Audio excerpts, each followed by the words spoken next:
Hey everyone, I sincerely appreciate your support. If you enjoy my audiobooks, I would be truly grateful if you could subscribe to the channel. And if you'd like to support even further, you're welcome to become a Patreon member, where you can access audiobooks of novels as long as they are freely available on the internet. Your kindness and support mean so much. Thank you. We should go back to Nova City. Gray turned to Leah and spoke. Since you are going to stay here either way, we will make sure that your father knows about it. We also need to deal with the Duskwood family, and I have another thing to do as well. No, Leah spoke softly. I don't want to meet him. Huh, why? Gray frowned. He understood that their relation was very strained by the sounds of it. Leah had a look of hesitation on her face. However, she decided that hiding it from him would not do any good either, and she decided to tell him about it. Trying to match you with the members of the Duskwood family, Gray frowned. Does he not care about your own personal wish at all? He might have asked that question, but in this world that was the sad reality the majority of the people, especially ones from huge families, had to suffer. They cared more about traditions and family upstanding than anything, and this could be seen through the city lord's intentions. Even with powerful entities in the world, it was a cold reality one had to face. Of course, the Federation Masterbum could put a change to it, but if he was not wrong, even he practiced those traditions. It was simply worse than being a caveman. His old world naturally also had it, but you would rarely see it in technologically advanced countries. Even without evolutionary power, people enjoyed a certain amount of freedom. Nobody there was pressured over tradition, and only a small population still followed it. Then there were the backwater countries that still massively followed tradition. The system could be easily overthrown there if a powerful being emerged, and even a mere second ranker from this world was enough to completely change everything and keep it tightly under control. Because in those places, someone like him and Leah would be treated as gods. At their level, forget mountains, they could destroy this entire city if they utilized all of their powers at once, and Little Hong could destroy the entirety of the province. And each of these cities was the size of medium-sized or small-sized countries back in his old world. Little Hong could effortlessly destroy a country. That was how much power a third ranker possessed. Of course, Little Hong was not actually one, but with her power of chaos, she was even stronger than an ordinary one. At least here, within the territory he governed, he would ensure such practices never took root again. He wanted his people to breathe freely, to live without chains disguised as tradition. He despised a life where one existed only to uphold a family's pride, where a person's worth was measured by obedience alone. The thing he loathed the most was being treated as a lifeless doll created for someone else's purpose, a puppet whose own thoughts were dismissed as meaningless. To change such customs on a global scale would require a true titan, perhaps someone at the fourth rank or even touching the fifth. Yet he did not let that deter him. One truth remained unshakable. The world he wished to build would never allow such cruelty. He might gather countless enemies. He might provoke clans, sects, and powers older than the Federation itself. If granting freedom to others demanded a mountain of hostility, then so be it. Gray would not care in the slightest. In his previous life, the one thing he had never possessed was freedom. He lived as just another forgotten nobody, scraping by with part-time jobs while dragging himself through college for a degree that drifted further away with each passing day. His professors scolded him relentlessly, their voices drilling into his skull as if nothing he did was ever enough. He was pushed around by schedules, by circumstances, by society itself, and he knew even if he somehow clawed his way into a job, he would simply continue being pushed. A replaceable cog, a presence that could vanish without anyone noticing. Back then, the only escape he had was reading web novels, losing himself in worlds where power meant freedom and fate could be rewritten. But once he was reborn here, everything changed. For the first time, he felt a genuine, overwhelming drive, a desire to comprehend everything and become invincible. Here nobody told him what to do, he had luxury, he had power. He held the very essence of perfection in his hands. What could be better than this? It was merely a matter of time. One day he would overlook all beings, overlook gods, demons, and even hell itself. He would not stop until he achieved that summit. He was already one step closer to absolute authority and free will. But he was no saint. His desire to break these oppressive customs was not born from pure kindness or a bleeding heart. He simply refused to live in a world that disgusted him, a world that forced others into the same chains he had once worn. If he alone enjoyed freedom while everyone else lived in silent servitude, then what meaning would his liberation even hold? What was the value of walking ahead when no one else was allowed to take a single step? People trapped in predetermined destinies had no room to appreciate dreams or joy. Their thoughts were consumed by the fear of the day they would be traded into a household they never chose, their futures written before they even learned who they were. Joy only gained substance when shared. A life only gained meaning when others were allowed to shape their own. That was the truth he understood, not because he was good, not because he was noble, but because he knew exactly what it felt like to be powerless, and he would never tolerate living in a world built on that feeling. Don't worry, Gray grinned. Your father, I will take care of him. Besides, once the truth of the Duskwood family gets out, he will naturally stop annoying you about it and perhaps even go into depression because of it, but I will make sure that it is permanent. Leah had a bewildered expression on her face. What are you going to do? She knew Gray was someone who did not hesitate in killing people if they stood in his way. It was plain obvious to everyone in Nova City with the trail of blood he left before leaving Nova City. She definitely did not want what happened to the members of the Duskwood family happening to her own father. He was after all her father, and one way or another, he was the reason she was able to grow up healthy with him, funding everything about her until now. Even if she hated him, she would not want him dead. That was just an extremely irrational and immature thought. If he was cruel to her, then she would just do the same to him. An eye for an eye. He was not a toddler with no critical thinking ability after all. He had full capability to form thoughts and articulate them. But he chose tradition and the other family in the end, so there was no need for sympathy.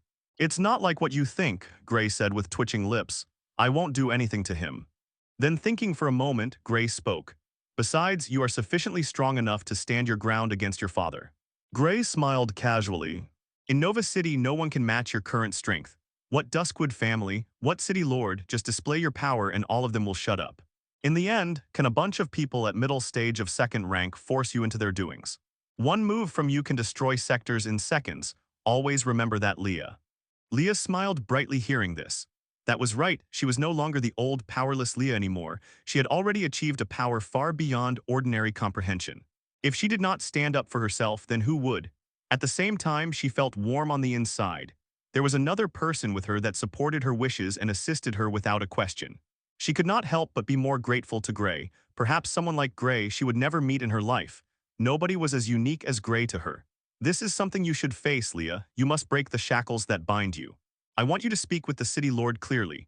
Do not worry about anything because I will be right behind you, Gray added. Leah was like a bird, still learning to fly, still learning that there was a world beyond the clutches of her family, and once she broke that chain, she would soar even higher. Yes, then I will take up that offer. Leah smiled and spoke. If I do not see you behind me, then I will not talk to you for a week. Okay, now with that done, how about we try to fix your condition? My conditions, Leah nodded. She could not cultivate as of now because the divine energy would go out of control, and it was taking a toll on her meridians. But Gray had told her that there was a cure to it. What is the cure, Gray? The cure, huh? Gray thought for a moment and spoke. There is no immediate cure to it. No immediate cure, Leah was slightly disappointed. The more time it took to be fixed, the less time she cultivated and increased her powers. That's right, no immediate cure. Your condition, to put it shortly, is related to developmental stage. Developmental stage. Yes, developmental stage. The reason you cannot fully control divine energy is due to your sudden transformation. The energy is not your normal one. It is actually more than one energy fused together. It has attributes of those two energies combined. To a single energy user, it will be extremely hard to control it. In fact, you might even need to start learning to control the energy since infancy to fully control it. What? Leah was stunned. There was too much information coming at her altogether. However, what stunned her even more was the fact about two energies. Two energies? Divine energy is the combination of two energies. That's right. Gray broke apart Nexus energy and took out the emerging patterns of true origin energy and cosmic energy. Cosmic energy and this energy, Leah was dumbfounded. This feels similar to something, Alyssa. The energy utilized by Alyssa was extremely similar to the one in Gray's right hand. Correct. It is the energy utilized by Alyssa. And once you combine these two energies, Gray shot the two sources of energy toward each other and immediately attached their energy patterns together, and divine energy was formed. Golden light shone across the room. Leah fell deadly silent when she saw this. What the FCK? Gee, Gray, you can use divine energy. Leah almost felt as if she was trapped in an illusion. The power that was precisely being controlled by Gray, it was divine energy. How was he effortlessly controlling it? She remembered the words of little Hong. She called Gray her father. Could it actually be true that he was someone who was her father, the father of the powerful axe that appeared in her dreams? How else was he controlling all these energies so effortlessly? It should not be normally possible at all. I mean, if you ask me that way, I can indeed use divine energy. Gray shrugged. But I have no need for it. Leah did not know what to say anymore. Divine energy, she knew its importance more than anyone, and yet he casually said he could use it and even that he had no use for it. But on the other hand, it made sense. He held a superior energy that seemed to surpass even the divine energy utilized by the apex beings, the gods themselves.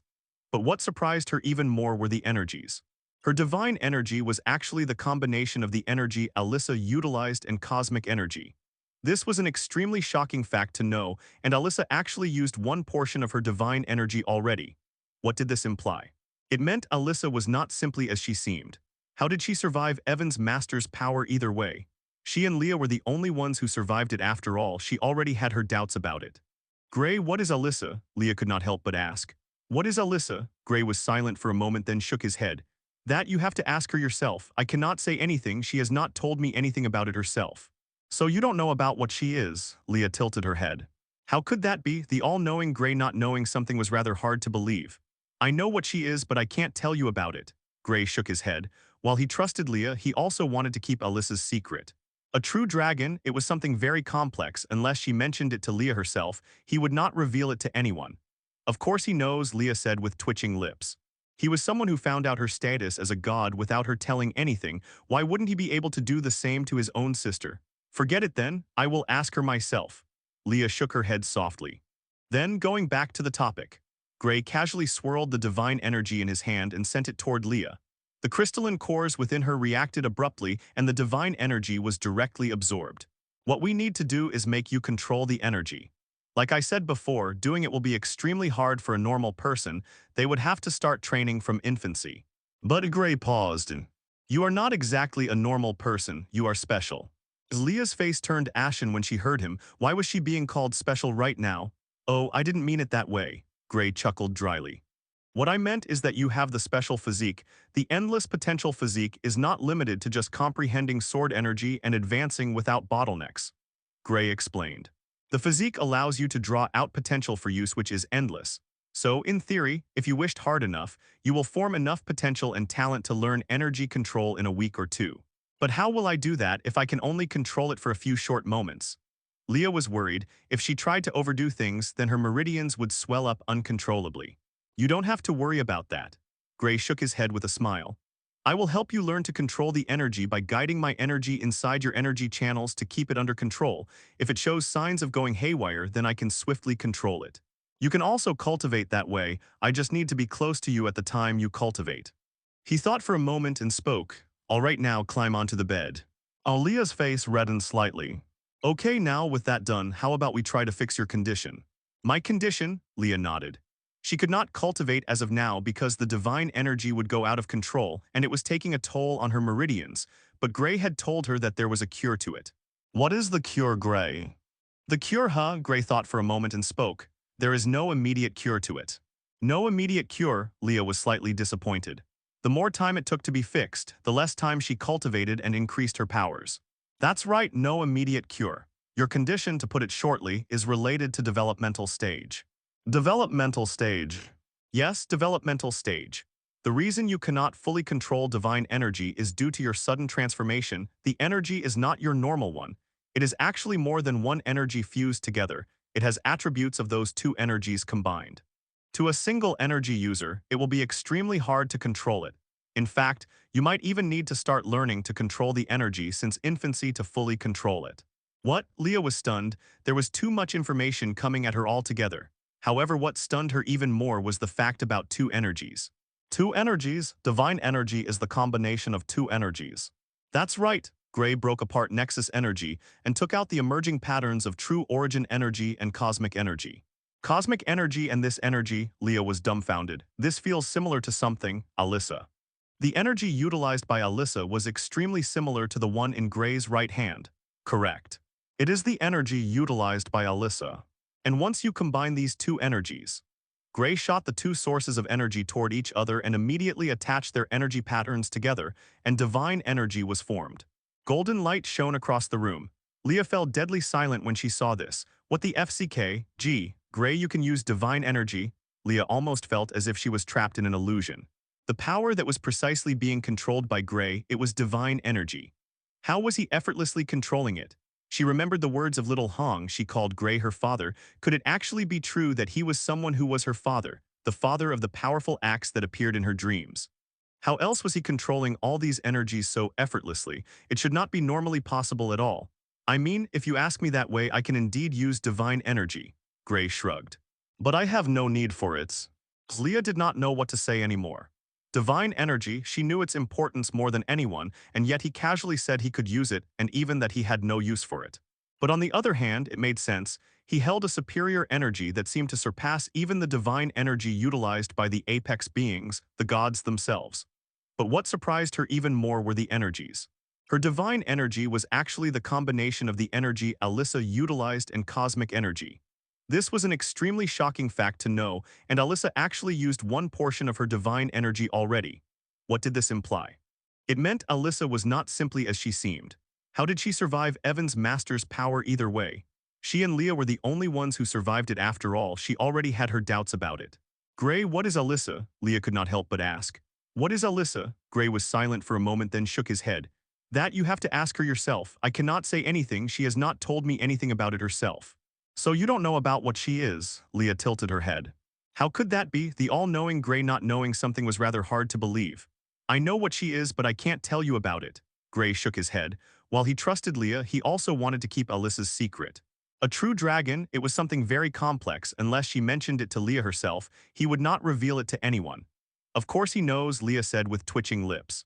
He was someone who found out her status as a god without her telling anything. Why wouldn't he be able to do the same to his own sister? Forget it then, I will ask her myself. Leah shook her head softly. Then, going back to the topic, Gray casually swirled the divine energy in his hand and sent it toward Leah. The crystalline cores within her reacted abruptly and the divine energy was directly absorbed. What we need to do is make you control the energy. Like I said before, doing it will be extremely hard for a normal person. They would have to start training from infancy. But Gray paused. You are not exactly a normal person, you are special. Leah's face turned ashen when she heard him. Why was she being called special right now? Oh, I didn't mean it that way. Gray chuckled dryly. What I meant is that you have the special physique. The endless potential physique is not limited to just comprehending sword energy and advancing without bottlenecks. Gray explained. The physique allows you to draw out potential for use which is endless. So, in theory, if you wished hard enough, you will form enough potential and talent to learn energy control in a week or two. But how will I do that if I can only control it for a few short moments? Leah was worried. If she tried to overdo things, then her meridians would swell up uncontrollably. You don't have to worry about that. Gray shook his head with a smile. I will help you learn to control the energy by guiding my energy inside your energy channels to keep it under control. If it shows signs of going haywire, then I can swiftly control it. You can also cultivate that way. I just need to be close to you at the time you cultivate. He thought for a moment and spoke. All right, now climb onto the bed. Leah's face reddened slightly. This. Why do you want me to climb on top of the bed? Leah's voice softened as she glanced shyly at Gray. Gray face palmed with a dark look that screamed defeat. He really had caught Leah's disease. There was no other explanation. Cough, it is not what you think. Climb onto the bed so we can start your training. Gray shook his head helplessly. Oh, Leah's cheeks reddened. After a brief hesitation, she climbed onto the bed and sat beside him, posture stiff with embarrassment. All right then, let's begin. Bring your hands forward. Gray smiled lightly. Leah obediently raised both hands. Gray reached out and wrapped his palms around hers. Leah froze, mind blanking before exploding in embarrassment. Is holding hands necessary? Yes, this way I can comfortably sense the energy channels across your body. There is another method, but that would require me to sit behind you and you would need to undress from the back for direct contact. Holding hands is fine, Leah blurted out instantly, her entire face crimson. All right, begin circulating your energy and start cultivating. Leah immediately complied. Divine energy rushed out of her two cores, one originally her elixir field that had transformed in shape and the other in the area where her heart should have been. The heart core pulsed rapidly and golden blood surged through her body. One glance was enough for Gray to grasp the depth it possessed. It was no ordinary blood but the blood of a god. Leah activated endless heavens of god transformation, drawing cosmic energy toward her. The moment the technique circulated, The vast energy of the heavens surged in as if recognizing its long-lost master, pouring into her meridians without hesitation. As it entered her body, the technique took effect at once. The deep blue cosmic energy twisted and refined until it transformed into pure divine energy. The conversion followed the principles recorded in the cosmic energy diagram. Though the absorbed energy diminished in quantity, the final result was still divine energy, its quality completely altered. The divine energy surged toward her cores, traveling along her meridians arranged neatly throughout her body. As it settled inside, it suddenly spiraled out of control. Leah's expression stiffened. A silver-purple brilliance flared within her core the next moment, a suppressive force pressing down on the disobedient divine energy. Relief washed through her at the familiar glow. "Continue," Gray's calm voice guided her. She resumed cultivating, slowly guiding the divine energy bit by bit. Time flowed quietly and 2 hours passed before either realized it. "It's done," Gray stretched lazily. Although it took 2 hours, the results were impressive. Leah cultivated for only a short period but made remarkable progress, and Gray was genuinely stunned. "Thank you, Gray." Leah opened her eyes and stood from the bed. Not only had he stayed with her for 2 hours, he helped her guide the unstable energy whenever needed. "It's fine," Gray smiled. "I gained insight in the process as well." Every time she used endless heavens of God transformation, his comprehension rose sharply. Within 2 hours, his insight had crossed almost 20%. He did not expect such results. At this rate, would he not comprehend it fully in a few days? "All right, I will head back to my room." Gray tied his hair, ready for a warm shower and some sleep. "Tomorrow morning, we will go to Nova City. We will visit your father and the Duskwood family and also meet my father." Today had been eventful, and tomorrow would be no different. Nova City was the next step. He planned to finish things quickly. The city and the Tri-City province were the easiest to bring under his rule and merge with Ascension province. Hence, he planned on taking over those cities before he came back. He also wanted to meet Richard. The next day, Gray woke up early, and so did Leah. They freshened up quickly and prepared to leave. For little Hong, Gray had already arranged supervision. He called Valeria and his granddisciples to watch over her. Mimi could not remain with her, since its existence was tied to Gray's mental ability and would disperse once out of his perception range. He brought Werner along to speed things up. They boarded his AV and shot off toward Nova City. After several hours of flight, the familiar city finally appeared on the horizon. Nova City, Gray smiled. This was where everything began, his transmigration, his awakening, all of it, and now he was back. Eterna appeared in his mind interface. "Gray, the city is in lockdown. I checked the local news. It is the Duskwood family. They cannot sit still at all, huh?" Gray smiled coldly. He knew they would make a move. After all, the matters of the Ashspire city must have already spread to Nova City. The Duskwood family making a move was within what he had expected. At the same time, he was slightly concerned. Richard was still in the city after all. Inside Nova City, members of the Duskwood family walked through each sector with cold, expressionless faces. Shops were shut, lights dimmed, and every window in every apartment was sealed tight. A heavy air pressed down on the entire city. All citizens of Nova City had been forced into silence, trapped under lockdown, waiting for a nightmare to either pass or devour them. This was the Duskwood family's decree, a message carved into the city itself. If Gray Lockhart dared to step into Nova City, every civilian here would die. Back then, the people believed Gray Lockhart was the villain, the traitor, the man who betrayed mankind. Rumors painted him as a calamity in human skin, a high-order member wearing a friendly mask. The Duskwood family never hesitated. They hunted him like a beast, cornered him, poisoned him with lies, and made sure the world feared his name. But the truth arrived like a blade against their throats. Gray was not the threat. Gray was not the traitor. Gray was not the monster. He was the one who uncovered their secret. The sins the Duskwood family hid in blood and shadow. And he was hunted down for it. He was never the villain. He was the savior. Everyone in the city had seen the video. The video of Gray Lockhart, the same man they once despised, ascending to city lordship and taking control of 4 cities at once. The same man who had completely eliminated high-order disasters and corruption fields as a whole. The civilians were fearful. Those who had mocked him in comments, those who cursed him without hesitation, those who spat venom at his name now lived with trembling hearts. To them, the Duskwood family's conflicts meant nothing. Their real fear was what Gray would do to them. He was a god-like existence, and they had dared to speak against him. How could any of them live with a sense of peace now? "Did you find Richard Lockhart?" Alaric Duskwood sat in his office chair, expression cold and ruthless. Malric the patriarch shook his head. "We couldn't find him. It's almost as if he vanished." "Useless?" Alaric's voice cracked like a whip. Corruption energy burst from him uncontrollably. After hearing the news about Grey, every member of the Duskwood family had already taken the abyssal transformation pills gifted by Varin. Lord Varin is dead, father, Malric said quietly. How are we supposed to survive the wrath of Grey Lockhart? Survive his wrath, the ancestors sneered. If he dares touch our family, I will make this entire city a graveyard before we fall. His aura erupted. He was now late stage. The abyssal transformation pill had forced him into it in one leap. Within hours, he cornered every major family in the city, sealed their powers, and imprisoned them, even the city lord. Nova City was under his fist, and if Grey dared to appear, Alaric would make sure he regretted it, even at the cost of his life. However, the next moment, both father and son froze.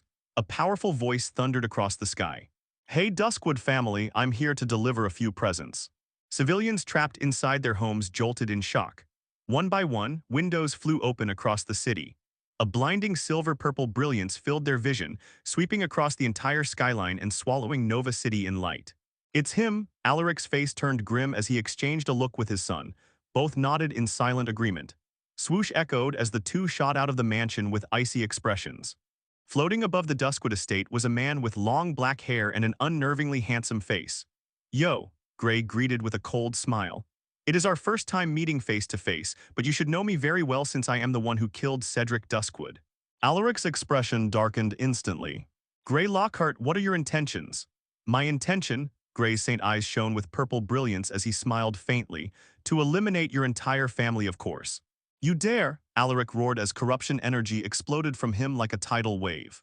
His aura twisted unnaturally while he glared at Grey.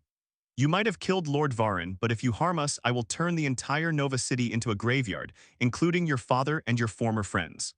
Maleric released his aura as well. The pill he took earlier pushed him near the late stage and the pressure intensified. Grey's expression shifted slightly since Alaric being late stage was unexpected. But so what? A grin slowly stretched across Grey's face as he snapped his fingers. A secret realm portal appeared behind Alaric and his son without warning. What is this? Both were startled as a sudden suction force pulled them in. Their vision swirled for a brief moment as they crossed over. Grey stepped in after them and the power of the realm descended. Boom! Alaric's face twisted in horror as the brief dizziness left him helpless. His elixir field struggled desperately, but the realm sealed his powers instantly. What is happening? Where is this place? Alaric's voice shook as fear filled his eyes. The sound of explosion erupted beside him. He turned and froze when he saw Maleric lying in a spreading pool of blood. Malric, Alaric shouted as his voice cracked with pain. His son was dead and reality tore at him mercilessly. The temperature around them suddenly soared. Fiery humanoid figures descended from above while Grey hovered among them. My fellow Infernals, Grey smiled. Jump that guy. The Infernals dropped like meteors and swarmed Alaric without hesitation at his command. They punched, kicked, slammed, and sliced him with unrestrained brutality. Within minutes, his face resembled a swollen pig's head as his body trembled from burns and bruises. Stop, Alaric screamed in agony. Despair engulfed him as if he had fallen into the deepest pit of hell. Grey descended slowly with an unreadable expression. That video, Grey asked calmly, who made it? Answer honestly and maybe we can talk. He was genuinely curious since that video was the reason he was branded a traitor. It was Varin. Alaric gritted his teeth and chose to cling to Grey's promise. Everything we did was under his instructions, and we never would have posted that video without him. Please spare me. Grey smiled faintly, no. From the looks of it, the enemy that caused his downfall in Nova City was already dealt with.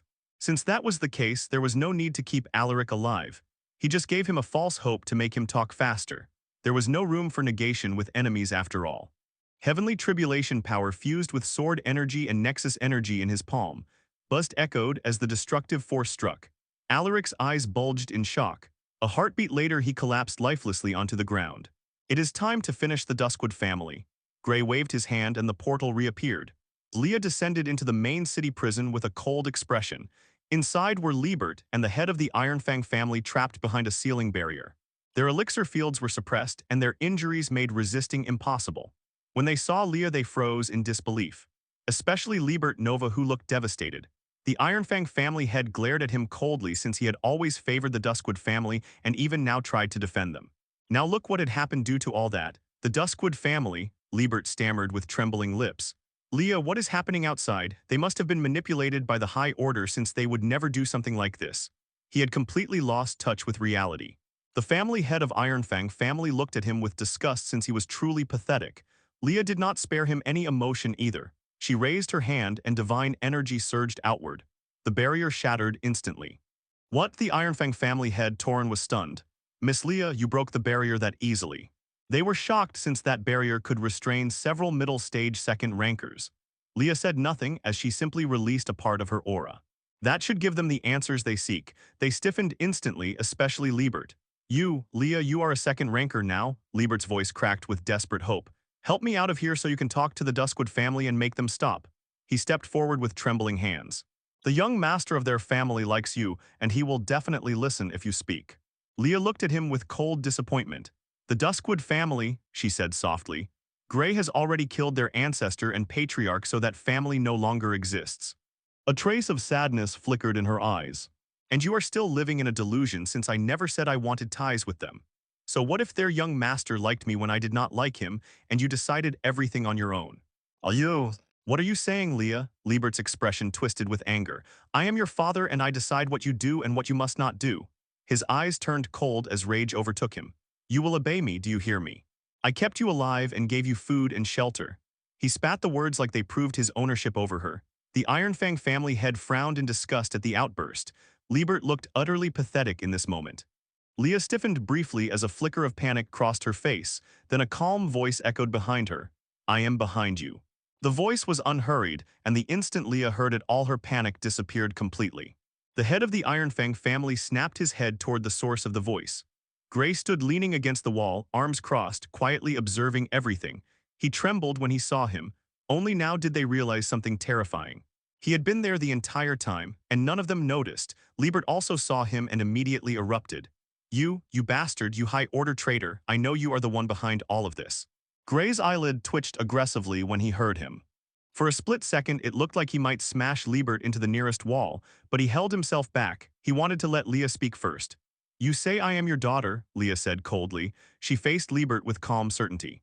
We both know that is not true. My mother was never pregnant with your child. Liebert's expression twisted violently. What are you saying? Liebert looked stunned. You know very well what I am talking about, Leah said coldly. Grey snapped his fingers lazily, and a secret realm portal unfolded around Liebert and Leah. Whatever came next was definitely not something the public should hear. The moment they were thrown inside, the realm sealed itself. The family head stared around in confusion while Grey walked in unhurriedly as he opened another one. Where is this place? Liebert looked around in panic. What is the meaning of this? This is my secret realm, Grey said casually. And we would rather not let ordinary people hear the truth about Leah's birth. Leah had given him clues before and Grey already believed her logic. Gods were not beings born through biological means. They existed beyond the concepts of time and space after all. You bastard, let me out of here right now, Liebert shouted, directing all his anger toward Grey. In his mind, Grey was the source of every problem. What me? Point at me again and I will break your bones.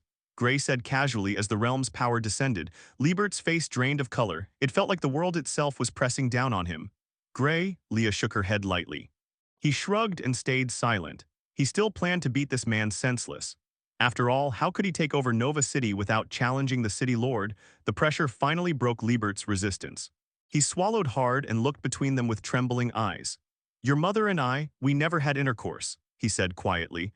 When she suddenly became pregnant, I was furious and thought she had cheated, but she never left the mansion. There was no way for her to do so. He took a shaking breath. She told me that one night she went outside to see the bright lights in the sky. Something like a flash of lightning fell from above. Then she suddenly fainted, and when she woke up, she was pregnant with you. The memory seemed dragged from a deep-sealed corner of his mind. Without Leah's prompting, he would have never remembered it. I was right, Leah said indifferently. That means you and I have no blood relation. I am not your daughter. How can that be? How can you not be my daughter? Liebert's voice cracked. I watched you grow up. I fed you and raised you. How can we not be related? You also forced me to do things I hated, Leah replied coldly. You still live in the delusion that the Duskwood family are good people. Divine energy surged from her, and she tapped a finger to Liebert's forehead. Memories poured into his mind like a tidal wave, every truth she had endured, every betrayal, every pain. And on the side, someone was casually learning the ability. Your comprehension defies the heavens. By observing visionary transfer, you have comprehended the skill 1,000-mile visionary transfer. 1,000 miles? Grey's eyes flickered. The upgraded version allowed memory transmission across his entire mind sense range. It was not much of a use for him right now, but it will definitely have its use in the future. Liebert's expression worsened with every memory he absorbed. No, how can this be? His voice trembled as shock and despair pulled him apart. The people you trusted were plotting behind your back and you still tried to force me to marry into their family, Leah said calmly. Even when I rejected you again and again, you ignored me. What kind of father treats his daughter like a bargaining chip? Her voice did not shake, she had already moved beyond him. You dare talk back to your father, Liebert shouted, face twisting with desperation. I spent so much money on you. He did not even realize that his own words exposed everything. To him, Leah was not a daughter, she was an investment, that is enough. Gray flicked his fingers and Liebert's mouth clamped shut. The next words he planned to say were not things a father should say anyway. Our relation ends here, Leah said coldly. Starting today, you no longer have a daughter. Liebert froze. Whether it was anger or sorrow in his eyes, even he did not know. I will go to Crimson City and arrange a meeting with the city lord, Leah said, not even glancing at Liebert anymore. She no longer wanted to say anything. All right, Gray snapped his fingers and the portal swallowed her. The moment she left, Liebert erupted. This is your fault, you ruined everything. Is that so? Gray tilted his head and smiled coldly. If it is all my fault, then what exactly are you going to do about it? Psionic energy surged like a tsunami. The secret realm trembled as Liebert's legs buckled and he collapsed to his knees. Now that Leah is gone, I can speak freely, Gray stretched lazily. First of all, you are an annoying dog who only knows how to bark. No wonder the Duskwood family fooled you so easily. And second, he snapped his fingers. They were back in the real world, standing exactly where they entered earlier. Liebert Nova, Gray said calmly, you are unfit to rule this city. As the city lord of a second-rate province, I challenge you to a battle. What? Liebert froze. What did you just say? He had a terrified expression on his face. He was being challenged. How could he win against someone like Gray? He too had seen the videos and he knew how terrifying Gray's powers were. A sense of powerlessness assaulted him. First, it was his daughter who had stopped listening to him completely, and now his authority was also being threatened.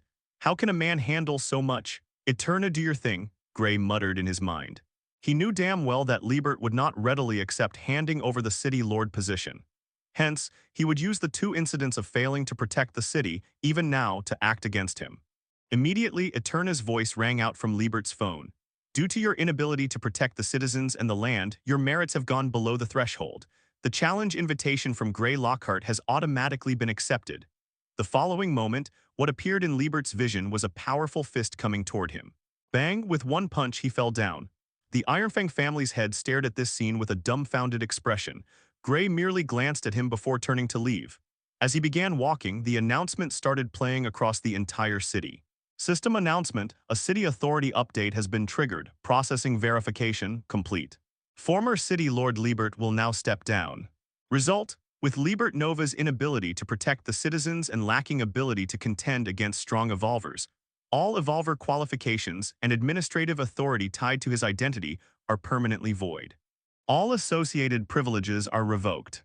In accordance with Provincial Regulation 7.1, Gray Lockhart, a certified second-rank evolver and second-rank citizen, has met every prerequisite for succession. Effective immediately, Gray Lockhart is officially appointed as the City Lord of Nova City. Nova City will now be integrated into the Ascension Province. All administrative departments, evolver squads, enforcement units, territorial registries, and city systems are to update operational protocols and acknowledge the new authority holder. Compliance is mandatory. The Ascension Province local network is now available for use. The citizens across Nova City all wore dumbfounded expressions on their faces. What the hell? Didn't this guy just arrive a few minutes ago? How did he already take over the city? Too powerful. Didn't this basically mean he had 5 cities under him now? How old was he? The Nova City citizens knew clearly. He grew up here after all. He was only 17 years old. Some people Gray's age swallowed heavily. This guy was the legendary neighbor's kid that their moms kept praising. Hey, that was our classmate. Right. Inside the Nova 5 group chat, the classmates that Gray once sat and learned with almost 2 months ago were gathered together. They were too stunned to speak. Sophia, who still worked at the Golden Chamber, heard the announcement and was simply silent. She remembered the scene from 2 months ago when she mocked Gray. She was still an average employee and he had already become a city lord. The difference was as big as the endless skies above and the earth. Ring, ring. Gray's mind interface rang as he looked around the city from the air casually. It was a call from Werner. Master, we're here. As soon as he said that, two lights flashed from up above and appeared beside Gray. Greetings, City Lord Gray.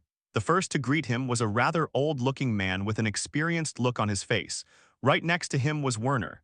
You must be the City Lord of Blue Spirit City. Gray glanced at him. He gave off a powerful presence. He was at the 6th stage of second rank, just one step away from reaching late stage, and Gray could already sense law-reforging power from him. Mr. Werner has already filled me in on the details. The City Lord spoke, and I accept transferring the City Lordship to you. Gray was pleasantly surprised. This guy actually accepted this easily. You do not need to think too much, City Lord Gray. He shook his head. This old bone of mine has been working non-stop for countless years for Blue Spirit City. There is no one left in the city that I could call family. I was managing the city only because if I left, no one else would be capable enough to take over. There is no one at the second rank of citizenship there or here. My time is running short. I want to free myself from the city and travel. Having a change of pace might be what I need to reach late stage of the second rank. He added those words sincerely, and Gray could easily tell. Hence, the City Lord transferred his ownership to Gray. Soon, the announcement from before appeared. Because Nova City was now connected to the Ascension Province, they also received the announcement. Everyone sucked in a cold breath hearing the announcement. That was the 6th city. Is he going to conquer the entire southern region today? They no longer knew how to react anymore. Then a call came from Leah. Gray. The guy did not listen to me. Leah had a blank look on her face as she turned the camera to a person bathed in blood with a swollen face like a pig. So I beat him up. Oh, and Gray's lips twitched. Was it just him, or had Leah become more ruthless than before? How could she have the heart to beat someone up to the point they looked like a slaughtered pig? Was she taking her anger against Liebert out on that poor guy? Wait there. I'll come to Crimson City. Gray told Werner to stay put and swiftly left, shooting off toward Crimson City. Within minutes, he crossed the distance and landed in front of the City Lord of Crimson City, who looked 1 inch away from dying. Help, he called out weakly. Gray glanced at Leah speechlessly. She stood there with a slightly embarrassed look. It was true she went overboard, but she had been enraged after her conversation with Liebert. After beating him up, her emotions had lessened a lot. She would no longer meet with Liebert. She and he would go separate paths starting now. She had Gray and little Hong who cared for her more than her own father did. So what was there to fear? Hey, if you transfer me the city lordship, I will heal you, Gray said with a benevolent smile as he crouched down. And never, the Crimson City's city lord said weakly. Oh, Gray nodded. Looks like you need more beddings. Gray snapped his fingers and the secret realm portal appeared. Out of it, the infernals stepped out. Gray casually checked the guy's records and they were honestly very black. Since that was the case, there was no need for hesitation. Bang, boom, whoosh, bang, several minutes later. Stop, the Crimson City Lord screamed with a terrified look on his face. For the past minute, he had been constantly kicked and punched by the demon-looking beings and fed healing potions to recover only to be beaten again. What the hell did he do to deserve this? If you do not transfer the ownership, this will continue until I run out of healing potions, and I have plenty, Gray grinned. Do not make things worse. Hand over the city lordship and I will let you leave in peace. Although he was garbage who committed crimes behind everyone's back, he was not the worst. But how else was Gray going to take the city lordship from him? Asking nicely did not work.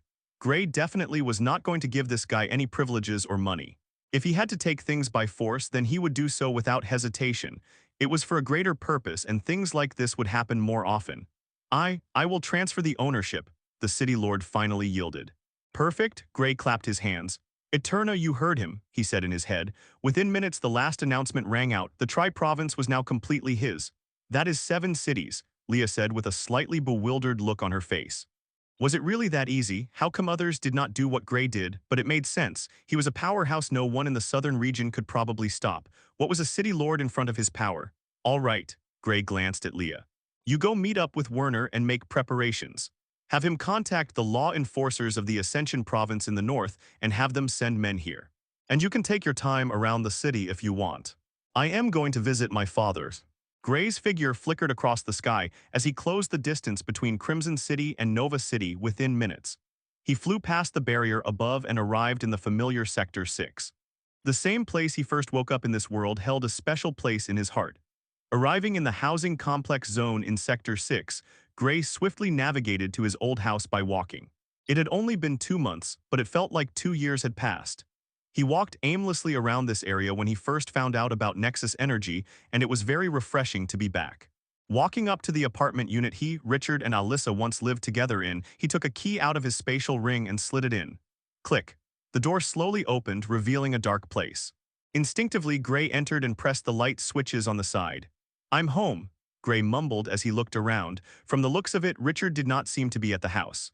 He was not at the Duskwood family house either. He checked around before destroying their place.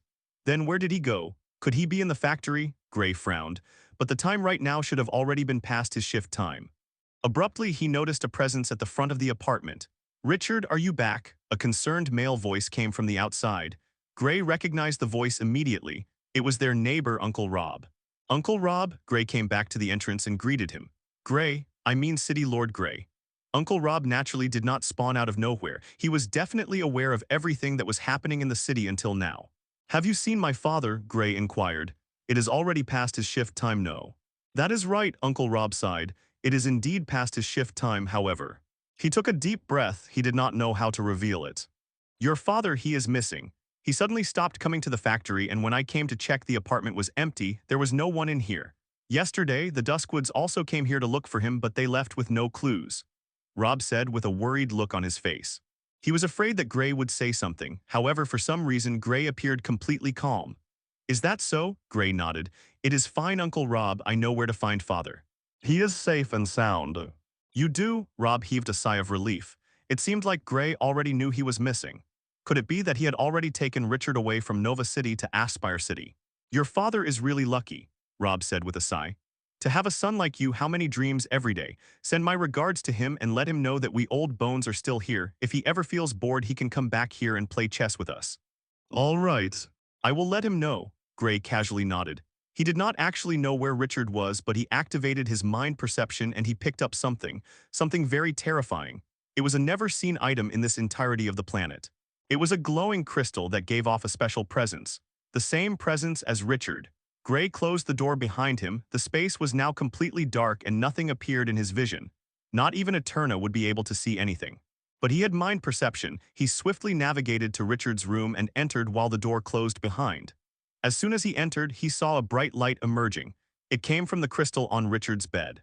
Seeing this, Gray swiftly snapped his hands and immediately a secret realm portal appeared and swallowed the crystal as a whole.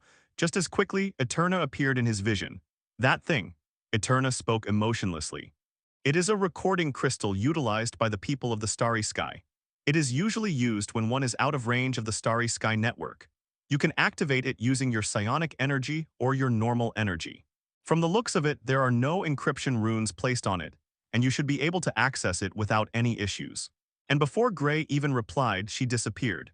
She knew that Gray did not want her snooping. She gave him a small summary of the item because she had realized what was going on here. She might not know how or when he left, but one thing was sure to her. Richard was no longer on this planet. "Since when did you become so reasonable, Eterna?" Gray shook his head and entered the secret realm. Entering the secret realm, Gray immediately sent psionic energy into the crystal. It shone with light and slowly a figure appeared in front of Gray. Gray was stunned.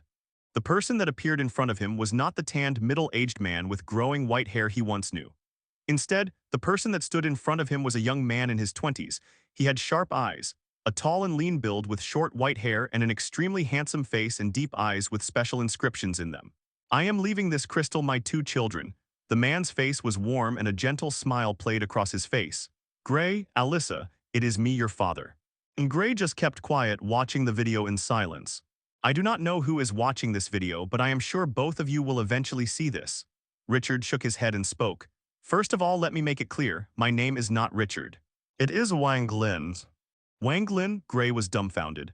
No way, his father actually had the legendary protagonist fate. He was caught between laughter and tears hearing this. "My origins are from a place far beyond the blue star you know," Wang Lin said, his tone turning distant. "I come from Kanglin Star, a world once classified as a low-level Tier 0 planet. A place without chances, without miracles. Yet I defied fate and became the first 5th-rank expert ever born there. From that moment on, I stepped into the starry sky. I made a name for myself across countless worlds. I walked through stellar storms, crossed ruined civilizations, battled beasts formed from cosmic laws. For 50 years, I rose higher and higher until I met the woman who changed my life." His voice softened. That woman is your mother, Melissa. He paused, collecting himself. Alyssa, you should already know this, but I will say it again for Gray's sake. Melissa, your mother, is a member of the Dragon Clan hidden within the deepest layers of space. They are a different race from humans and are extremely powerful.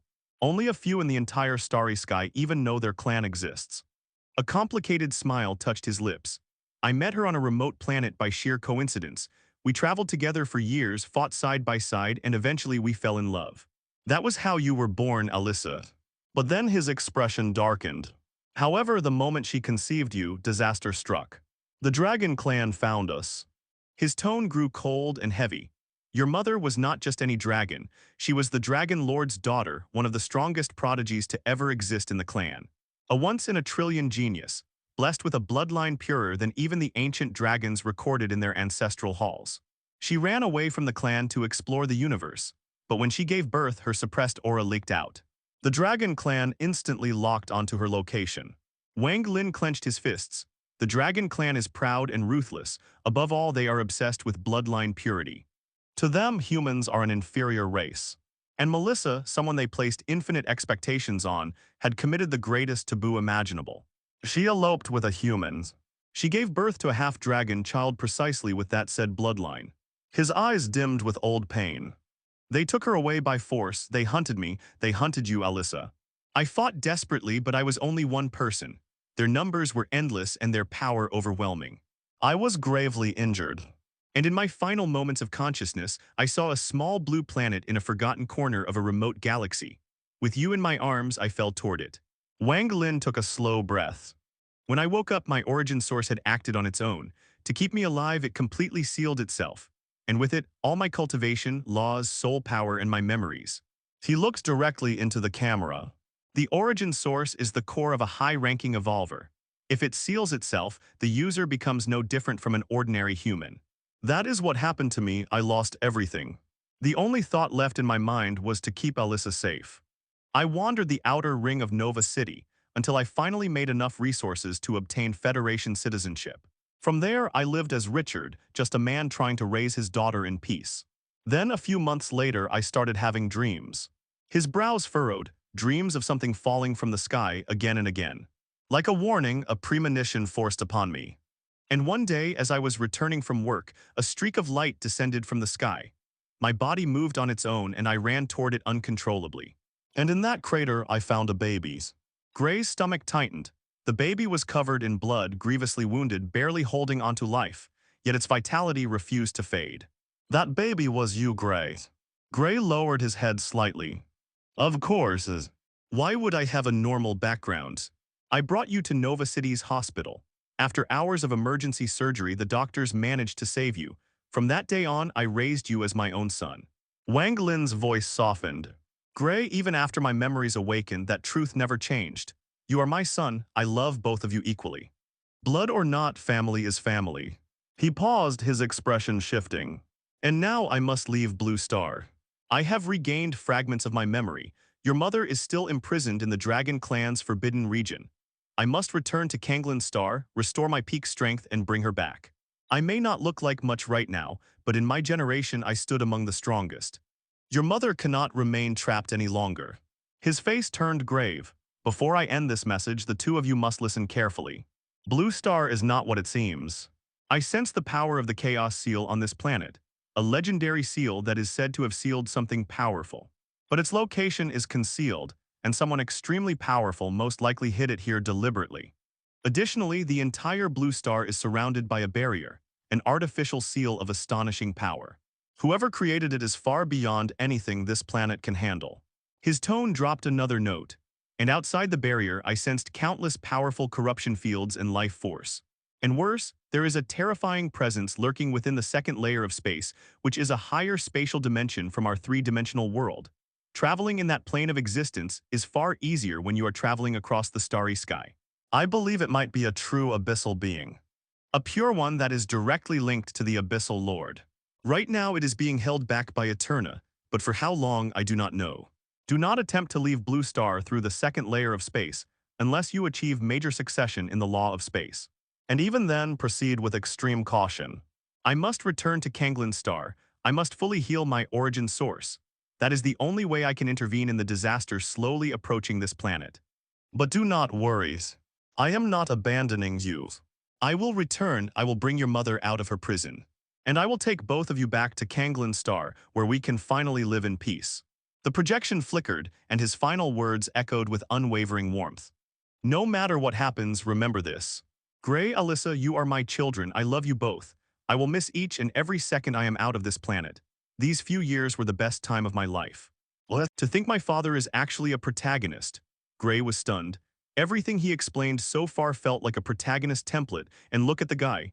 He was obviously very handsome and even managed to bag a dragon girl from a top clan. He was also one of the strongest in his generation and still under 50 years old. There was no need to say much. This father of his was utterly powerful beyond words, but Gray was also worried. If this guy was a protagonist, it meant he was a walking trouble magnet. He already had the Dragon Clan on his ass. Maybe going to Kanglin Star with him might be a bad idea after all. The second layer of space, huh? He remembered Wang Lin's words. From what he said, there was a terrifying being within the second layer of space, and Eterna was actually holding it off. She's more busy than I thought. Gray shook his head. Maybe she might not be that useless after all. It was clear that without Eterna's help, this planet might already have been doomed from the start. But Eterna was constantly stopping a true abyssal being from coming to the third-dimensional world. As for the second layer of space, this was the first time he was hearing about it, and quite honestly, he had no idea what it was. But it was enlightening nonetheless, and he needed to comprehend spatial law to access it. The existence of that plane only gave him more motivation to do so. How am I going to explain this to Alyssa? Gray sighed. She would probably become depressed after knowing Richard was gone, as she cared about Richard more than Gray ever did. Alyssa cared about only a few people, and among them Richard was the main person. Now what's left? Gray took some time to think it through. Now that he was here in Nova City, he had to make sure that he did not miss anything. Just then, Eterna appeared in his vision. What did he say? She asked. Nothing much, only some things about how this planet was extremely dangerous beyond words, and you are the reason that it's still intact. Something about a true abyssal being, Gray replied with a smile, the abyssal being in the second layer. Eterna nodded. Someone of his caliber must have already noticed it. How long has it been since you started suppressing the thing? As long as I can remember, Eterna replied. I've been suppressing it since the day I woke up because of its presence. You woke up because of its presence? Gray exclaimed in surprise. That's right. Eterna nodded. She did not even bother with clearance anymore. She had long realized the fact that he knew things that only someone with fourth-rank clearance could know about. The cosmic energy storm was caused by its sudden appearance. Eterna replied shortly. The barrier around the Starcrest continent was damaged the instant it entered the second layer of Blue Star space. That in turn caused me to awaken as well. Why are you suddenly saying all this? Gray was speechless. Didn't you say that I needed higher clearance to know about these things? He never expected her to directly talk about the barrier. It looked like she already knew about him knowing it. You already know everything. The secret realm was already identified by me to be something related to Brandon Everhart. Eterna replied shortly. It didn't take me long to compute the possibility of you knowing. And knowing you, it would be more bizarre if you had not found out about it by yourself. Eterna replied. There is only a restriction when talking about it without the other party's knowledge. As long as the other party knows, I can speak freely about it. This was a rule set up by the Federation Master. Oh, Gray nodded. From the looks of it, this Federation Master had quite a bit of control over her, but I was here to talk about something else. Eterna replied. The ban has been approved. The cyborg evolutionary path is now officially banned. Finally, Gray shook his head. It had been quite a while since she said she would ban it, but one or two things happened and it kept being delayed. With that, Eterna soon made an announcement about it. The entirety of Blue Star was stunned by the news. Soon, it became the #1 trending topic. However, that matter barely concerned Gray. Everyone's here. Let's head out. Gray looked at Werner and Leah. Werner stayed put and placed formation flags around the 3 cities, while Leah went to visit some of her old friends from school. Hey Gray, my friends want to meet you, Leah suddenly said. Meet me? Gray's eyelids twitched. Not now, maybe later. Okay, Leah replied. Almost immediately, she took her phone out and messaged her friends. We should deploy the barrier now. Gray glanced at Werner, who nodded at him. I've already set the flags. Good. Gray immediately began and set up the formation by connecting it to the computers in the City Lord Mansion. It was not exactly in the right position, but it would do for now. Within seconds, the outer rings around the 3 cities were cleared and the cities were now fully protected. Let's go back then. Gray spoke as he boarded the AV. With that, the AV shot off back to Aspire City. By the time they arrived, the law enforcers of the Ascension Province had already come down to the Tri-City Province. Starting now, they would take care of the three cities in Gray's absence. Then, under Gray's guidance, Leah and Little Hong shifted to the City Lord Mansion located in the middle of Dawnwatch, Ironvale, Silverguard, and Aspire City. By the time they reached, it was already night. He arranged some things for Werner to do and called in Valeria for some other matters. He also made a few phone calls to the law enforcers about the taxes the businesses in the four cities still had not paid, and with that, he went to sleep. Starting tomorrow, he was going to cope himself up inside his room. He was finally going to begin creating his transformation technique and officially step into the second rank. At the same time, in a place far away from the Ascension Province in the north, there stood a tall building within an eerily quiet and unsettling region. The surrounding area was sealed by what appeared to be a barrier. No light existed within it, yet outside the barrier, the world was clearly illuminated. The barrier slowly opened, and two black-robed figures entered. Behind them, a man with a clueless look on his face followed slowly. "Are you sure joining the High Order is the right decision system?" Lin Fang asked with a slightly troubled look. He knew they were a bunch of bad guys, and joining might quite literally make living a normal life impossible. However, his system seemed to have a plan. "Yes, host, joining the High Order is the best decision you can take right now, or else you will not be able to complete the missions given to you. According to my calculations, this is the only way. You can easily get into their ranks, and you can give them some intel while you go to the Sun and Moon Academy for study." "If you say so," Lin Fang nodded. Now, whenever he was alone, Alice's beautiful face appeared in his mind. Her perfect body, her stunning face, and her indifferent look made it so that Lin Fang simply could not control himself. He had to get her no matter what. The next day, Gray woke up like normal. This time, he did not have any weird dreams from before. Taking a bath to freshen himself, he came down from his room, and to his surprise, Leah was actually in the kitchen cooking food. "You are cooking?" Gray was dumbfounded. Wasn't she a rich second-generation young lady? How come she knew how to make food? I know how to make food, okay." Leah's face was flushed red. "Since I'm living here, I should at least make some contribution. From now on, I'll make food for everyone." "If you want to, feel free to, I guess," Gray said with a smile. Second rankers did not need to eat, but losing the habit of eating could be hard. Either way, the food they ate would just be converted into energy, so it did not matter. "Gray, I want to learn how to become a spirit cook." Since they were on the matter, Leah spoke. "Spirit cooks can infuse cosmic energy into the food, which can be very helpful for us second rankers. It's better than eating normal food." "A spirit cook," Gray nodded. "There is a culinary school for that in Aspire City, if I remember correctly." Gray utilized his mind interface, and it did not take him long to find it. He swiftly messaged the main person there, and it did not take long for a reply. "All right, I've made some arrangements," Gray replied with a smile. "I've contacted the culinary head. He will come to the mansion in a few hours. He said he can teach you how to do it." That quick, Leah was surprised. "Yeah, should we change the appointment time?" Gray thought that maybe he had acted too fast. "No need." Leah shook her head with a gentle smile. "I have nothing else to do either way, but I did promise to spend time with Sister Valeria in the evening." "All right," Gray nodded. Afterwards, Leah carried the breakfast over to the table. The meal itself was simple, a plate of freshly made pancakes. Little Hong came out from her room with Mimi in her hands. With everyone seated, they all ate in big bites, with Leah eating some herself and feeding Little Hong along the way. Mimi, on the other hand, needed no help. It gulped things down like a glutton, and seeing this, Little Hong also wanted to try eating by herself. It was very peaceful, and once Gray finished, he swiftly made his way back to his room. It was now time to set aside any distractions. It was time to comprehend. He sat down on his chair, and immediately he began writing down the transformation techniques he had received from the immortal lady. They were already present in his mind, but he simply wrote them down for better comprehension. Soon, the techniques of the primordial human transformation, ascended human transformation, and mystic human transformation were laid out before him. Once he finished, he began the comprehension. Each of these books was extremely thick, and he believed he would at least take a while to completely finish reading them. Sighing, he began with the primordial human transformation. One by one, he swept through the chapters of the technique, and his ability kept ringing in his head. "Your comprehension defies the heavens. By reading the primordial human transformation technique, you've gained insight into the primordial human transformation technique. Your comprehension defies the heavens. By reading the primordial human transformation technique, you've gained insight into the primordial human transformation technique." He paid it no heed. He read through the notes with full concentration, and after 3 hours he was finally done. Your comprehension defies the heavens.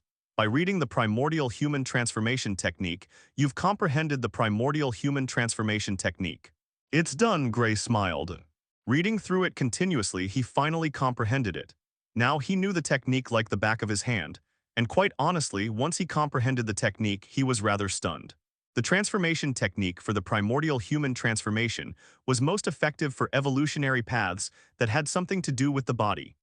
The technique allowed one to transform themselves into a primordial, ancient human.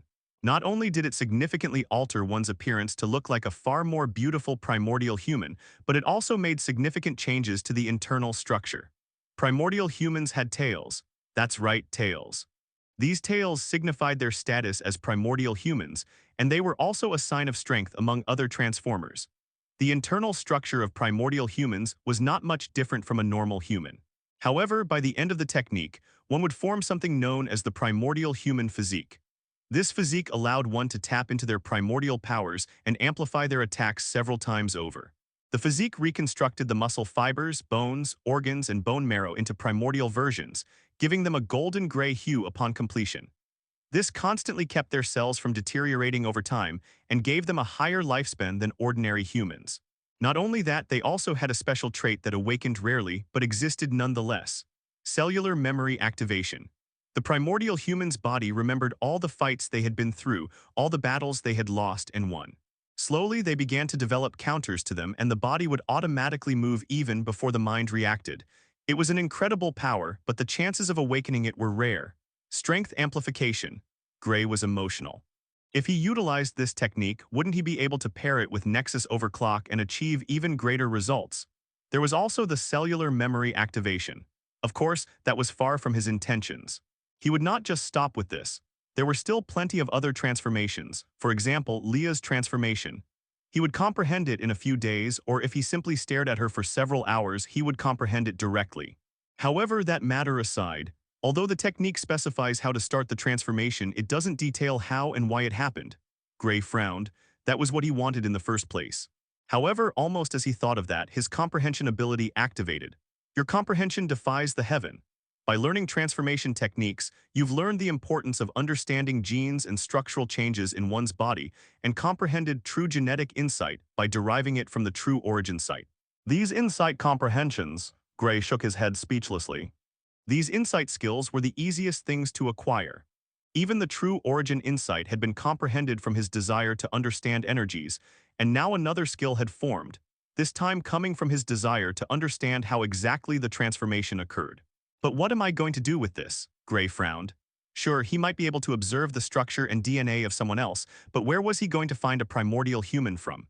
On the other hand, he could also use it on Leah and maybe even Alyssa to understand the essence of their transformations and apply it directly. Maybe he could even kidnap a high human and take their structure as well. But for now, he put those thoughts aside. He wanted to comprehend the other human techniques before making a bigger move. These techniques would, without a doubt, act as his foundation, as he was a human himself. Next, he took out the Ascended Human Technique note. This one was not as exaggerated as the primordial human transformation technique, but it was good enough. Your comprehension defies the heaven. By reading the Ascended Human Transformation Technique, you've gained insight into it. Your comprehension defies the heaven. By reading the Ascended Human Transformation Technique, you've gained insight into it. 3 more hours passed swiftly, and finally he was done comprehending the technique. Ascended Human. Gray carefully gathered the comprehended technique and stored it within his mind palace. There was nothing much notable about the Ascended Human Technique. It seemed to be a variation of the High Human Transformation Technique, but everything about it was better. The special trait awakened after completion was not the eyes of illusion. Instead, it had something to do with immortal cultivators and martial artists, allowing them to form their own Dharma weapon that would grow alongside them and even awaken weapon consciousness. Traits like that can exist, Gray was slightly surprised. This did not seem to have anything to do with biology, did it? It made him quite curious. Who was the one that created this technique, and how did they manage to make this a trait one could acquire after completion? The experts of the starry sky are definitely not ordinary beings. The Ascended Human Technique did not possess any special extra ability like the Primordial Human Technique. Hence, he moved on to the very last one. The Mystic Human Technique. However, before proceeding, he decided to take a break. He had been inside his room for 6 hours straight. He went out for a bit and noticed that Leah was missing. She had most likely gone out with Valeria. Little Hong was also missing, and she probably attempted to bring Mimi with her as well, but it should have dispersed. Then a thought rose in Gray's mind. Wait. He returned to his room at the same speed he had exited. Shutting the door closed, he immediately activated his shapeless ability. However, this time what appeared was not Mimi. Rather, it was a human that looked exactly like Gray. This was a perfect carbon copy. Even the facial features matched perfectly. Gray connected his consciousness to the other body, and as a second ranker, splitting consciousness was entirely possible. Soon, he began controlling the clone. He made it move around as usual, and eerily enough, it felt no different from his own body. This will work. Gray was delighted. Since he could not cultivate the techniques himself, he could instead use his shapeless ability to make use of the technique and observe everything using genetic insight. Afterward, he could retract the ability, and it would reset back to 0 immediately. The clone sat cross-legged on the bed as the main Gray observed it while sitting on the chair. Although the clone could not retain the transformation forever unless he maintained it constantly, it was still extremely useful. Besides, Mimi had its own usefulness. He had never thought about it before, but if he permanently let Mimi remain active, then it could theoretically cultivate. However, moving outside Gray's perception range would instantly diminish that power. For now, he pushed those thoughts aside and utilized the clone. Oh right, I need vital essence. A slightly pained expression appeared on Gray's face. He did indeed possess the Azure Vitality pill he had obtained from Brandon's inheritance ground. However, it was limited. On the other hand, he still had vital essence obtained from beast cores. Speaking of beast cores, he was very interested in them. They not only stored vital essence but also the special traits a beast possessed. He still remembered the silent wolf he had first encountered in the forest after entering the secret realm. He very much wanted its trait for himself. However, that trait could not be taken out of the core or utilized by humans. But Gray felt that if he utilized his genetic insight, he might be able to discover something. Hence, before attempting to cultivate the primordial human transformation technique, he decided to use genetic insight on the beast cores first. He took out the carefully preserved wolf beast core from his spatial ring and activated genetic insight. The world flashed black and white before his eyes. The glowing beast core filled with vital essence abruptly changed, its glow disappearing as something appeared within Gray's vision. What appeared were numerous X-like patterns in the very center of the beast core. Along its ridges, special intricate runes lit up. The instant Gray laid his eyes on it, he froze. This.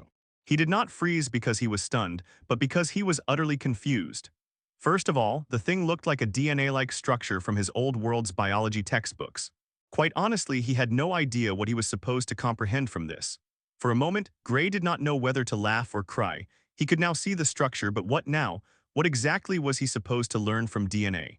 And most importantly, why was there DNA inside a beast core at all? However, just as quickly, his ability kicked in. Our comprehension defies the heaven. By observing the DNA structure of a shadow wolf, you've gained insight into its structural engineering and origin imprint. Information flashed into Gray's head like a tidal wave. The mysteries of the DNA within the beast core began to slowly unfold within his mind. Your comprehension defies the heaven. By observing the DNA structure of a shadow wolf, you've gained insight into its structural engineering and origin imprint.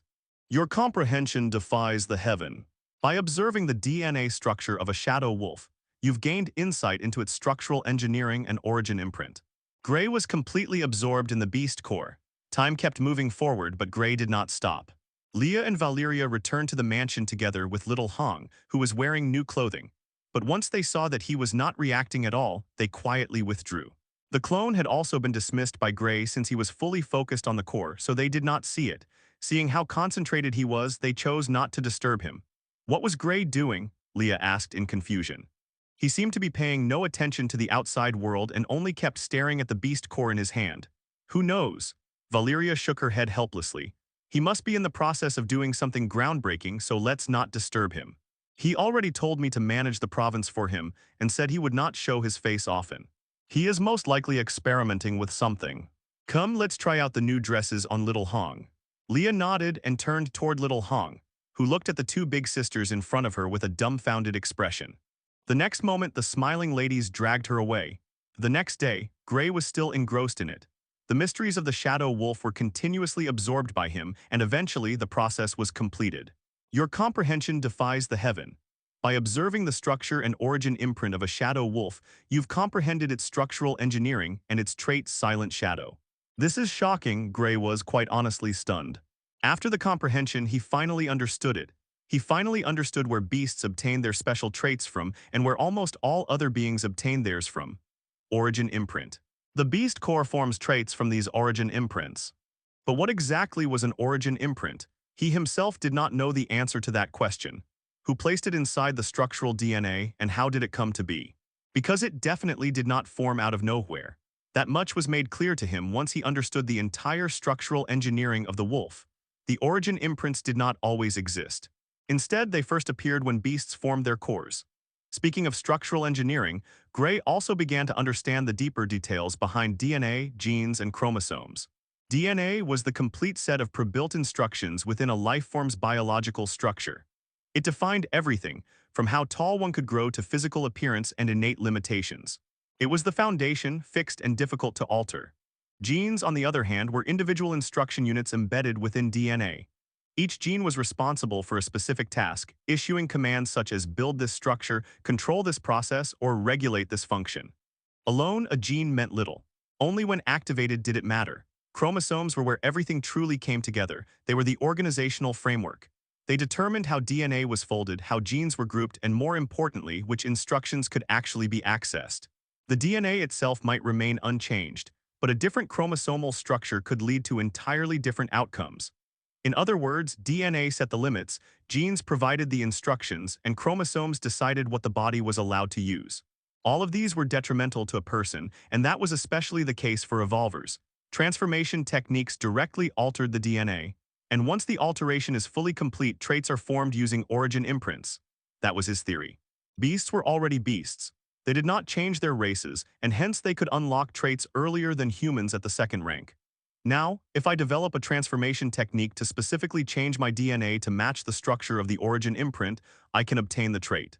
And he already knew of a transformation technique that targeted beast transformations. But before that, he wanted to observe a primordial human first and see what changes occurred during the transformation process. Although he understood the structural engineering, there was still the matter of how to apply it.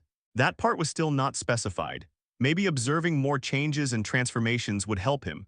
However, just then, Gray felt something. It was coming from the secret realm. "It's Alyssa." Gray swiftly stood up and snapped the secret realm portal open. As soon as he crossed over, he felt the temperature around him drop. He even shivered slightly from the cold. "I'm shivering." Gray was dumbfounded. His physique had already surpassed the stage where even a snowstorm and ice walls could affect him. This only meant that this ice was no ordinary ice. Additionally, he heard cries of distress from the infernals. They all wore terrified expressions as they endured the frigid cold. For beings that lived in temperatures hotter than the sun, the cold being produced was their natural bane. Your comprehension defies the heaven. By observing a source law of frost, you've gained insight into the true source ice. Source law. Gray was stunned. Now what was a source law? He knew what normal and creational laws were. Chaos, Hungmeng, heavenly laws, Taiyuan and Taiyang were all laws of creation and balance. Then there were normal laws such as the law of ice and the law of fire. But what exactly was a source law? Gray's figure flickered, and the next moment he was standing beside a huge cocoon made of frost. Ice continuously spilled out from it without stopping, and the nearby vegetation was being affected as a result. Then abruptly he saw a crack forming. The frigid cold spread endlessly through the secret realm, biting into everything it touched. Frost crawled rapidly along the ground, and even the wood veins buried deep beneath the soil began to stiffen and crack under the pressure. If this continued, the very foundation of the secret realm would suffer irreversible damage. Gray frowned deeply as he sensed the deterioration below. This was no longer a simple clash of energies. Without hesitation, he clapped his hands together. In the next instant, two talismans shot out from his spatial ring, spinning rapidly in midair. Dense runic light bloomed from their surfaces as they fused together, forming a tightly sealed barrier that enveloped the cocoon completely. The barrier locked into place just as the temperature plummeted further. Boom! The frigid cold slammed violently into the barrier, sending shockwaves rippling outward. Cracks spread across the frozen ground, yet the barrier itself remained firm. This was no ordinary defensive formation. Every line, every rune had been personally designed, inscribed, and refined by Gray himself. It was infused with his understanding of energy, structure, and balance. How could his dragon sister possibly shatter something like this? However, in the very next moment, a sharp cracking sound echoed through the air. Crack, crack, crack, the barrier fractured. Runes shattered one after another as the defensive layer collapsed entirely, dissolving into fragments of fading light. Gray's expression turned cold in an instant, his eyes narrowing sharply. This was no longer about protecting the cocoon. His powers, his techniques, and his authority were being directly challenged. Gray raised his arms without restraint. Nexus energy surged out of him like a raging tsunami. The flawless energy roared as it flooded the surroundings, bending space itself under its overwhelming presence. The air groaned, distorted, and warped as if struggling to exist beneath its pressure. The moment the Nexus energy appeared, the world fell into an unnatural silence. Mutated beasts lurking in the distance instinctively retreated, their bodies trembling uncontrollably. Even the power infernals lowered their heads, unable to withstand the pressure emanating from the perfect energy. The frigid cold, however, did not retreat. As if sensing the provocation, it reacted with fury. The temperature dropped even further as the cocoon trembled violently in response. From within it, a vast and ancient force surged outward. The source law of frost erupted like a tide, flooding the secret realm with raw vitality and authority. Roots of law manifested in the air itself, pushing back against the Nexus energy with terrifying intensity. However, it was futile.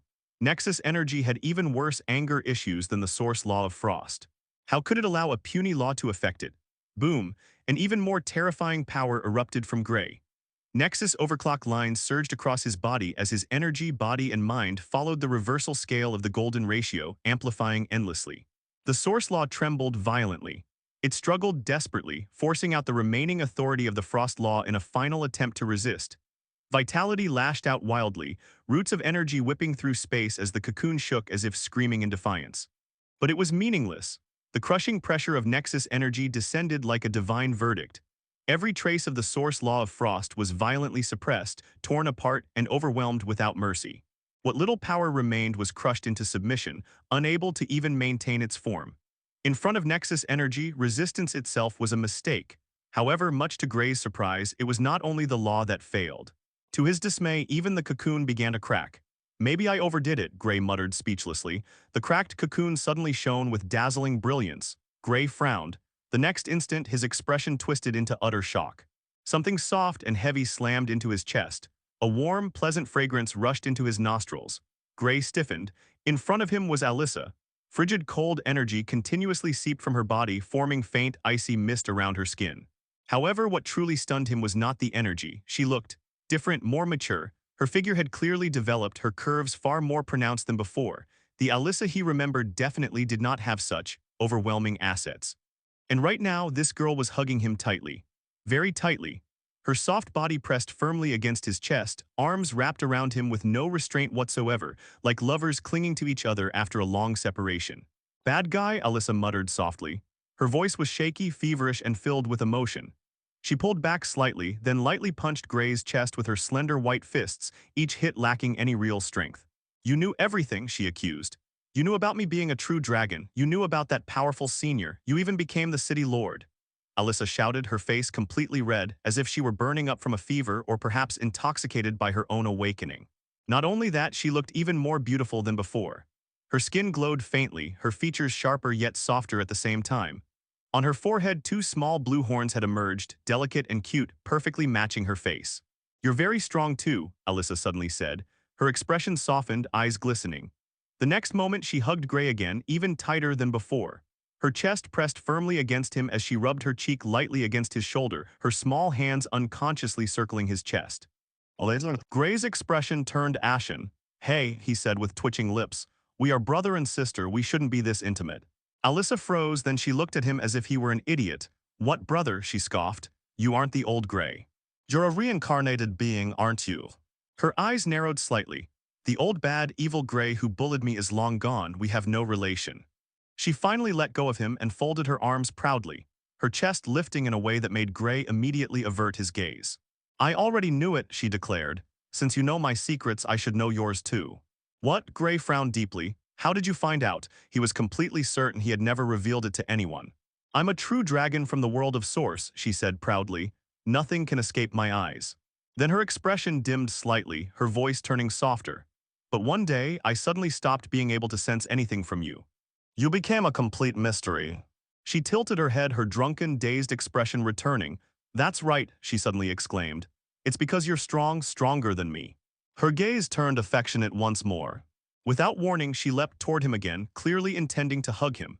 This time, Gray reacted faster. He stepped back instantly, dodging her embrace.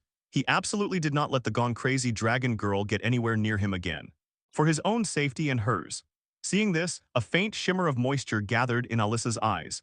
Her lips trembled slightly as she looked at Gray, confusion and hurt mixing together on her delicate face. Why are you dodging me? Alyssa asked softly, her voice tinged with sadness. She looked as if she had been deeply wronged, like a child pushed away without understanding why. Gray let out a quiet sigh and shook his head. You are not yourself right now, Alyssa. Pull yourself together. Here, he took out a candy bar and held it out to her. Chocolate helps stabilize your emotions. It will make you calmer. In his mind, the reason was already clear. This emotional instability was closely tied to her transformation, and the symptoms matched what he knew about dragons all too well. They were creatures ruled by instinct and emotion. Absolutely outrageous in their behavior and just as outrageous in their demands. Just mere talking could not make her calm down, he had to distract her.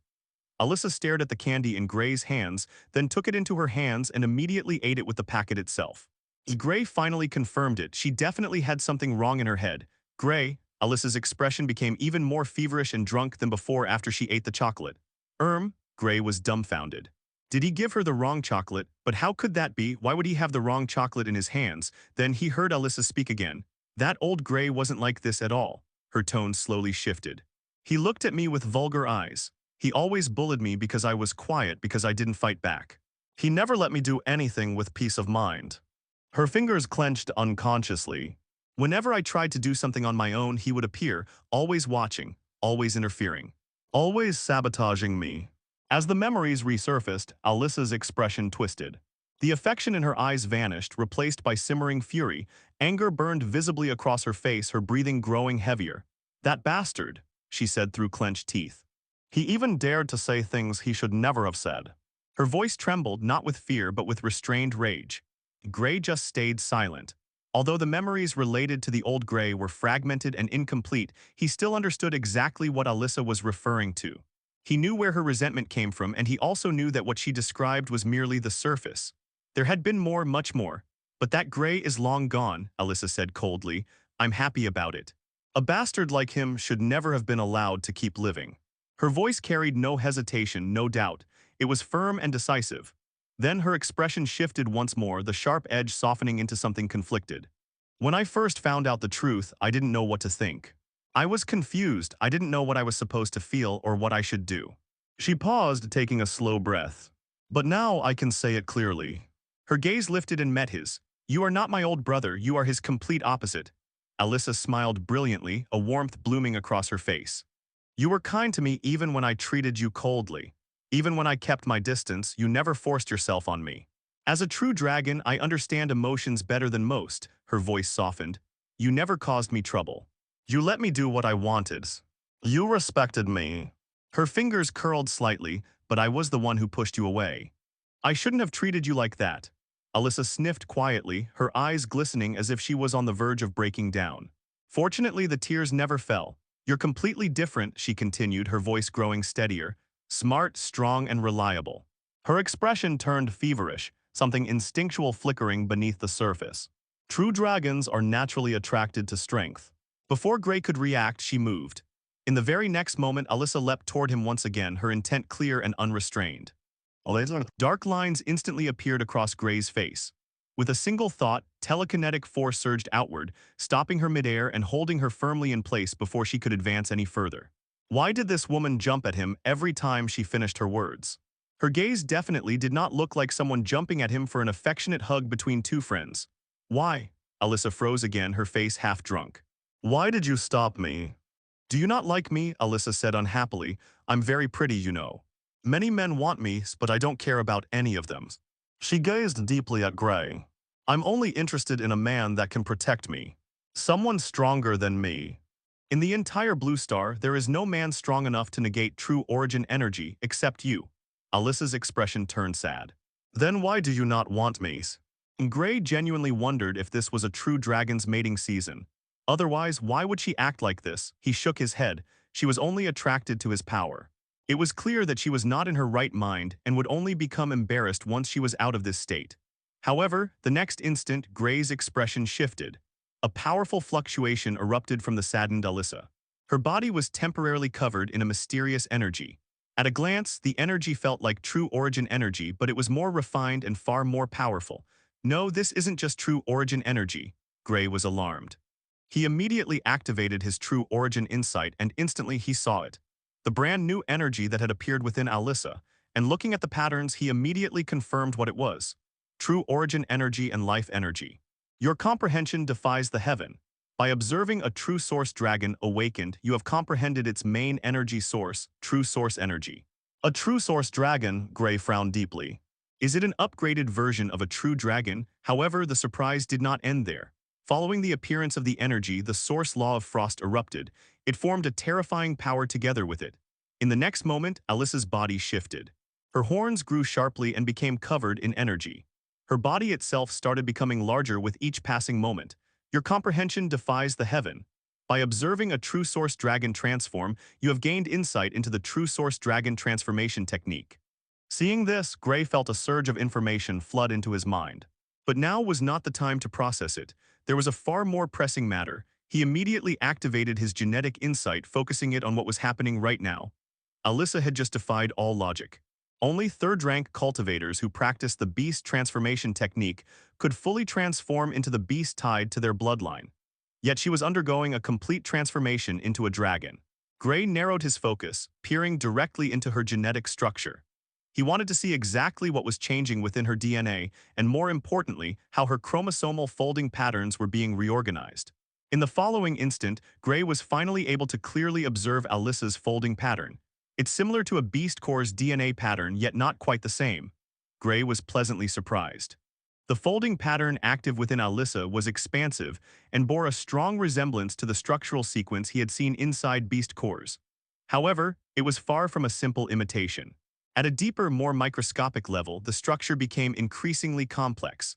Layers of genetic instructions overlapped one another, not merely coiling or unfolding, but actively rearranging their internal order.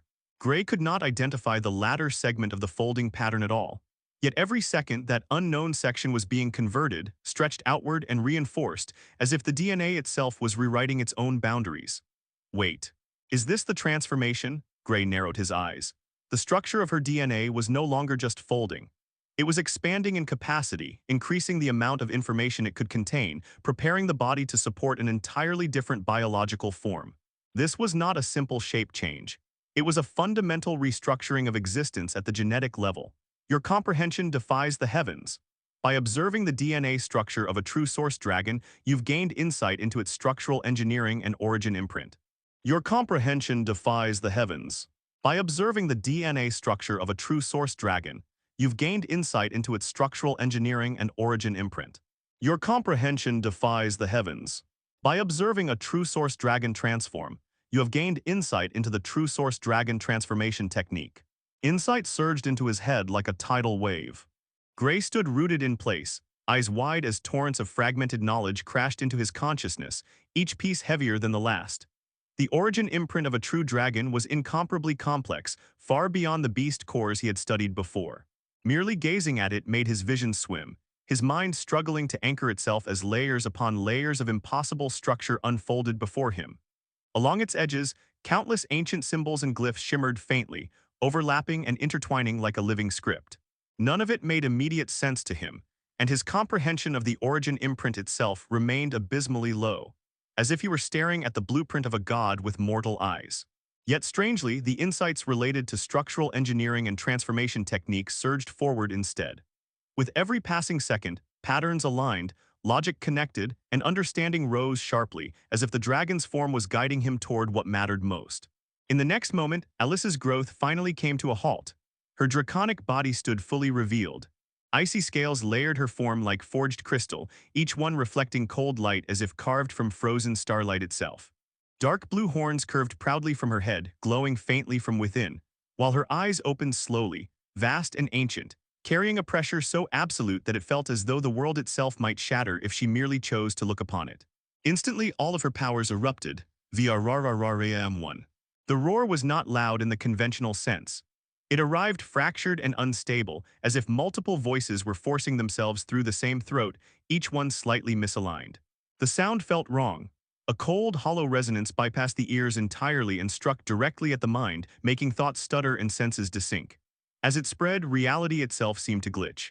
The pitch bent unnaturally, stretching and snapping apart mid-roar, overlapping in broken layers that refused to resolve. The echo did not fade.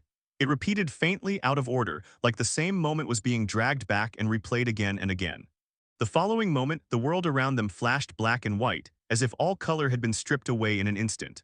The air froze mid-motion, drifting frost halted in place, and even the falling shards of ice seemed suspended, caught between one moment and the next. Gray's vision blurred briefly as the roar pressed through existence itself. The sound did not travel outward like ordinary noise. It overlapped, echoed, and folded back upon itself, leaving behind lingering afterimages of the same instant repeating again and again. For a breath that felt both fleeting and endless, everything stood still. Gray's eyes constricted. His saint's eyes shone with blinding brilliance as the mysterious power erupting from the true dragon washed over him. Even so, the pressure was suffocating, heavy enough to make his instincts scream. There was no mistaking it. Alyssa had halted everything. She had stopped time. The true dragon gazed at him coldly. There was no surprise in its eyes, nor any hint of alarm at seeing Gray move freely within a frozen world. To it, Gray was not an anomaly. He was an enemy. The Alyssa he knew, even the drunken one, was gone. What stood before him now was a being ruled entirely by instinct. Its mind held a single directive, destruction. No reason existed beyond that. It's at the peak of the middle stage. Gray muttered, genuine surprise flickering through him before a wide grin spread across his face. Alyssa's transformation was not yet complete, yet her aura had already climbed to the peak of the sixth stage. Very good. In terms of raw presence alone, Alyssa was no longer inferior to a god. Far away, Fedric watched the scene unfold with pure, unfiltered terror. For a brief, sincere moment, he wondered if he had already died and this was Hell's budget-friendly scenic route. Clutching the tree like it was his last surviving relative, he began chanting calming scriptures at a speed that would have impressed even the most devout monks. He had already been swept away like a loose twig more times than he could count, and his dignity had not survived the second impact. If this continued, Fedric was certain of one thing: enlightenment was coming soon, one way or another. I shouldn't have come here. Fedric was caught between tears. The following moment, Fedric saw the world painted in white by the dragon turn purple as a powerful energy abruptly descended. For readers who are familiar with Pokémon, the roar is conceptually similar to Palkia's. It's available in YouTube if you want reference. It's good to know that my peers are as strong as me, Gray smiled brightly. If there was one thing Gray lacked, it was fights with people his age. Because as far as he could remember, almost all of the people he had fought and eliminated so far were crusty old men or talentless middle-aged uncles that loved acting like cringe lords. But standing before him was a full-fledged dragon. Its domineering presence and overwhelming figure alone were enough to make Gray's blood stir. For the first time in a long while, he genuinely wanted to fight someone head-on.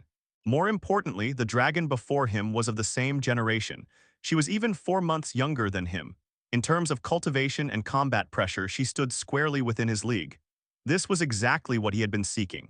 What meaning was there in defeating old monsters who had lived for hundreds of years, their potential long exhausted, or middle-aged evolvers already bound by decline and stagnation? There was no sense of competition in that. Victory against such opponents only proved endurance, not supremacy. That was why he had longed for the starry sky. He wanted to meet powerful beings of his own age, geniuses who stood at the peak of their generation, and defeat them openly. Only then could he prove that the Nexus evolutionary path he had painstakingly forged was not an empty theory. It was a path capable of crushing true geniuses. I hope you will give me a good fight, Gray smiled. In response, the compressed Nexus star within his elixir field began to stir. He had no intention of relying on the power of his secret realm. This battle would be fought using only his own strength. He had something he needed to prove.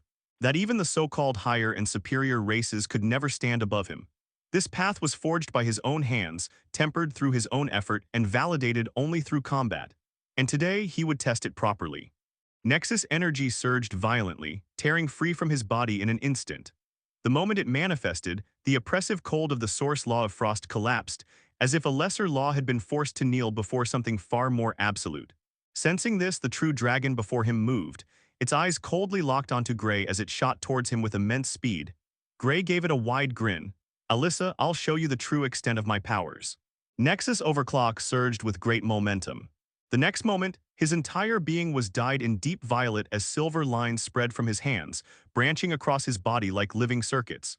His saint's eye ignited, burning with the brilliance of a supernova on the verge of detonation. Fine luminous purple lines crept outward from the sclera, carving into his gaze and lending him an even more oppressive, domineering presence. It felt as though his eyes alone possessed the authority to bring an end to the world. Above his head, space itself began to glitch. Crackling heavenly tribulation power erupted from the distortion as his saint's halo fully manifested, rotating and shifting like a vast mechanical construct. Gray formed his shapeless sword, the dark sword with purple rings trembling as the Nexus energy surged toward it. Boom, the entire realm fell silent for a moment. Even the true source dragon temporarily stopped in its tracks upon seeing him. Gray looked no less than a powerful god descended into the mortal world. The sword, paired with his transformed body, the heavenly tribulation crackling across him, and the long halo, everything combined made him look otherworldly and domineering. Come at me, Gray's voice boomed. It no longer sounded ordinary but had a glitchy, distorted feeling to it. VRRRRRAAU. The dragon roared in anger. It felt extreme dread and an oppressive force from Gray. How could it, a domineering dragon that could dominate all eras in the future, let this go? Chillness surged and its scales began to twist and move as it flew towards Gray. The next moment, it was right beside him. BZZZ. Almost immediately, a powerful beam of energy erupted from the two blue horns of the dragon. It was the combined force of the source law of frost and true source energy. Seeing this, Gray stretched his left hand out. Nexus convergence. Boom, the world flashed black and white as the terrifying black hole-like ability descended. The beam of energy shot out by the dragon was directly absorbed. In the following instant, the black hole of pure Nexus energy condensed and collapsed. The air twisted violently as the secret realm stirred uncontrollably. The true dragon was forced to take a few steps back from the impact of the collapse. However, it recovered just as quickly. It rose even higher into the sky and waved its long wings. Immediately, myriad icicles as big as several trucks condensed around it. Whoosh, they shot towards Gray with immense momentum. The tips of each icicle were covered in true source energy, and the icicles themselves were made out of the source law of frost. It's been quite a while since I used Zenith sword art, Gray smiled. His pupils ignited with a faint purple flame as Nexus energy surged violently through his body, flooding every nerve and channel at once. Sword intent erupted, dense and tyrannical, converging into the blade in his hand until the air around it warped. Then he took a step. The world slowed, not because time had stopped, but because Gray's perception had exceeded it. Nexus Overclock roared to life like crashing tides as sparks leapt across his nervous system, purple arcs flashing beneath his skin. His perception stretched infinitely outward, every icicle reflected crisply within his vision as if frozen in place. SHNN, the first icicle shattered. A sharp, clean boom rang out as sword light sliced through it with surgical precision, fragments exploding outward before the sound could even finish forming. Gray was already moving, his body flickering through the air like a broken afterimage. Boom, boom, boom. Each step forward was accompanied by a crisp detonation as another icicle was cleaved apart, sword light striking faster than thought itself. The blade never paused, never slowed, its path seamless as if the icicles had shattered themselves in fear. The storm of frost collapsed inward, pulverized into glittering debris as he carved a straight path through it, every strike perfectly aligned, perfectly timed. The air screamed under the pressure of his movement, unable to keep up with the violence imposed upon it. In a single breath, he was gone from the true dragon's vision. The shattered remnants of the icicles were still falling when Gray reappeared beside the true dragon, sword already raised, Nexus energy surging off him in overwhelming waves. Purple light bled into the space around his body, his presence alone forcing the secret realm to tremble. Zenith sword art first form, sword energy flared as Gray swung his blade downward. BZZT. A blazing arc of sword energy tore through the air, splitting into crescent-shaped waves like shattered moons. In their wake, streaks of heavenly tribulation lightning chased closely behind, crackling violently as they carved a path of destruction forward. The true dragon did not dodge. Its massive body blazed with power as a mysterious symbol rapidly formed around it. WHRRMMM, the world abruptly drained of color, plunging into black and white. Time itself froze. The incoming sword energy and the heavenly tribulation were locked midair, suspended mere inches from its scales, but Gray was unaffected. Time stop doesn't work on me, I'm sure I already made it clear, Gray smiled. As his words fell, a deeper temporal ripple spread outward from his body. His own authority over time surged forth, forcibly overriding the frozen domain. Time resumed. Caught completely off guard, the halted sword energy and heavenly tribulation crashed down all at once, slamming directly into the dragon before it could react. VRRRRRAZUM. The true dragon roared. Even as the attack landed, it remained unharmed. A thick layer of frost had already formed over the impact point, sealing it off at the critical moment and dispersing the destructive force entirely. The true dragon and Grey locked eyes for a fleeting instant. In the very next moment they moved. CRRK, buzz, whoosh, clank both erupted at full speed. Their figures blurred out of existence, moving so fast that ordinary mortals and even first-rankers could no longer perceive them at all. From the ground, Fedric could only see streaks of blue and purple-silver light tearing through the sky in crisscrossing, zigzagging paths. Every collision between them sent terrifying shockwaves crashing downward, shaking the earth beneath his feet. At this rate, if neither of them stopped, the entire secret realm would collapse. The true dragon's crushing claws evenly matched each and every one of Grey's precise sword attacks. Its eyes locked coldly onto him as it dodged and parried with calm precision. Grey wasn't fazed either. Instead, he was even more excited. A wide smile was plastered across his face as Nexus energy continuously surged out of him. His momentum increased every second, and the excitement, along with the Nexus overclock, kept pushing him to new heights. The true dragon's endurance had reached new heights. Its scales were not something an ordinary 6th-level second rank being could damage, perhaps not even a 7th-level expert could breach them with ease. However, Grey could not be measured by conventional standards. The Nexus overclock operated according to the golden ratio principle, continuously forcing his body to function beyond its natural limits. Each surge pushed his physical structure, nerves, and energy circulation into a state that should have been unsustainable. Yet, while the strain was immense, it would not cause long-term damage as long as he maintained precise control and did not exceed the critical threshold. This was because Nexus overclock was fundamentally bound to Nexus energy itself. The golden ratio it followed allowed the energy flow, bodily stress, and recovery to remain in near-perfect equilibrium. It was precisely due to this balance that Grey could reverse the burden, recycle the strain, and maintain the overclock indefinitely. In other words, what should have been self-destruction became a self-sustaining loop. And this loop, as long as he was willing to suffer a bit of pain, could push him to new limits. If he added his self-buffing halo to the equation, it would become even stronger. WHMM, Grey swung his sword in rapid succession. Sword energy and heavenly tribulation erupted at the same time as they surged toward the true dragon. Seeing the attack, the true dragon flung its wings. Immediately, several energy beams shot out from its body. Grey's attack collided with its own. Instantly, a small nuclear bomb-like detonation went off in the skies where they fought. The ground below slightly caved in from the impact, and Fedric, a powerful third-rank expert, was flung away once more. "Why God?" he screamed as the impact sent him flying off the map. He landed precisely in the Infernal's volcanic hell area. The rest of the Infernals stared at him, then stared back at the two powerful entities in the air and shivered. Not even hell had monsters like these. And amidst all this, a certain someone from inside Grey's mansion was witnessing everything through the Infernal's sight, a dumbfounded look frozen on her face. At this rate, the secret realm is going to be destroyed. Even while immersed in battle, Grey remained aware of the situation. He quietly reached out to the power of the secret realm. High above, barriers began to form layer by layer, intercepting the aftermath of their clashes before it could crash down. The next moment, the true dragon attacked again.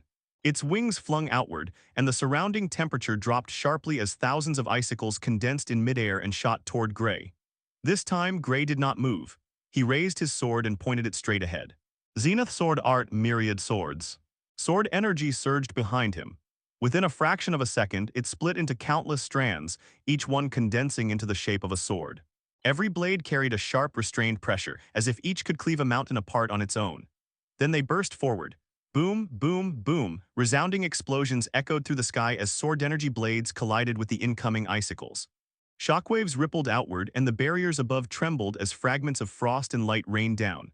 Grey did not stay still. Right after the attack, his psionic energy stirred, and his mind perception, amplified by his Nexus overclock, surged forth. The world was drained out of light as telekinesis completely erupted out of him. The air twisted and stirred under its pressure, and even with the power of the secret realm, the area around his mind perception was directly affected and instantly pulverized into dust the moment it emerged. Several stones and debris rose into the air. Grey was not about to give the dragon any time to recover. He needed to break its defenses and knock it out decisively. He activated the mental annihilation art with restrained power and directed it at the dragon. It had no effect. Smiling, he pushed the art to its limit and unleashed it at full strength. Even then, the dragon merely staggered slightly, its head swaying as a faint dizziness set in. Each time he used it, Gray noticed the same phenomenon. The scales near the dragon's head subtly shifted as energy rapidly gathered around them, reinforcing its defenses. If his judgment was correct, then the solution was simple. He just had to hit it really hard. Gray shot toward the massive dragon, his telekinesis crashing down to lock its body in place. The restraint held for only a split second before the dragon tore free from his control, but that was more than enough. Gray flung the sword in his hand into the air. Mid-flight, its form began to distort and reshape, humming with unstable power. At the same time, Nexus energy erupted forth, condensing fiercely around his fists. They shone like blazing stars as Gray drew his arm back and punched forward with everything he had. Ting, like the sound of a metal bat colliding with a metal pole, the impact rang out, and immediately after, the true dragon saw stars in its eyes. By the time Gray was finished fisting the dragon, his shapeless ability had already finished transforming. A shining, starry brick appeared in his hand. Intricate patterns covered its surface, radiating an oppressive force, as if a single brick alone could end the world. Without hesitation, Gray poured strength into his arms and swung it down. Telekinesis surged simultaneously, stunning the dragon once more and locking it in place for an instant. Ting, ting, ting, ting. The sound was unmistakable, like a car being mercilessly beaten apart. The true dragon froze midair as its head was hammered repeatedly, each strike landing with brutal precision. Gray looked like a serious carpenter driving nails into stubborn wood. Except the tool in his hand was a brick, and the thing being hammered was a true source dragon, a being no less powerful than a god. If the dragon had been consciousness, it would have bawled on the spot. Unfortunately for it, the dizziness was far too overwhelming. Just as it was about to recover, its head was smashed again by something incomprehensibly hard. Resistance was no longer an option. The next moment, it let out an angry, confused roar before it blacked out. The instant it did, the source law of frost erupted, and along with it the true source energy followed. Both of them formed a powerful barrier around the dragon as it began shrinking. Is she transforming back? Gray acted fast. To him, the most important thing was, of course, comprehension. Immediately, he activated his genetic insight. The instant he did, he saw the expanded folding patterns containing the secrets of her transformation, the origin imprints on the framework's edges, and most importantly, he saw it reverting back. Now this was what he wanted to see. He saw how it expanded, but he did not see it going back to normal.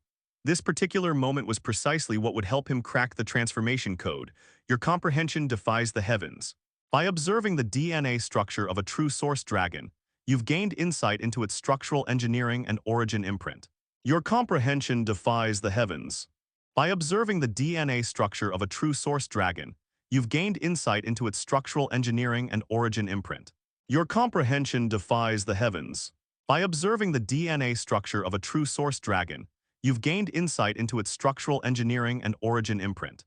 Comprehension burst forth as his mind palace continued absorbing the insight. Eventually, after a few minutes of continuous comprehension, the mysteries of transformation were no longer a mystery to him. Oh, Gray grinned brightly, his saint's eye flickering with power as he reverted back to his normal form. It all made sense now. The DNA structure was essentially not being overwritten, it was being retracted. It had been a misconception he held before, but now things were clear. A normal beast transformation performed by a bloodline warrior relied on incomplete external overlays. Beast traits were forcibly imposed onto the body, borrowing structure temporarily using bloodline power, and once the energy supply destabilized, the form collapsed. Only upon reaching the third rank, by forming a core and stabilizing that structure permanently, would full transformation and reversion will become possible. However, Alyssa was not doing that. Hers was nowhere close to a beast transformation technique. Her DNA contained both states. In fact, as of now, the human form she took was not her original template. Her dragon form was her original one. It's a structural toggle, Gray mused thoughtfully. At the deepest level of her DNA structure, there existed an anchor. A special power not related to genes or biology, perhaps it was an innate thing as a true source dragon. Whatever the case was, around that anchor were two complete biological architectures. One was compact and one was expansive. When she shifted forms, it was not remodeling herself or rebuilding. She was switching priority layers within that anchor. That was why the reversion was smooth.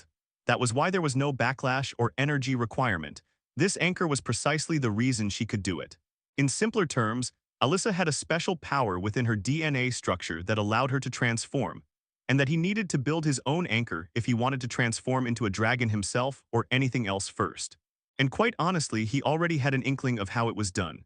He had the complete structural engineering of the true source dragon after all. But in short, it all relied on vital essence. Vital essence was far more important and serious than he had thought. It was something far more potent than anything he had ever seen. It was the power that led to endless possibilities. Transformation could be achieved through vital essence, and that anchor being created was also a transformation as well. This opened up a new possibility for Gray. But before I try anything, I should comprehend her technique. The next moment, he saw changes happening with Alyssa again. A dense cocoon rapidly formed around her body once more, layers of intertwined source energy and frost law weaving together as they sealed her completely within. The barrier was far thicker and more intricate than before, pulsing rhythmically as if responding to some deeper internal command. The instant the cocoon stabilized, insight began to surface. Fragments of understanding flooded into his perception, one after another about the transformation technique she utilized. Your comprehension defies the heavens. By observing a true source dragon, you have gained insights into the true source dragon transformation technique and its origin imprint. The only thing Gray truly comprehended was the structural engineering. The origin imprint, on the other hand, was still progressing very slowly. But on the flip side, if he was not wrong, the origin imprint most likely possessed the power to stop time. And the power to stop time was the one thing he lacked the least right now. Speaking of that, he also needed to make preparations for comprehending the time law. If he made no progress there, he would never be able to locate the Nexus law. Of course, he still had time. Middle stage only came after officially stepping into the second rank after all. That meant the transformation technique demanded higher priority for now. Speaking of transformation, Gray suddenly had a realization. Alyssa was still undergoing transformation. If not for me exerting too much pressure, her cocoon would not have broken. She was already as strong as him. He could only imagine the terror she would bring once she was fully finished and officially stepped into the first level of second rank. Of course, Leah would not lag behind by much. She only needed help controlling her energy, and she would become even stronger than she was right now. If anything, Leah was still the bigger walking cheat between the two girls. Alyssa was similar to Leah in one aspect. They both awakened powerful energies that were, in fact, fusions of two forces. The latter could not control it at all due to the massive difference between wielding one energy force and two. Yet Alyssa controlled it effortlessly. However, Gray knew exactly why Alyssa could do it and why Leah could not. It was directly imprinted into Alyssa's DNA. From the comprehension he received about the true source dragon transformation technique, it was clear that this technique was the prime mover behind everything. The god transformation technique was impressive, but the dragon's transformation technique was far more practical and required significantly less effort. Speaking of the god transformation technique, he still needed to comprehend it fully, as well as the structural engineering of Leah. That way he could also alter his human body to match that of a god, or perhaps even create an even more perfect version. But for now, it's comprehending time. Gray smiled as he sat cross-legged in the air.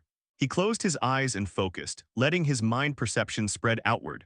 Whether through eyes or mind, as long as he could sense it, he could comprehend it. If there was one thing Gray had noticed, it was that the more focused he was, the greater his comprehension became. It had not been obvious before, since weaker things were easy to comprehend. But now that he was a stronger evolver exposed to far more profound concepts, the speed naturally slowed, making the effect noticeable. He first realized this while comprehending the beast core yesterday. Then suddenly, a thought surfaced in Gray's mind when he recalled the beast core. Wait, the anchor. Gray opened his eyes, a thoughtful expression forming on his face. The anchor was a control hub. Alyssa used it to decide which DNA folding pattern had priority at any given moment, human form or dragon form. It did not create the transformation itself. It merely told her body which blueprint to obey.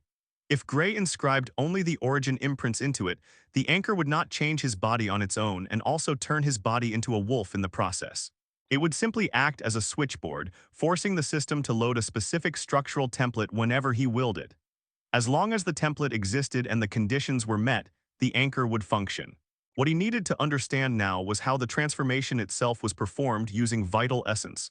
And for that, he needed to see it happening. That had been his initial plan from the beginning. To observe the Gray clone evolve using the primordial human transformation technique. But as things usually went for him, One thing led to another, and now he was here in the secret realm after an exciting battle against a dragon that could, in theory, completely collapse a city if fought outside without the protection of the secret realm's power. In the end, however, everything worked out. Not only did he learn the structural engineering of a true source dragon, but he also received crucial information regarding the secret of transforming into a powerful dragon, along with guidance on how to apply origin imprints into his own DNA structure. Soon, sitting cross-legged, he began comprehending. Time passed, and Gray did not even bother checking how much time had gone by.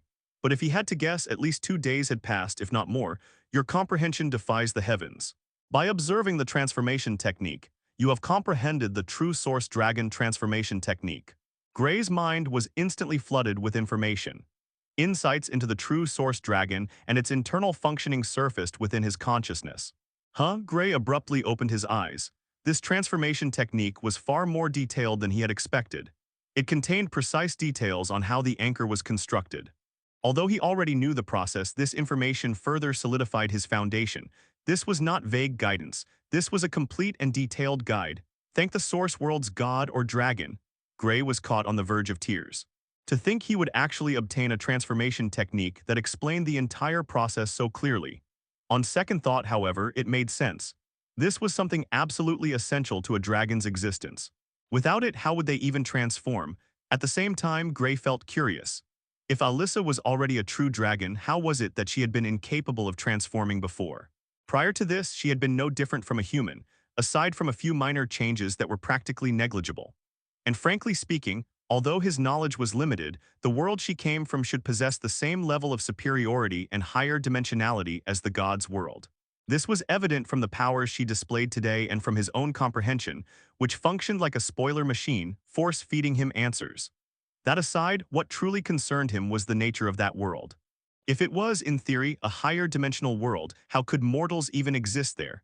In fact, Gray even doubted that a first-rank evolver could be born in such a place. Perhaps higher-ranking evolvers were directly born there. If so, would those dragons even need a transformation technique like this? Then where did Alyssa's technique come from? Leah's case was easier to understand. The endless heaven of God transformation was either something the so-called Legion of Gods specifically created for her current incarnation, or perhaps something she herself created in her past life after foreseeing this one. And the expert residing within Leah's mind only further solidified that theory. But what about Alyssa? As far as he was concerned, she had none of that. If she did, the thing should have already emerged from her forehead to beat him up when he was hammering her down with his powerful, world-ending brick. Perhaps her mother, Melissa Lockhart, had something to do with it. But was this Melissa Lockhart from the Dragon Clan really capable of creating something like a transformation technique? The chances of that were 50-50. It was also possible that the Dragon Clan directly possessed it. His current theory was that Alyssa probably had her mother's guidance, something like past recordings helping her with everything. That was likely where she received these techniques from. It was not just going to appear out of thin air, was it? Even Leah's did not appear out of thin air.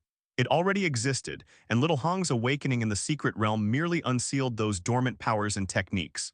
This Melissa was no ordinary figure, it seemed. She had prepared everything before she was taken captive by the Dragon Clan.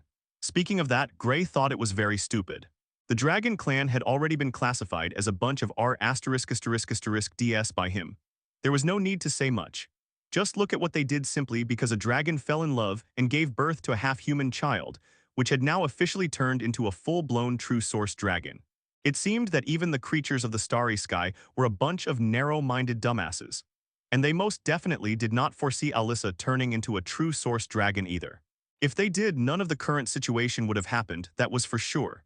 But on the other hand, if this did not happen, he would not be alive right now, nor would he have a family. If Richard did not lose his memories and find him after falling down here, then he would have most likely died from blood loss as a baby, meaning he would never have had the chance to cross over. Fate is really unpredictable. There is no escaping it. He might have said this, but what he himself had not realized yet was that he had already defied fate countless times before. Speaking of fate, Gray thought about a certain family. I need to find the Sears family as well. After Gray was done trailing off from important matters and thinking about random things like usual, he checked around the secret realm for damage and began fixing it using the power of the realm. Once he was all done, he gave the Infernals a few instructions before departing. However, just before he left, Fedric came forward. "City Lord Gray," Fedric called out respectfully. Fedric had seen many things during his few days in the southern region, and so far, each encounter and experience had stunned him into oblivion. The man standing before him was an absolute monster, and the sight he saw today was simply unbelievable. While his powers were sealed, there was nothing wrong with his eyesight. He was a martial artist after all, and martial artists forged their bodies. He clearly saw what Gray was fighting and how he looked while fighting. The mere sight of Gray in his transformed state left his throat dry. A halo, an evil-looking sword with purple rings on both sides of the blade, and a terrifying energy that gave him a sense of natural suppression. Not to mention the lightning he used, he could tell with a single glance as a third ranker that it was no ordinary lightning. All of this combined made him look like a chaotic evil god descending upon the mortal world. Or perhaps the title Monarch of Calamity would be more suitable. Each and every attack he used defied common sense. Swords numbering in the thousands, a literal ability that seemed to defy gravity and sucked everything in, reducing things to the ground with a snap.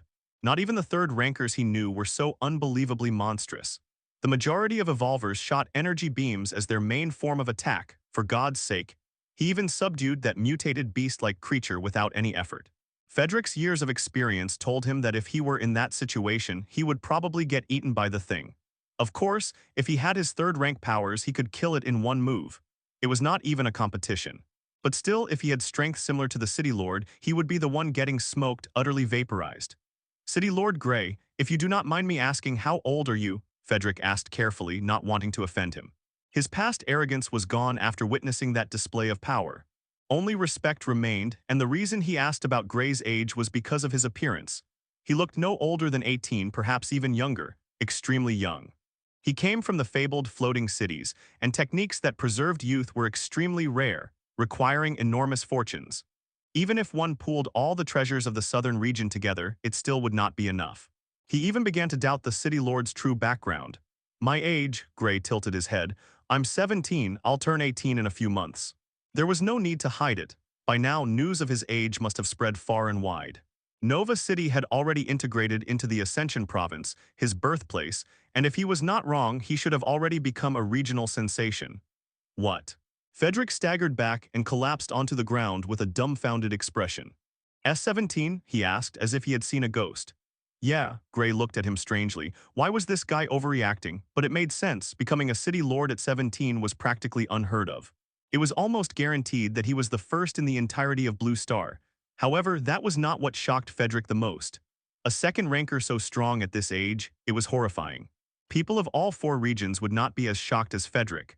They always held the thought, so what if you are a genius here? In the floating cities, there are even more monstrous geniuses. But Fedric, being from the floating cities, could confirm one thing. Nobody, absolutely nobody in the history of the Federation has managed to reach the City Lord's level at his age level. Reaching second rank, there were a handful who managed to do so at 17 or 18. But those people awakened their elixir fields early and started cultivating from childhood. Such a genius he had never seen in his life. If Fedric knew that Gray had gone from having no rank at all to becoming a second ranker in just 2 months, he would probably fall unconscious on the spot. After the short exchange with Fedric, Gray did not stay around. There were far more pressing matters than talking to a legendary third-rank expert from the floating cities. At the same time, Fedric made it clear that he wanted to leave and was willing to forgive Gray for what had happened. However, now that he had witnessed everything related to Alyssa and Gray himself, Gray had no intention of letting him go. As for what he planned to do with him, only time would tell. But for now, Fedric would remain sealed and captive within the secret realm. As soon as Gray returned to his room, a young lady entered, wearing a blue nightgown, her hair still slightly damp from a recent shower. It was Leah. Gray had not shown his face for the past 4 days. It had made everyone worried. Luckily, thanks to Leah, everyone knew he was safe during that entire time. Gray. That dragon, was it Alyssa? As soon as she entered, Leah brought up what had happened in the secret realm. Gray was not surprised. She had a direct link to the Infernals. If anything went wrong, they could contact her immediately through that connection. In fact, Leah had more authority than Gray himself when it came to matters involving the secret realm and the real world. Gray could not access the information layer of Blue Star while inside the secret realm. The realm existed within a sub-dimension of Blue Star's first layer of space, and the first layer was littered with countless spatial nodes. Even in the southern region alone, he could sense many of them. Unfortunately, if he forcefully broke out of the secret realm's barrier and moved toward those connections within the chaotic spatial currents of the first layer, he would die instantly. His body was not built to withstand raw spatial turbulence. He had never seriously considered this limitation before, simply because he never intended to comprehend space before reaching the fourth rank. However, now that he was approaching minor succession in the spatial law, that reality was no longer distant. The secret realm was his greatest tool for comprehending space. If he continued observing the realm's portal for another week or two, he might reach minor succession and finally gain access to the second layer of space. Speaking of the second layer of space, while comprehending the transformation technique, Gray had taken several breaks. During those moments when he had nothing else to do, he simply stared at the sky beyond the secret realm's dome. Yet the sky above the secret realm was not truly fake. That was because it followed the same principles as Blue Star itself. Light emitted from the realm heart scattered through a gaseous atmosphere. Shorter wavelengths dispersed more efficiently, giving the sky its familiar blue hue. Clouds formed through controlled condensation, shaped by stable temperature and pressure gradients rather than illusion. Wind existed due to rotational differentials enforced across the realm, creating circulation patterns identical to planetary jet streams. Rain fell because gravity was consistent, droplets accelerating, merging, and descending exactly as they should. The only difference lay in the source. There was no sun, no planetary core, no orbital mechanics. The realm heart replaced them all, continuously supplying energy and enforcing natural constants. This sky was not fake, it was science sustained by evolver power. During this period of observation, a wild theory gradually formed in Gray's mind. If secret realms could exist within the first layer of space, then there was no reason they could not exist in the second layer as well. And not merely exist, but exist on a far larger scale.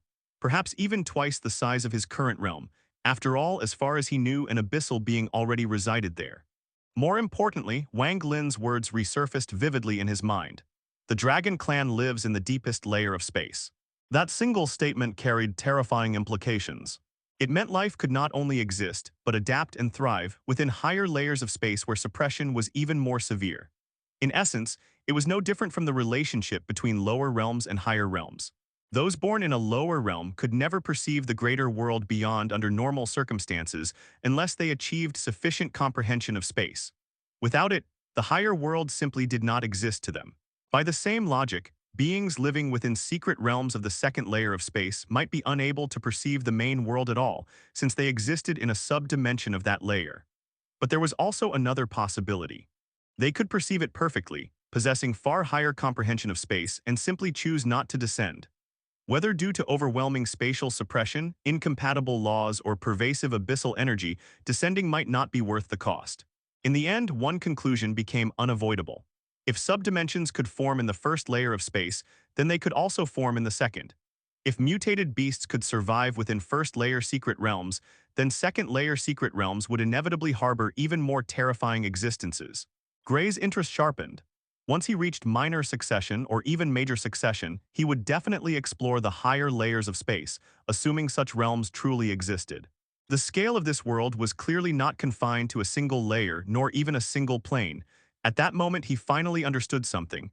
There was a reason this planet was called special. Hey, Gray. Are you there? Leah waved her hand in front of him, breaking his deep silence. If there was one problem with Gray, it was his habit of drifting into deep thought at the most inappropriate times and places. But then again, she could not treat him like a normal person. Gray was a rare genius, someone whose mind operated on a transcendent level, seemingly capable of comprehending anything. Could his train of thought ever be normal? Hearing her voice, Gray snapped out of it. "Ah, right," he nodded lightly. "Yeah, to answer your question, it was indeed Alyssa." Leah already knew about it either way. She should have seen everything already, and since that was the case, there was no need to hide anything from her. "It's really here," Leah shook her head, emotion evident in her voice. At the same time, Gray noticed something unusual. "Didn't Leah just say the word dragon? Where did you learn the term dragon from?" Gray asked. The term dragon, Leah tilted her head as if there was nothing strange about it, but then she froze. "Indeed, dragons did not exist on Blue Star. It's part of the information I received." Leah nodded. "I received a lot of information, and this was included." "Oh," Gray nodded. "Is that information related to normal dragons?" "Normal dragons?" Leah tilted her head again, clearly recalling something. Then she spoke. "No. There are only mentions of true dragons. What is a normal dragon? Is it a variant of dragons?" And Gray's eyelids twitched uncontrollably. "Before I answer that, what do you know about true dragons?" Gray asked, feeling strangely speechless. For a moment he did not know whether to laugh or cry. This girl had known all along. True dragons, Leah thought for a moment. The information is limited, but from what I know they are extremely terrifying beings. Even the gods must show them mutual respect. Then as if something clicked, Leah spoke again. Gray, Alyssa is a true dragon, right? She had assumed that only one dragon existed so far, meaning she had already categorized Alyssa as an all-powerful true dragon, which was not wrong. However, after hearing the term normal dragon, she instinctively reassessed the situation. Yes, she is a true dragon. Gray spread his hands, since she already knew there was nothing to hide. As for your question, Gray paused briefly before continuing.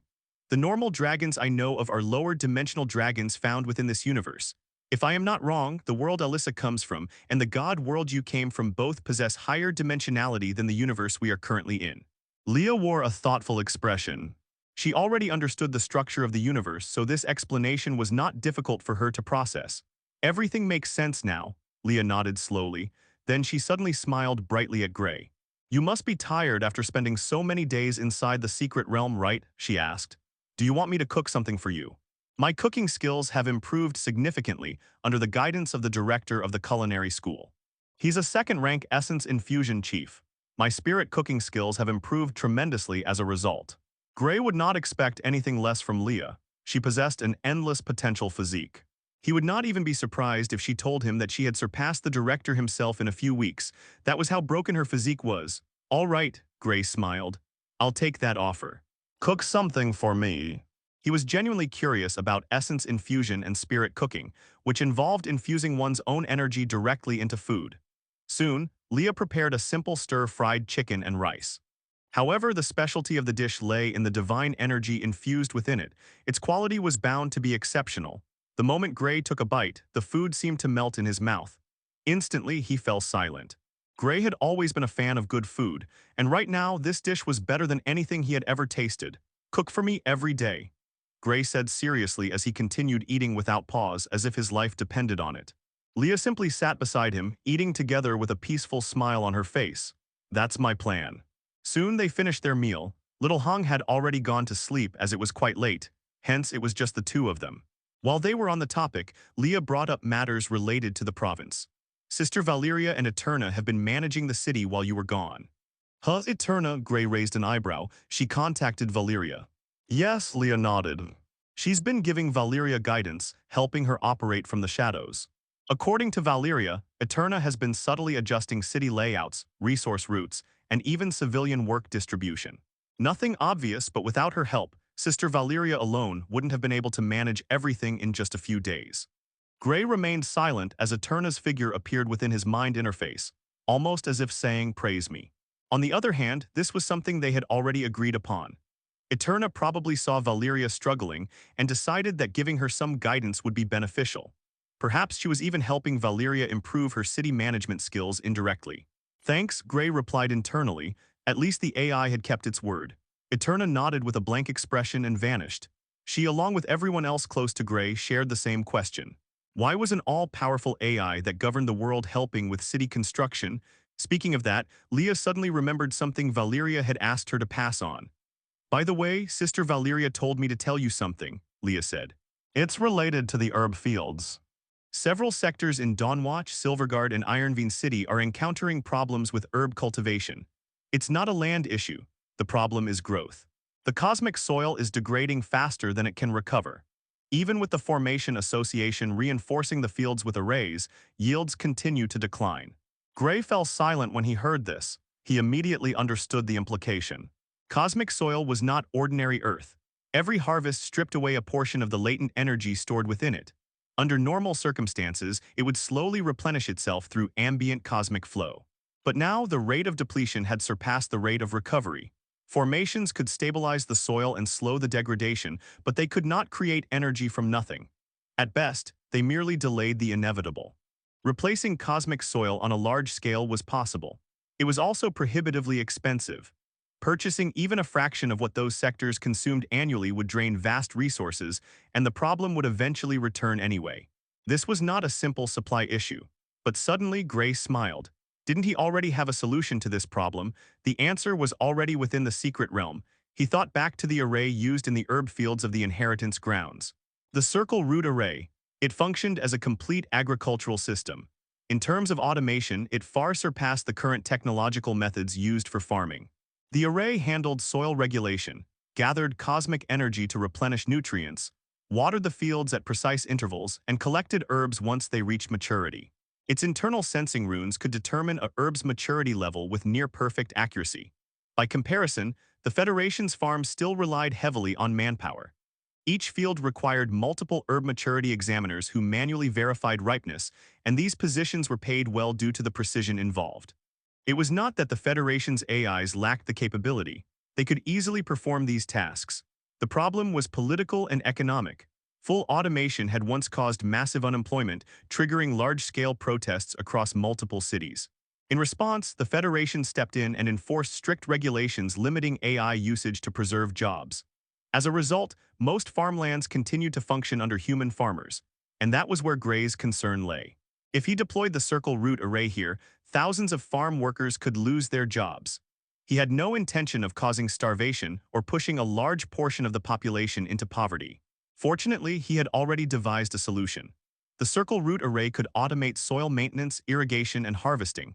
However, it could not evaluate herb grade, purity, or quality, nor could it manage storage logistics.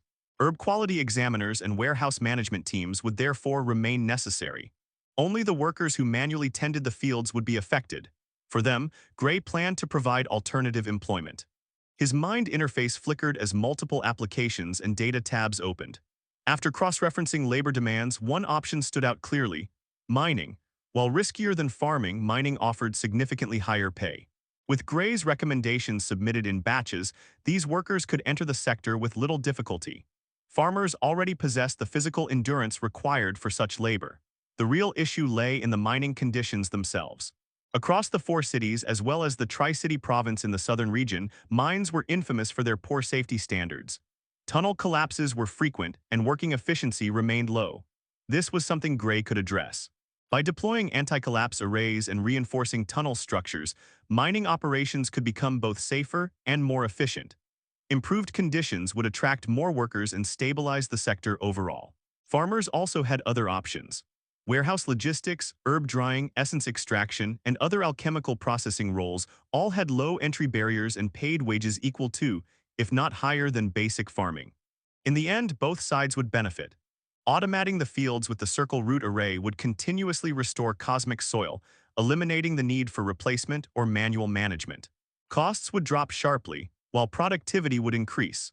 Once the golden ratio cosmic energy diagram was integrated, the array would function as long as cosmic energy existed in the world. Due to Gray's sainthood ascension, cosmic energy density around the province was already higher than anywhere else.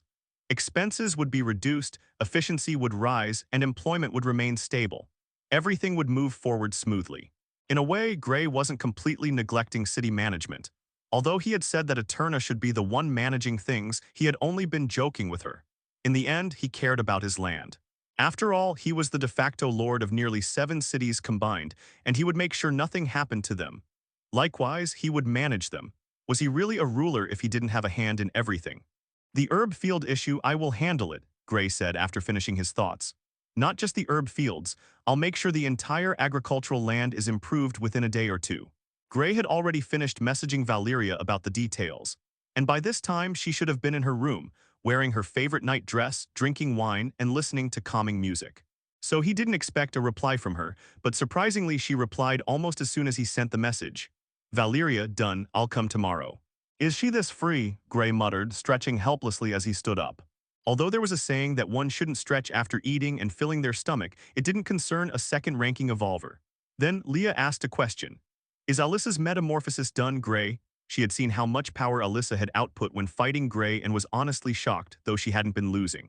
She herself hadn't shown her true power either. The Hell Portal was just the tip of the iceberg. But before she could utilize the rest of her abilities, she definitely had to fix her issue with energy control. And so far, because Gray had been cooped up in his room doing research, she didn't have the heart to ask him. Leah felt like it would be disturbing, and disturbing or annoying Gray was the last thing she wanted. She has already undergone metamorphosis, but she's still at the pseudo level. If I'm not wrong, she should fully awaken in 1 or 2 days, Gray thought for a moment before explaining.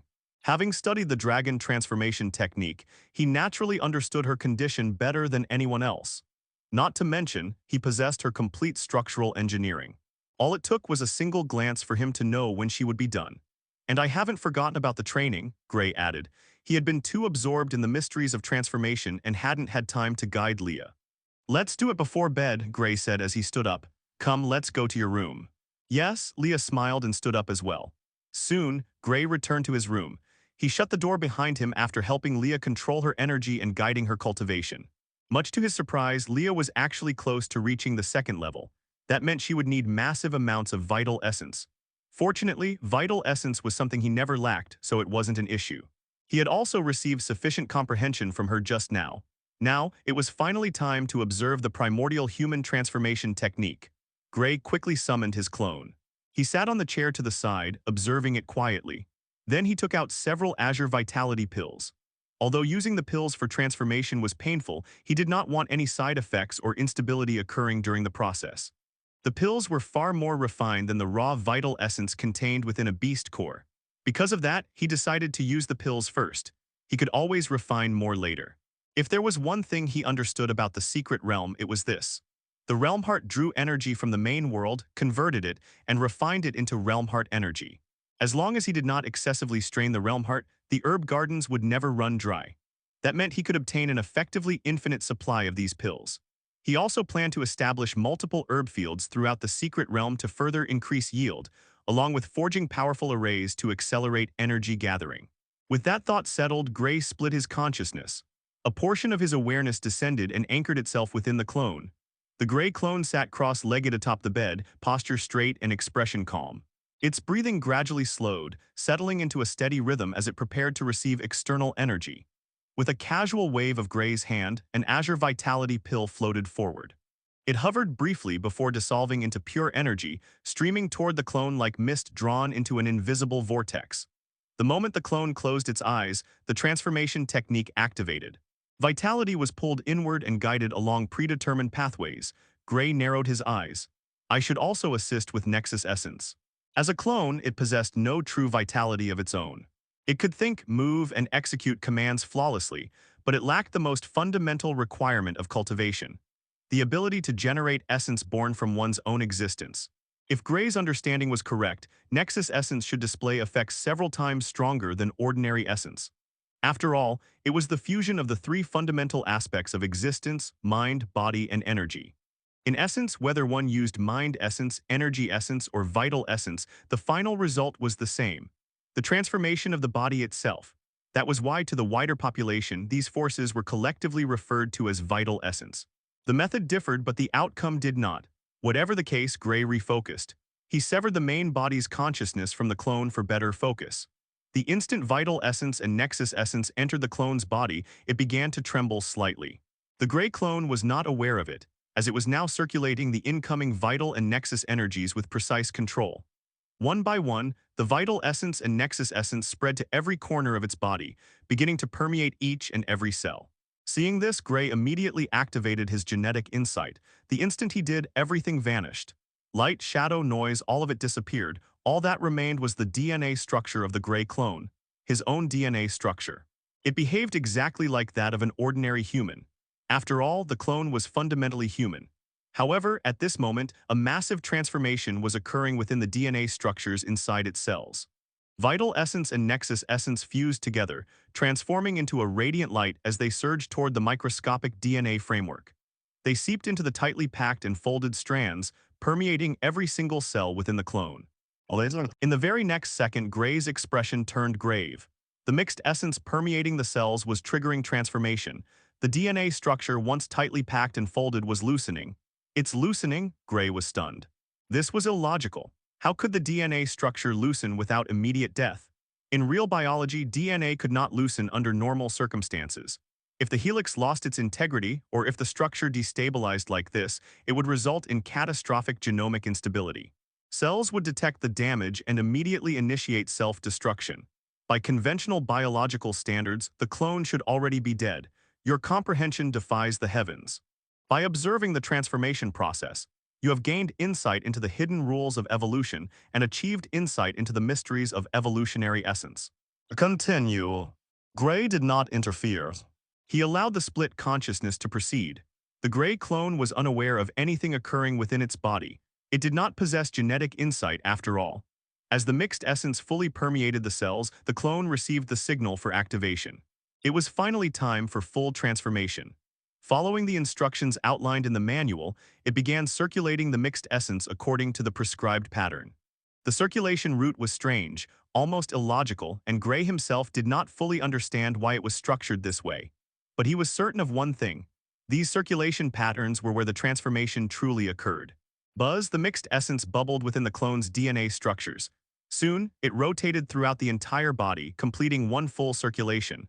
The moment it finished, a strange marking formed around the loosened DNA structure. What the hell is this? Insight surged into Gray's mind like a tidal wave. Your comprehension defies the heavens. By observing the transformation process, you have gained insight into the hidden rules of evolution and comprehended the concept of genetic marking. While Gray was still comprehending, the Gray clone continued circulating the essence without pause. After the first circulation, it began the second. The instant the second circulation completed, another marking formed, then the third, and the fourth. One circulation after another, markings continued to appear until the final 12th marking appeared. The instant the 12th marking appeared, the very first marking that formed stirred in response. It ignited violently. The moment the first marking ignited, the light did not disperse outward. Instead, it collapsed inward, folding in on itself and sinking directly into the DNA framework like molten sigils being branded into living code. The marking fused seamlessly with the genetic structure, locking into place along the helix's core supports. Instantly, the surrounding strands shuddered, their arrangement subtly but decisively rewritten. Cells began reorganizing at a foundational level, proteins recalibrated their binding priorities, and dormant genetic pathways were forcibly awakened. The clone's body trembled with genetic awakening. For a split second, its entire body was covered in mixed essence power as reshaping began. Organs started rearranging, and the muscles, bones, and veins running through the clone's body made popping sounds as it underwent transformation. Gray observed carefully. The transformation wasn't complete, but rather a simple restructuring and strengthening. He knew why it was like this. The 12 genetic markings in the DNA structure that formed with the circulation of the transformation technique represented the 12 levels of transformation. Once you ignited a mark, you needed to nourish the second marking using your energy to eventually ignite it. The ignition speed depended on one's talent and cultivation speed. Of course, ordinary evolvers had no idea of the existence of these markings. They simply circulated energy as mentioned in the transformation technique. But Gray knew better. These genetic markings were the true path of transformation, and remembering the structural engineering of a true source dragon, it was clear that such markings also existed within them. However, he hadn't understood their importance until now. Alyssa had already finished igniting the first marking, yet she was still undergoing transformation, just like his clone was undergoing structural change. If Gray wasn't wrong, the clone's transformation would last a full day. Alyssa igniting the genetic marking and forming the anchor was likely the reason for the sudden outburst of cold within the secret realm. Her transformation took longer since she belonged to a higher and superior dragon race. But that wasn't Gray's concern right now. Now that he had a lead, he knew what to do. The genetic markings of the primordial human transformation were already engraved into Gray's mind. He understood not only their appearance, but also the logic behind their formation. That meant he could replicate them, and more importantly, attempt to fuse multiple markings together in a deliberate sequence to create something beyond their original design. During the long process of constructing the evolutionary path, Gray had learned one fundamental truth. Nothing existed without order. From galaxies to storms, from energy circulation to flesh, most phenomena followed ratios and proportions, with the golden ratio appearing again and again as a stabilizing principle. Genetic markings were no exception. Gray took out a pen and paper. The strange circulation method recorded within the transformation techniques was not arbitrary. It existed solely to guide energy through the body in a way that forced the markings to form in a precise structural pattern. He began sketching the markings he had observed within Alyssa's DNA framework, relying entirely on memory. At first glance, the lines appeared meaningless, scattered strokes without form or intent.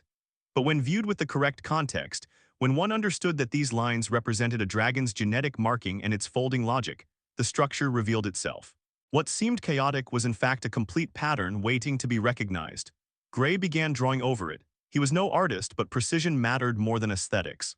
Line by line, starting from the markings themselves, he connected the fragments into a single form. Soon, a figure emerged on the paper. A dragon. The 12 markings were not random. Each one was connected to a specific structural region of the dragon's body. The first was linked to the spine, the second connected to the head and horns, the third and fourth extended into the wings, the fifth aligned with the heart. The sixth settled around the core, the seventh branched into the forelimbs, the eighth spread across the scales, the ninth traced the lungs and throat, the 10th followed the tail, the 11th intertwined with the nervous system.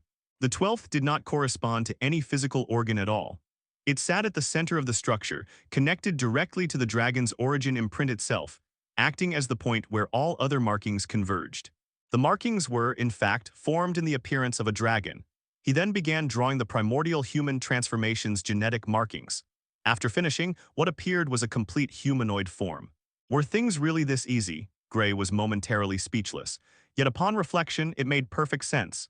Even locating Nexus energy had not required convoluted formulas or esoteric mysteries. More often than not, the fundamental truths of the world hid in plain sight. It was not complexity that governed evolution, but simplicity refined to its extreme. Your comprehension defies the heavens. By observing the genetic markings, you've gained insight into the hidden rules of evolution. Then Gray frowned. Now that he understood the distinct markings and their differences, a new thought arose. How was he going to merge them together? From the insight he received on the hidden rules of evolution and genetic markings, it was made clear that only 12 markings could be established, each representing one of the 12 levels of transformation. He could, in theory, form these 12 distinct markings within his DNA structure right now. But in the end, there would be 24 markings, and the rules of evolution denied the very concept of that. That was why there were 12 distinct levels to each rank of evolution. These 12 levels represented something fundamental, and it became far more prominent at higher levels. Quite honestly, he did not possess the capability to overthrow the hidden rules of evolution, meaning he would be directly struck by lightning and die if he attempted it. Or perhaps reality itself would glitch, and he would be erased from existence. Besides, having 24 markings or even more was simply illogical. The amount of resources required to ignite them one by one was practically self-destructive, and he would likely die before igniting them all. And Gray had no intention of merely plagiarizing two transformation techniques. How could he form the perfect body and achieve the perfect transformation with only two techniques? Taking that into account, wouldn't it easily surpass 100 markings? Gray's lips twitched. Forget reaching the third rank. He doubted if he could even reach the second level of the second rank in 100,000 years with that many markings. But wait, Gray, after asking himself all these questions, eventually found an answer on his own. It didn't need to be the markings themselves that were engraved. Instead, what he needed to focus on was not the surface manifestation of the markings, but their origin point, the way those markings were formed in the first place. Transformation techniques. Every transformation technique carried a unique circulation pattern. That pattern was not arbitrary. It was the structural outline of the race being transformed into a biological blueprint translated into motion. As vital essence circulated along that pattern, genetic markings naturally condensed in response, imprinting the structure into the DNA. In other words, the markings were not the cause. They were the result. If that was the case, then the problem was no longer about merging markings. It was about merging the circulation blueprints that created them. If he could fuse multiple transformation circulation patterns into a single unified framework, then there was a possibility that all required genetic information could be expressed using only 12 markings. Each marking would carry composite genetic encoding rather than a single racial template. I can also use the anchor for this. The anchor's primary function was priority switching between biological states. However, it also possessed the ability to store biological architecture. If it could preserve structural blueprints, then origin imprints should fall under the same category. And if origin imprints could be stored, then genetic markings, which were merely stabilized expressions of those imprints, should also be within its capacity. Engraving genetic markings into the anchor would not violate evolutionary rules because the DNA itself remained untouched. The anchor would act as an intermediary, a container that held foreign biological logic externally. If he then perfected a transformation technique capable of invoking those markings simultaneously through the anchor, the theory should hold. He did not need entire racial transformations. He only needed specific traits. From the primordial human, he required the origin imprint responsible for strength amplification and cellular memory activation. From the dragon, he needed the foundational imprint that stabilized the anchor itself. However, the moment that thought settled, a more fundamental issue surfaced. How did one isolate a genetic trait? Up until now, he only knew how to form complete 12 marking transformations. Genetic markings always appeared as an inseparable sequence. He had never learned how to remove one while leaving another intact. The problem was not complexity, it was granularity. The realization alone was enough to make his head ache. There was also the issue of having too much markings. It will slow down his cultivation speed tremendously. And then, your comprehension defies the heavens. By understanding the principles behind genetic markings, you have comprehended the skill, chaos trait modularization art.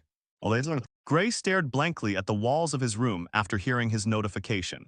His comprehension truly was heaven-defying, wasn't it? But that wasn't his main concern right now, because with this, everything changed. Genetic markings were never indivisible. They only appeared that way because no one had ever comprehended them deeply enough to see their internal structure.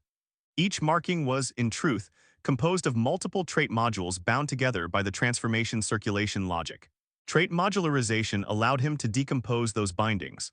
Unwanted traits could be erased. Required traits could be extracted. Multiple traits could even be recombined into a single stabilized marking without increasing the total count. At that moment, the anchor's role changed. It was no longer required as a storage medium. Its original function had been to externalize and preserve biological logic. Now that he had the means to do it without breaking the rules of evolution, he no longer needed to engrave markings into an external medium. All he had to do was create a transformation technique that formed all required markings at once, then merge them during formation before they stabilized. And if he was successful, 12 perfect genetic markings would form, no excessiveness, no evolutionary violation, only perfectly modularized traits. That was precisely what Gray wanted. Gray heaved a sigh of relief. He almost thought it wouldn't be possible, but luckily, something like the chaos trait modularization art existed. Then Gray stretched. The transformation process was going to take an entire day. Looking at the time, he had no opportunity to comprehend the mystic human transformation technique yet. He decided to begin comprehending it after he was done handling the city matters and inscribing the circle root array into the city formation array. Since that was the case, he went to sleep. Luckily, he did not dream of the entire reality being destroyed again. It was rather traumatizing. Like, why was he, a second ranker who hadn't even stepped into the 5th rank, being shown things like that? If it were anyone else, they would have already fallen into madness after witnessing such chaotic dreams. They would be traumatized forever. A few hours later, Valeria strode into the mansion. She was dressed in a clean black and white office outfit. A white blouse was neatly tucked into a fitted black skirt, giving her a sharp, professional appearance.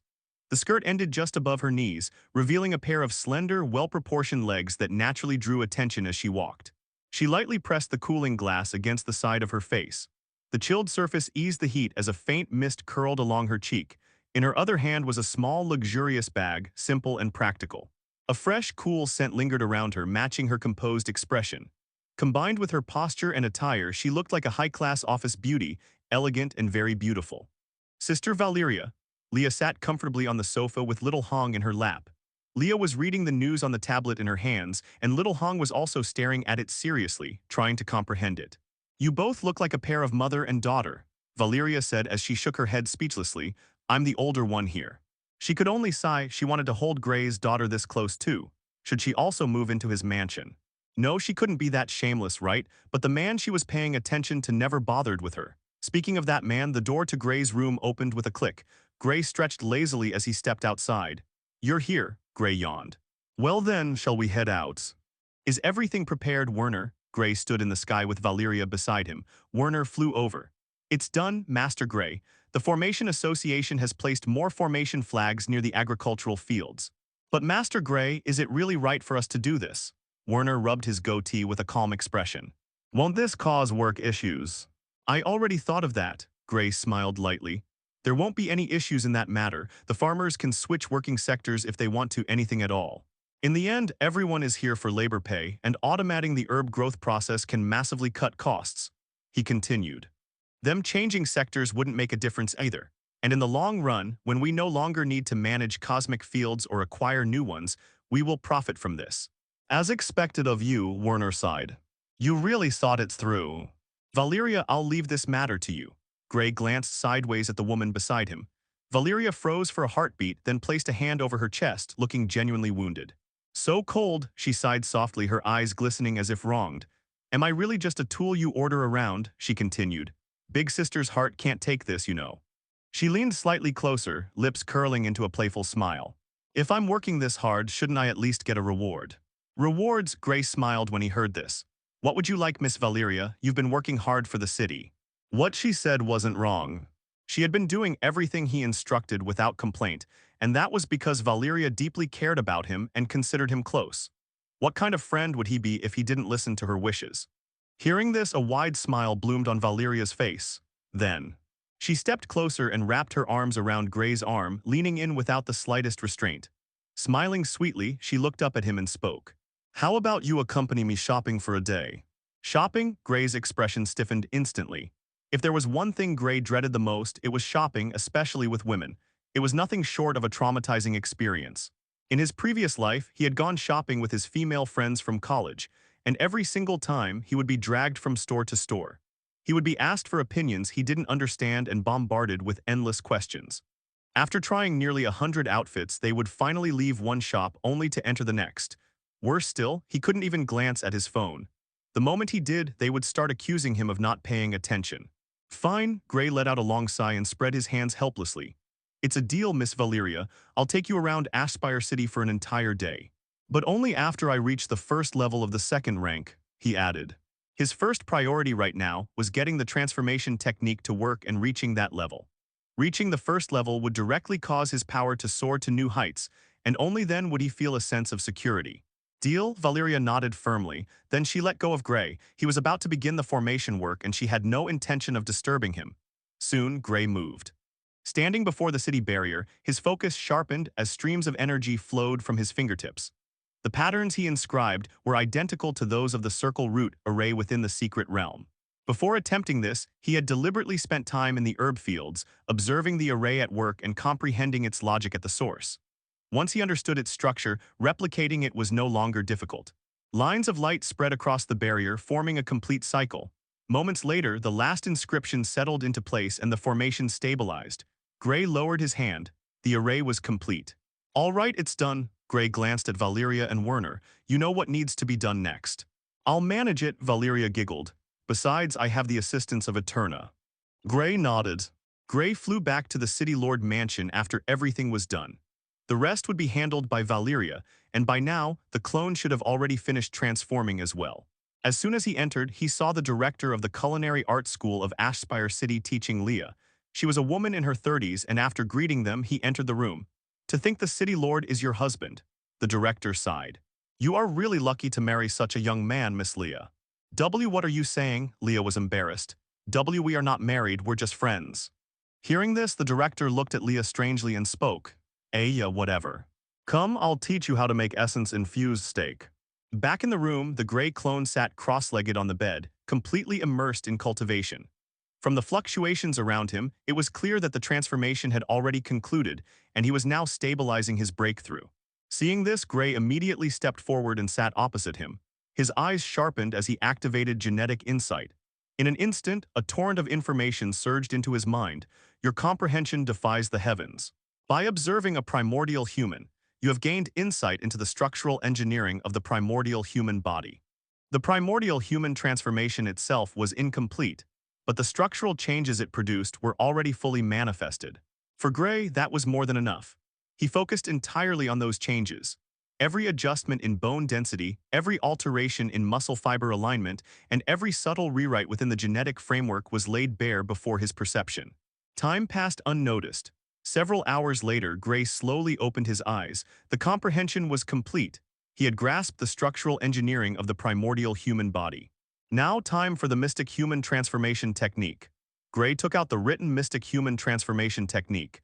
This technique, while standing out from others, was even less useful to Gray. Because what the hell is a multicasting trait and no chance spell casting? Gray was dumbfounded. Isn't this basically magic? Was there a magic evolutionary path in the starry sky? Mages, Gray grinned. The starry sky was truly vast, wasn't it? The evolutionary paths on Blue Star were just the tip of the iceberg. The mages he had seen in novels back in his old world existed here. Wouldn't he be able to draw powerful magic circles capable of planetary destruction once he entered the starry sky and got his hands on them? He was a simple man. If he found something extremely cool, he would take it for himself. And what was cooler than standing in the void, waving your hands, and instantly having several 100,000 magical runes light up all around a planet before it was destroyed? It would be both a terrifying and powerful sight to behold. Once Gray was done daydreaming, he focused on the transformation technique. To prepare for the future, he would take the traits of this transformation technique for himself. Time passed swiftly, and after almost 6 hours, Gray was done comprehending the mystic human transformation technique. Now, it's time to comprehend the genetic markings of the ascended human and the mystic human. Gray had already prepared the pills. Now he just needed to cancel Shapeless and then recreate the clone. Buzz, the Gray clone, flickered out of existence, and just as quickly, another formed in the exact same place. However, the new Gray clone gave off far less aura than the previous one. Ascended human first.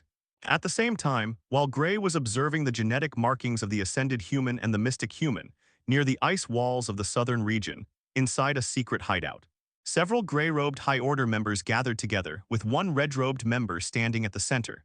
We received intel from the western branch. The red-robed individual spoke. The western region will be destroyed within this month or the next.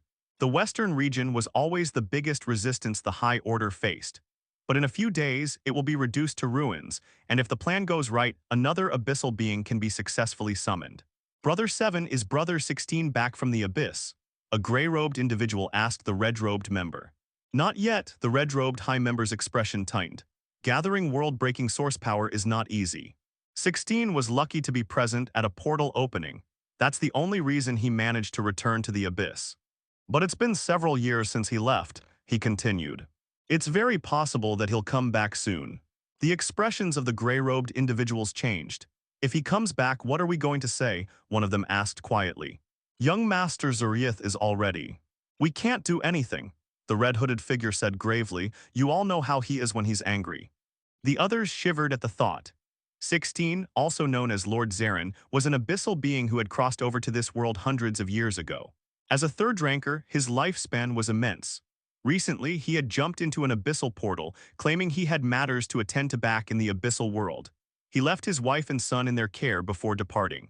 However, the young master had died at the hands of a mortal. Not an ordinary mortal, but a terrifyingly powerful one. The next piece of news they received about that same man was even more absurd. He had unified 7 cities in rapid succession and declared them the Ascension Province. Silence filled the chamber. We need to eliminate Grey Lockhart, one of the gray-robed individuals finally said, his voice cold. Varin fell at his hands, and he has repeatedly disrupted the High Order's plans. Even the cyborg evolutionary path has been interfered with, another added. He is a direct threat to everything we are building. If we don't deal with him now, it will already be too late. Don't be hasty. The red-robed figure slowly shook his head. If killing him were that simple, Varin wouldn't have fallen, nor would young Master Zurieth. His gaze swept across the room. Grey Lockhart is no ordinary individual. He leaned forward slightly. It's highly likely that he is a genius from the Starry Sky, possessing Starry Sky techniques. That would explain both his abnormal cultivation speed and his overwhelming combat strength. Acting blindly against someone like that is no different from seeking death, he continued calmly. What we need is information. We probe him, uncover his limits, identify every hidden method he possesses, and only then do we strike. I've dealt with this kind of existence before, the red-robed figure said. They always have contingencies. Miss even one and the price is annihilation. But if we wait, someone interrupted, frowning, won't it already be too late? The concern was shared by many. Grey Lockhart had already slain Varin, who possessed peak second-rank combat power, and he had accomplished all this in less than 2 months. Giving him more time meant allowing him to grow even stronger. That won't be a problem, the red-robed individual replied evenly. When the time comes, I will act personally. Then he waved his hand. A projection appeared before them, displaying a map of the southern region. 7 cities were marked under Grey Lockhart's control. Look at it from another angle, he said. He is accelerating unification for us. If we eliminate him now, we lose a perfect opportunity. His eyes gleamed faintly. With our technology, we can bypass Eterna's probing entirely. Once he finishes unifying the southern region, we remove him and seamlessly take control. The world will never know he died, the red-robed figure concluded. They'll simply believe Ascension Province continues as it always has, only this time under us. However, just as he finished speaking, A red blaring alarm rang out within the chamber of the secret hideout. Soon after, a robotic alert followed. Warning, world-breaking source power has been detected. Warning, world-breaking source power has been detected. Someone has breached the reality barriers in the second layer of space. What? The red-robed figure's expression turned ugly. It's done, Gray stretched with a satisfied expression. He had completely finished comprehending the structural engineering of the two human transformation techniques. Now all that was left was the endless heaven of God transformation technique. This technique was crucial because a god's body was near perfect. Combining that with Alyssa's draconic body, the effects would be incredible. Racial structure and features of two races. Wasn't this what Gray wanted? He wanted to become stronger, and if combining them both could help him reach that result, then he would do so. And that was precisely why the anchor existed.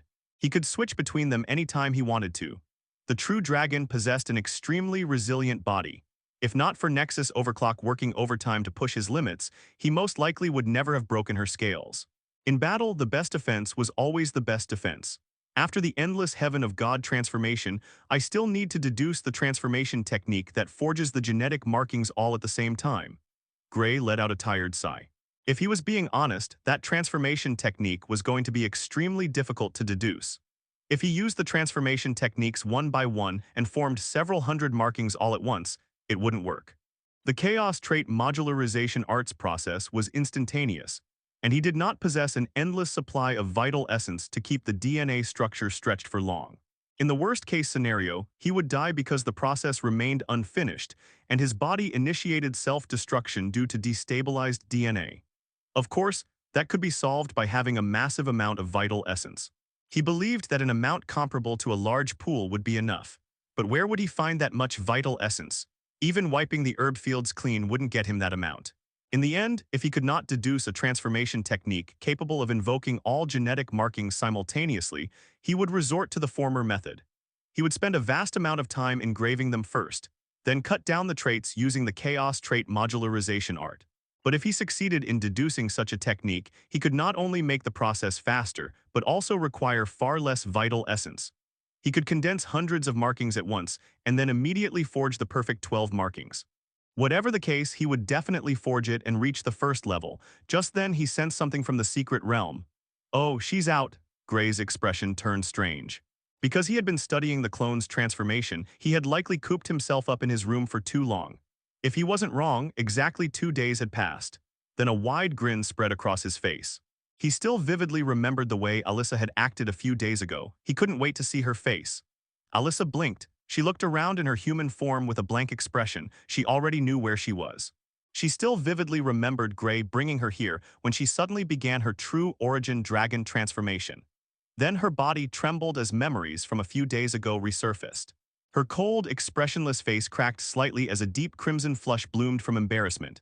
The next moment, the air around her distorted and a spatial crack formed in front of her. Out of it, Gray slowly descended. "Oh, looks like my wife is out of seclusion." His tone carried clear teasing and mockery.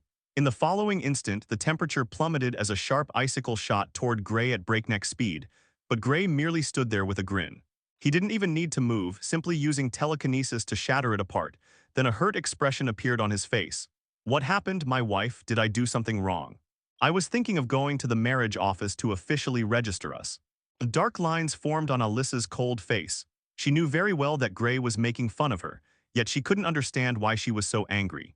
She would have strangled him to death right then if not for the fact that this entire situation was her own fault. She took a deep breath and spoke. "You stop that." "Stop what?" Gray asked with a worried expression. "Are we not getting married? I thought we were a lovey-dovey coup." Before he could finish, a white frost sword shot toward Gray with immense speed. By the time he registered it, the blade was already hovering between his eyebrows. However, Gray merely grinned. The moment the sword was about to touch his temple, his saint's eye shone with mysterious light. Power surged endlessly as the world fell silent under a time stop, yet neither Alyssa nor Gray was frozen within the stopped world. Alyssa closed in with a cold expression, the source law of frost pouring out endlessly as she slashed forward. The strike transformed into sword-shaped icicles wrapped in true source energy. "I told you to stop," Alyssa demanded coldly as she launched the blades. Seeing this, Gray laughed. "You little dragon aren't strong enough to beat me yet." What he said was only partially true. Gray knew Alyssa was stronger at this point, but that only applied to her dragon form. In her human form, if he pushed Nexus Overclock beyond its limits, he could still beat her. Black lines subtly emerged across his hands as he moved. By now, time had resumed, and a terrifying shockwave erupted from his physical body alone, effortlessly breaking the sound barrier. At his current level, even a simple action was enough to shatter the sound barrier. Martial Path evolvers possessed effortless control over their bodies. Since he had plagiarized from the Martial Path, he naturally possessed it as well. In truth, he wouldn't even need their methods. With his comprehension alone, he would eventually gain perfect mastery over his body. He snapped out of his thoughts as he closed in on the incoming swords. Gray's hands moved. With Nexus Overclock surging, black lines formed once more as he deflected the first sword with ease. The moment he deflected the first one, he used his other hand to deflect the second. Clank, clank, clank. Gray deflected each sword and crossed the distance between him and Alyssa in less than a second. Ordinary mortals would not even be able to see him move. I broke your sword, little dragon. What's your next move? Gray laughed as sword light emerged. Bubbling, fiery sword energy shot toward Alyssa with immense speed. Alyssa only glanced at him indifferently. She was never the type to back away from a fight. Although she had lost horribly before, she refused to believe that she could not beat him at her current level. Her competitiveness rose sharply as she moved. Her figure blurred, and several afterimages appeared around Gray. This was a simple illusionary art meant to confuse the enemy and catch them off guard. An illusion art, Gray smiled as shapeless energy converged into his hand, forming a dark sword. Without hesitation, he shot it toward the afterimage to his right. The illusion immediately dispersed, and Alyssa wore a slightly surprised expression on her ice-cold face. My eyes are special, you see. Seeing her surprise, Gray explained with a smile. They can see the life aura of a person, and only the real you has won. As he spoke, he waved his hand, and the dark sword returned to his grasp. The next moment, he swung. Maybe next time, try integrating a wood technique into that illusionary art to make it more believable. Sword energy surged out like a tsunami. Within seconds, the storm of sword light rose higher than a mountain not far from them. Seeing this, Alyssa was not afraid. Her pupils abruptly distorted into slits as chilling draconic power burst forth. Two long dragon wings unfurled from her back and she flung them forward with force. From the wings, true source dragon energy and law power emerged, completely fused together. Boom, the two forces clashed instantly. For a split second, the entire secret realm was bathed in white and silver-purple light. The next moment, the nearby mountain shattered. Alyssa only glanced at it before shooting toward Gray with a powerful flap of her wings. Boom. Without giving Gray time to react, she used her superior speed and landed a fierce strike on his chest. Ouch, Gray's playful voice rang out. That hurts, you know. Alyssa's expression changed as she immediately retreated, putting distance between them. Only then did she realize that Gray was completely unharmed. You monster, she huffed. To be completely honest, she had poured all her power into her legs to amplify that strike. As a true dragon, her strongest aspects were her body and energy, and she could continuously strengthen both. But Gray, boom, a terrifying mental fluctuation erupted from Gray. For a split second, he looked like a laughing devil as the ground cracked and rocks began defying gravity. Telekinesis. She knew Gray had not used any energy to block her attack just now. His body alone had been strong enough to take it. Not only that, he was also using energy offensively at the same time. Just what are you? A frown formed on her cold face. What am I? Gray's laughter echoed throughout the secret realm. I'm just an ordinary human, for now at least. As soon as he finished speaking, crushing pressure descended upon Alyssa. She gritted her teeth. If she did not transform immediately, she would be crushed.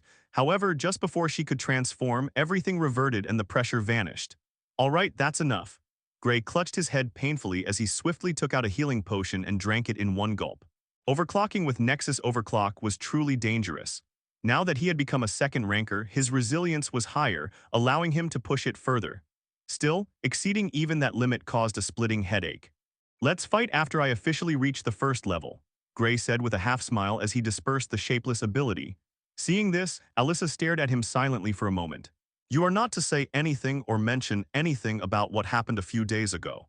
Her intent was clear. If he refused, she would attack him again. Gray merely shrugged. I had my fun. Only then did Alyssa retract her power. The source law returned to her body and her rampaging true source energy calmed. That incident, she spoke indifferently, it was because of my draconic instinct, it wasn't me. I wasn't rational. Her cold voice cracked slightly as she spoke.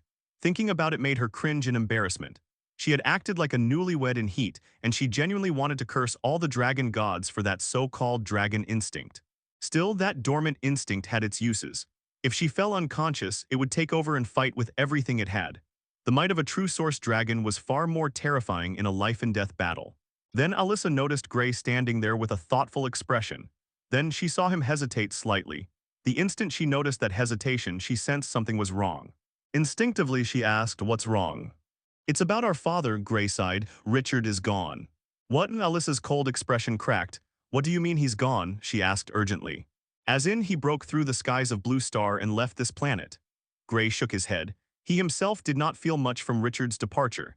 He had treasured the man during their brief time together, but he was not the old Gray and lacked deep attachment. But it was different for Alyssa. There are some heavy spoilers ahead, so brace yourself. After saying that, he took out the crystal. "Come, hold my hands." Gray wanted to make both of them comfortable before he showed her the recording. Alyssa didn't hesitate. She swiftly took his hands, fully believing it was for something important, and immediately their vision shifted as they were transported into the small open pagoda that Leah and Gray conversed in before. He put the crystal onto the table and spoke. This was left behind by him. Soon the crystal was activated, and the video of Wang Lin started playing once more. The instant she saw the youthful yet handsome individual on the screen, Alyssa's face tightened. "Is this, father?" Alyssa couldn't help but ask. Gray didn't reply. He just stayed silent as the next words from Wang Lin were precisely about him, revealing his identity. Alyssa's expression stiffened, soon turning bitter, yet she still continued watching. Wang Lin went on to talk about the starry sky, the Kanglin star, his origins, and how he met Melissa. Then he talked about how the dragon clan came and separated them. Alyssa had an unemotional expression on her face, yet her heart was far from calm hearing all this. Even so, she continued watching with a heavy heart. But just before it continued, Alyssa turned to Gray. Seeing this, Gray waved his hand and paused the video. He knew she had something to ask. "My mother, she was separated because she gave birth to me." Alyssa's voice was rather sour. "Because I was a half-human. Is that why she's sealed away in the forbidden grounds of the Dragon Clan?" "Yes," Gray nodded. "Then," Alyssa thought for a moment, if I don't turn out to be a half-human, then what will happen?" "I know what you are thinking," Gray smiled and spoke. "You've gained the inheritance of the powerful dragons from the source world. You are no longer a half-human, both in soul and body, but a powerful true source dragon. And yes, if you truly turn out to be a true source dragon, then they will most likely let your mother go and perhaps even praise her instead." "You know about the true source dragon?" Alyssa's eyes flashed, then she shook her head. "Never mind. How is this man so knowledgeable about it? Did he have an ability that made him omniscient or something?" The fact that he knew about true dragons was already very concerning, because not a single soul other than her knew about it, and she had never uttered the words true dragon ever in her life. It was clear that Gray had other means to find out, and she believed that was also how he found out about the true source dragon. "If I'm not wrong, your mother is also a true source dragon. That's why she was praised as the most talented individual in the dragon clan," Gray added. "Yet the dragons would rather care about their own pride as a race than talent. They directly sealed away your mother just because she fell in love. But if I reveal myself as a true source dragon, she will be released," Alyssa said softly. Then she stared deeply at Gray and spoke. "I want to leave this planet and go to the Dragon Clan." From the way Gray kept to himself, it was clear that he knew about the world beyond Blue Star even prior to watching this video. He was a reincarnated being after all, and she wouldn't doubt his knowledge. That must mean he might also have a way for her to leave this planet. "Leave?" Gray shook his head. "You can't leave right now." Alyssa immediately frowned at his words, but to this he simply resumed the recording. Wang Lin will explain it himself. Soon the part where he discussed Gray's origin played out. Alyssa shot him a glance before continuing to observe. Then came the part about the dangers of this world, about how there was a terrifying being in the second layer of space, and how the only way to leave Blue Star right now was either reaching major succession in spatial law and leaving through the second layer of space. Alyssa fell silent hearing this. The concept of spatial dimensions confused her very much. Gray naturally noticed it. "In case you are wondering, the second layer of space is like a higher version of our own dimension," Gray explained. "The spatial currents are stronger there, the space is much more refined and won't break as easily as ours. As for the Dragon Clan, they are said to exist in the deepest layer of space. As for how deep, even I have no idea. One thing is for sure, you can't go to the Dragon Clan directly without comprehending spatial law. For now, we should just focus on the second layer of space, which is also where the so-called terrifying existence from the abyss is." Then Gray appeared thoughtful. "Right, Alyssa didn't know about the abyss. He soon began explaining the abyss and the corruption field to Alyssa as he poured himself some Springfield wine. The supply of Springfield wine never ended. Werner would bring him more batches whenever he ran out. Alyssa sat there in silence as Gray finished explaining. So many things she wasn't aware of, so many things happening in the background. It was honestly quite shocking. So what Leah said was the truth. The Duskwood family was really working under the high order. Alyssa mumbled under her breath. Then the Duskwood family. Alyssa glanced at Gray only to see him calm. Don't worry about them, Gray smiled. I already took care of them while I was visiting Nova City. Along the way, I also took over the Tri-City province under my rule. Alyssa was tongue-tied hearing this. However, Alyssa's concern right now wasn't about Gray conquering 7 cities in a few days. It was about the Dragon Clan and her mother and father. They were both suffering right now because of her. If she hadn't been born, none of them would have been separated, nor would the Dragon Clan have sealed her mother away or severely injured her father. It was a strange feeling. She felt both sad and depressed at the same time. I must get my mother to safety. Alyssa's eyes shimmered slightly. In her journey as an evolver, her mother, Melissa, had always been a part of it. If not for her guiding Alyssa until now, she wouldn't have made it this far. Her mother, a cheerful woman who looked to be in her 20s, was always supporting and motivating her to get stronger. Whenever Alyssa felt down, she would replay her mother's encouraging words in her mind. Alyssa knew what needed to be done, and she would go to any length to do so. After the recording ended, Gray and Alyssa did not linger in the secret realm anymore. Gray was sure that Alyssa also wanted to return to Blue Star after staying there for so long without any social interaction. Soon, Leah and Alyssa reunited and they began conversing among themselves. Leah smiled brightly, while Alyssa sat there like a block of ice with occasional laughter as well. Gray sat to the side calmly, sipping his wine. Before long, Gray arranged a room for Alyssa to stay in, then swiftly took Leah to her room. Let's start training. Gray smiled as he pointed at the bed. Starting today, we will train for 5 hours. Leah did not mind at all. In fact, the more time she spent with Gray, the better it was for her. She nodded and climbed onto the bed. Soon, they began their training session. At present, Gray had only one goal. That was to comprehend the endless heavens of God transformation and finally deduce the perfect transformation technique. Your comprehension defies the heavens. By observing a God, you've gained insight into the endless heavens of God transformation. Notifications rang continuously in his mind. Due to the increased hours, the comprehension he received was naturally greater. If this continued, then without a doubt he would fully comprehend it in a few days. Soon 4 days passed. Leah's training in controlling divine energy advanced by leaps and bounds. Her second genetic marking was now blinking, meaning it was ready to be ignited to advance to the second level. However, Leah did not make the breakthrough yet. She wanted to ignite it herself after gaining complete control over her energy. Alyssa, on the other hand, gradually became accustomed to living in the mansion with little Hong and Leah. She even started taking essence infusion chef classes along with Leah to pass time. Little Hong, however, was for some reason afraid of Alyssa. When Gray asked her about it, she said, "That big sister is very scary." It honestly made Gray reassess things about the true source dragon. Even the literal axe that had the potential to split heaven and earth apart was scared of her. The Ascension province was also progressing smoothly under the capable hands of Valeria and Eterna. Things had turned for the better. People began paying their taxes after pressure from law enforcement, and automation of the farmlands eased the burden on other sectors as farmers moved into new lines of work. Crimson City, Blue Spirit City, and Nova City were now fully guarded and protected by law enforcers. Gray would occasionally send Werner there to keep things in check. During this period, he discovered an extremely powerful second ranker hiding in Nova City. Coincidentally, his name was Daniel Carter. Gray remembered him well, and after checking the records, he confirmed it was the same person. This was the same man Gray had impersonated to teach Leah back in Nova City. He was the reason Leah was now living with him in the mansion. If they had not met that day, they would never have had the chance to meet again in this lifetime. Gray went to Nova City to meet him, and to his surprise, the man was originally from the Western region. He was a famous assassin known as Ghost Blade Daniel, well known even in the Southern region. According to him, he was now retired and living peacefully with his wife. To be safe, Gray ensured that law enforcers kept watch on him from the sidelines. Although the man had not caused any trouble yet, Gray still needed to remain cautious. He was only one step away from reaching the late stage. With those matters settled, Gray continued comprehending the transformation technique. It was very close, and he believed he could fully comprehend it within a day or two. At the same time, he also made rapid progress in understanding the endless potential physique. If he was not wrong, his comprehension had reached precisely 25%.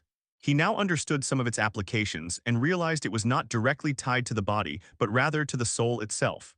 The information was still incomplete, but it would not be long before he fully comprehended it and made it his own.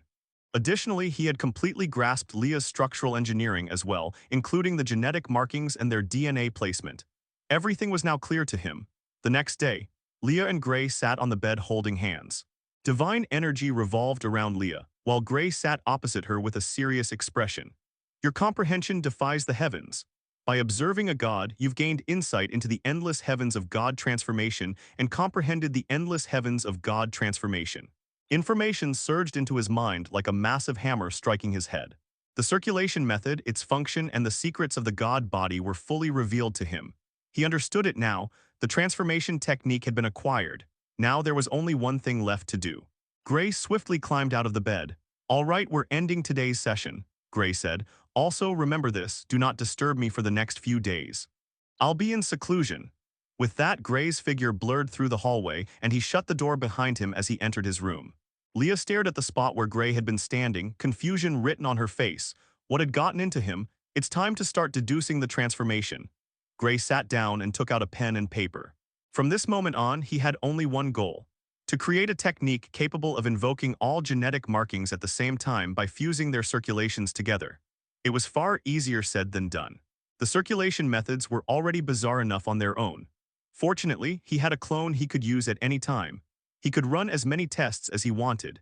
He first began by writing down the true source dragon transformation technique, followed by the endless heavens of God transformation. These two were the most important factors, and the traits he intended to take from them were also the ones whose origin imprints awakened the earliest. From studying Leah's structural engineering, he understood that she too, just like Alyssa, had comprehended a trait similar to Alyssa's time stop. When he asked her about it, she told him that this was precisely the power of the Hell Portal. No, to be more accurate, without that power, one simply could not summon or link to the hells below. The circulation method was bizarre. Its circulation pattern was bizarre and had never been seen before. If one showed it to a man from the 21st century, he would probably collapse from confusion. It was that complex. And Gray wished to precisely merge these circulation methods together in a way that allowed him to form genetic markings all at once. It wasn't far-fetched to say that it was an impossible feat. In fact, one might even say that it was harder than finding nexus energy or understanding genetic markings. Yet to Gray, who held the power of comprehension, this feat was very much within his limits and understanding. Gray furiously wrote in his notebook with full concentration. He was writing down whatever came to his mind, wanting to start with what he knew first: the basic foundation of the technique. And quite honestly, he had no idea where to begin. But he knew one thing: the best way to do it was by observation, observing the circulation itself. Before this, he had never focused on the circulation pattern, as he was too absorbed in understanding the structural engineering and the genetic marking formation. But observing the circulation was crucial, perhaps even more so than understanding structural engineering, because without it one wouldn't be able to form genetic markings to change the DNA structure in the first place. Gray swiftly summoned the Gray clone. Starting from this point, one thing was for certain: the clone was going to blow up a lot of times. I should conduct the experiment in the secret realm, Gray thought as he waved his hand.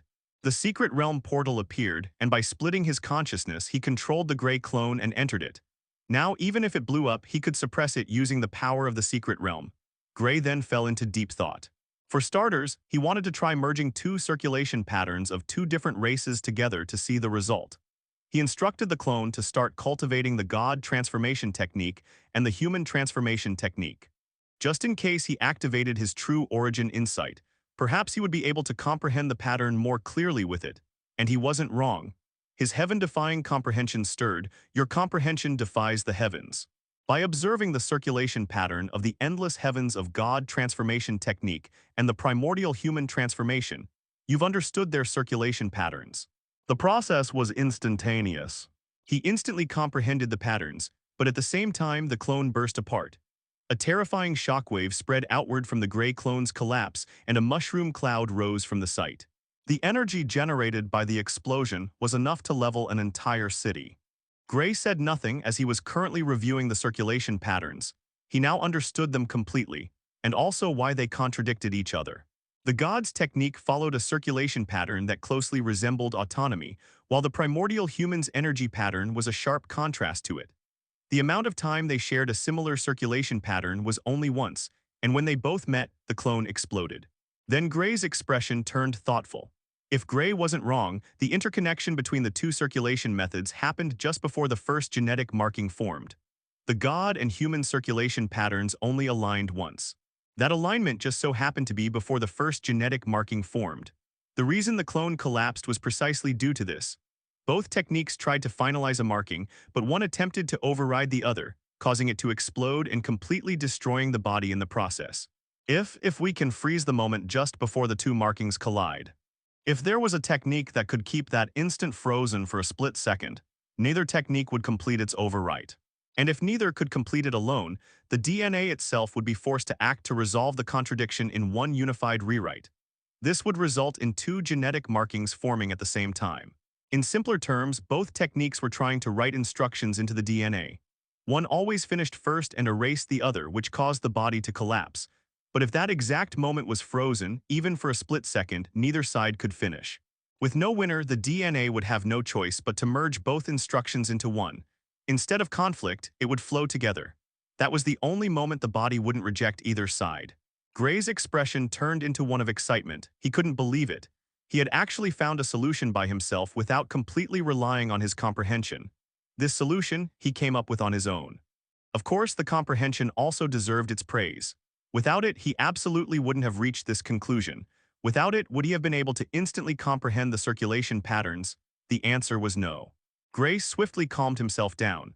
Although he understood what to do, he still wasn't done. He still needed to observe the other circulation patterns and then finally create a technique to override the collapse by freezing the instant the genetic markings formed. And he didn't have to worry about blowing up either, because he could test endlessly using his shapeless ability. Soon, Gray began comprehending the other transformation technique patterns. The mystic human transformation, the ascended human transformation, and the true source dragon transformation technique. He paid particular attention to the ascended human and true source dragon techniques. The true source dragon held the power of transformation, while the ascended human transformation technique held the power to form Dharma weapons. Dharma weapons could be anything, and they would forever be one's weapon. He very much wanted one, and he wanted one for himself. That way he could put Shapeless to more use instead of it being utilized as just a sword. Soon he was done. All the circulation patterns, including the high humans, had been completely comprehended by him, and just as he finished, his comprehension stirred to life. Immediately his mind was hit with a storm of information. Your comprehension defies the heavens. By observing the circulation patterns of various transformation techniques, you've managed to ascertain the evolutionary limits and bypass them completely by understanding how to form more than one genetic marking. You've created unnamed transformation technique by fusing chaos trait modularization art. Gray was dumbfounded. Was it that easy? For a split second, he didn't know whether to laugh or cry anymore. All it took for him to form the exact technique for the purpose of creating the markings all at once was simply realizing the clear intent behind it. And doing so actually bypassed the evolutionary limits. For a split second, Gray felt proud of himself. This was the result of 2 weeks of continuous study. And what should have originally taken him at least countless years of research and data, along with highly specialized technology, was completed in just 2 weeks. In fact, there was no certainty that anyone would even find it at all. Because from the way the technique was named, it was clear that nobody other than him had discovered it before. This technique completely belonged to him. It wasn't like his Nexus energy, where he merely discovered an existing energy. This was something he built from scratch. This was the result of his evolutionary path. No one else could have done it. The technique that was compiled was a fusion of his previous thoughts regarding circulation patterns and the chaos trait modularization art. The technique could do exactly what he theorized. It froze all circulation patterns at once and then forced the DNA to act, allowing all genetic markings to form simultaneously. It seemed that evolutionary limits couldn't truly bind biology. Then there is no need to waste any more time. Gray grinned. It was finally time to start evolution. It was time to forge the markings that would one day be known as the near-perfect genetic markings and ascend to level 1 of the second ranker. Then a thoughtful expression appeared on his face. Was this really near-perfect? Sure, gods were said to be near perfect, and even the former city lord of Aspire City, Orin Ardent, had confirmed it when he temporarily formed a connection with an unknown part of the information layer. According to him, there was only one true perfection in this world. If that was the case, it definitely wasn't something bound by the limitations of a race. For something to be perfect, it would not be constrained by something like a race. His technique allowed him to combine traits and even remove them. In theory, the race he had forged was already stronger than a god or a true source dragon. And quite honestly, he didn't even know if there were beings beyond that level, but he believed it was highly unlikely. If that was the case then, that would without a doubt make what he had forged superior to the true source dragon and the gods, even though it was all plagiarism in the end. The true source dragon's origin imprint and Leah's hell portal imprint would also be acquired by him. Unlike the human transformation technique, which only unlocked the origin imprint at the 12th marking, superior races were different. The human transformation technique was essentially trying to reach origin, but gods and true source dragons had already attained it. That was why their origin imprints manifested early. He also planned on comprehending the origin imprints of other beast cores and storing them within his anchor. Comprehending the origin imprint of a beast was easier than most others. After this, my next goal should be refining my techniques, fully establishing the evolutionary path, and at the same time focusing on finding the Nexus Law. Of course, he still had no inkling whether the Nexus Law even existed. But he would make something work. Worst case scenario, he would simply comprehend the Law of Chaos. It was stronger than Hung Meng and even the source Law of Frost within Alyssa at the very least. But before doing anything further, he named the unnamed technique. It wasn't exactly a transformation technique. It was more of an auxiliary method that prevented explosion when multiple circulation patterns collided, forming all genetic markings at once, and then automatically refining them to their peak by removing useless traits through the chaos trait modularization art. Since that was the case, he decided to call it the Nexus Race Optimization Technique. This was a crucial part of his evolutionary path from this point onward. Then Gray looked at the secret realm and a thought arose. If he transformed here, wouldn't it completely break the secret realm? If he was being honest, after fighting Fedric and then Alyssa draining the secret realm's power, it was already weakened significantly. If he continued using it, the realm heart might collapse entirely. For his own safety, and to avoid being thrown into the chaotic space outside while keeping the secret realm functioning, he believed it was better to do it outside. As for destroying Blue Star's terrain, nobody would come complaining, maybe except the world will itself. Speaking of it, that thing was a terrifying existence, and he didn't want anything to do with it. With that decided, Gray left the secret realm and stepped out of his room. To his surprise, everyone was gathered in the main hall. Werner, Mei Ling, Mei Ying, Valeria, her two bodyguards, Alyssa, Leah, and Little Hung were all present. He glanced outside. Snow was continuously falling around the mansion. "What's up?" Gray casually walked toward them and greeted them. "Why is everyone suddenly here?" Gray, Valeria, and Mei Ying immediately called out. "You came at the perfect time," Valeria said with a giggle. "Alyssa and Leah are having a competition." Valeria continued. "They are having a cook-off to see who is the better essence infusion chef." Oh, Gray tilted his head in interest. He remembered that Alyssa used to take spirit cooking classes before. Having restarted her training, her skills must have already returned. "Look at you two, acting like children and fighting over who can cook better," Gray teased. Alyssa immediately shot him an annoyed glare. "If you don't want to participate in childish activities, then don't, HMPH, she huffed. "Calm down, Alyssa," Leah chuckled dryly before speaking. "It was Sister Valeria that fanned the flames. She is the one that started this contest." Oh, Gray shot her a side glance, which Valeria shiftily avoided while whistling softly with her hands clasped behind her back. This woman really couldn't stay still. "It's been a while since I ate essence-infused food, so at Miss Valeria's invitation I also came." Werner, who was seated nearby, spoke calmly while rubbing his beard. He was the only truly dignified expert with a calm demeanor while the rest were acting like brats. But it made sense. He was more than 100 years old after all, but one thing was for certain: Werner enjoyed this. In the pursuit of formations, he had been lonely for many long years, but now he had people he could call close and return to. For that, he was grateful to Gray, his master. Then the grand disciples chimed in as well. "I heard that Sister Leah's cooking is very tasty," Mei Ling said with glowing eyes. "And since Mei Ying insisted on coming, I couldn't possibly say no, right?" "Mei Ling, you're the one who was looking forward to this more than me."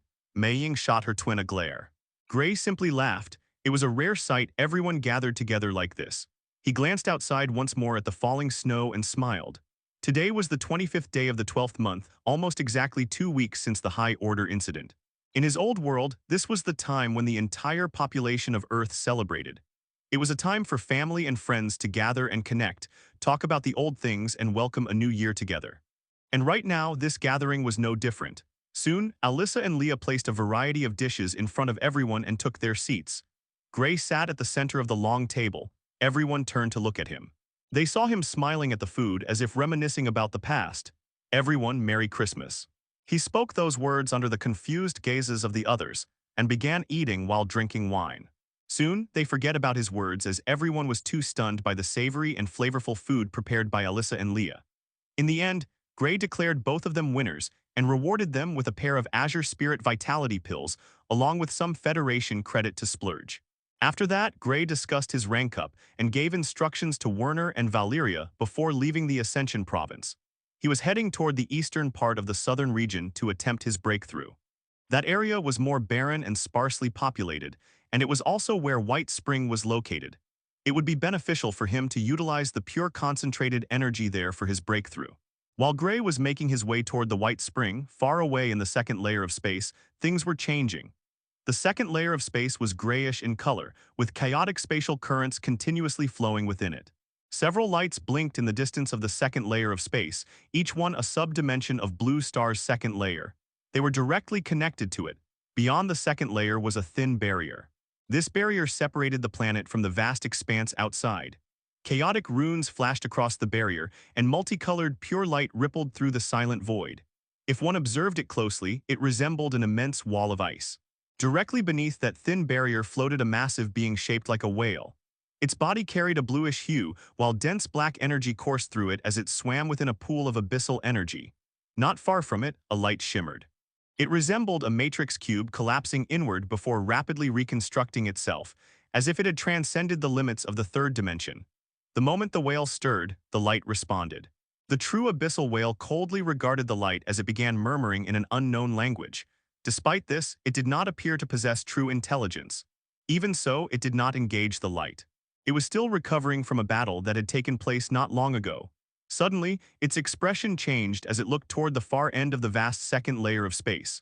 Moments later, its gaze settled as if nothing had occurred. Far away, the second layer of space cracked as a hole in reality appeared. Spatial currents churned violently as they were temporarily disrupted by an unfamiliar force. This force that appeared transcended the scope of space itself. It was world-breaking source power. However, everything soon returned to calm as a man stepped out from the tier in reality. Strange, the man in a plain white robe frowned. Why did the portal open here? The artifact the palace left behind should be in the first layer. Then the man glanced into the distance. Instantly, he noticed the whale and the luminous entity. Eterna, the man tilted his head, seemingly amused upon seeing the cube of light.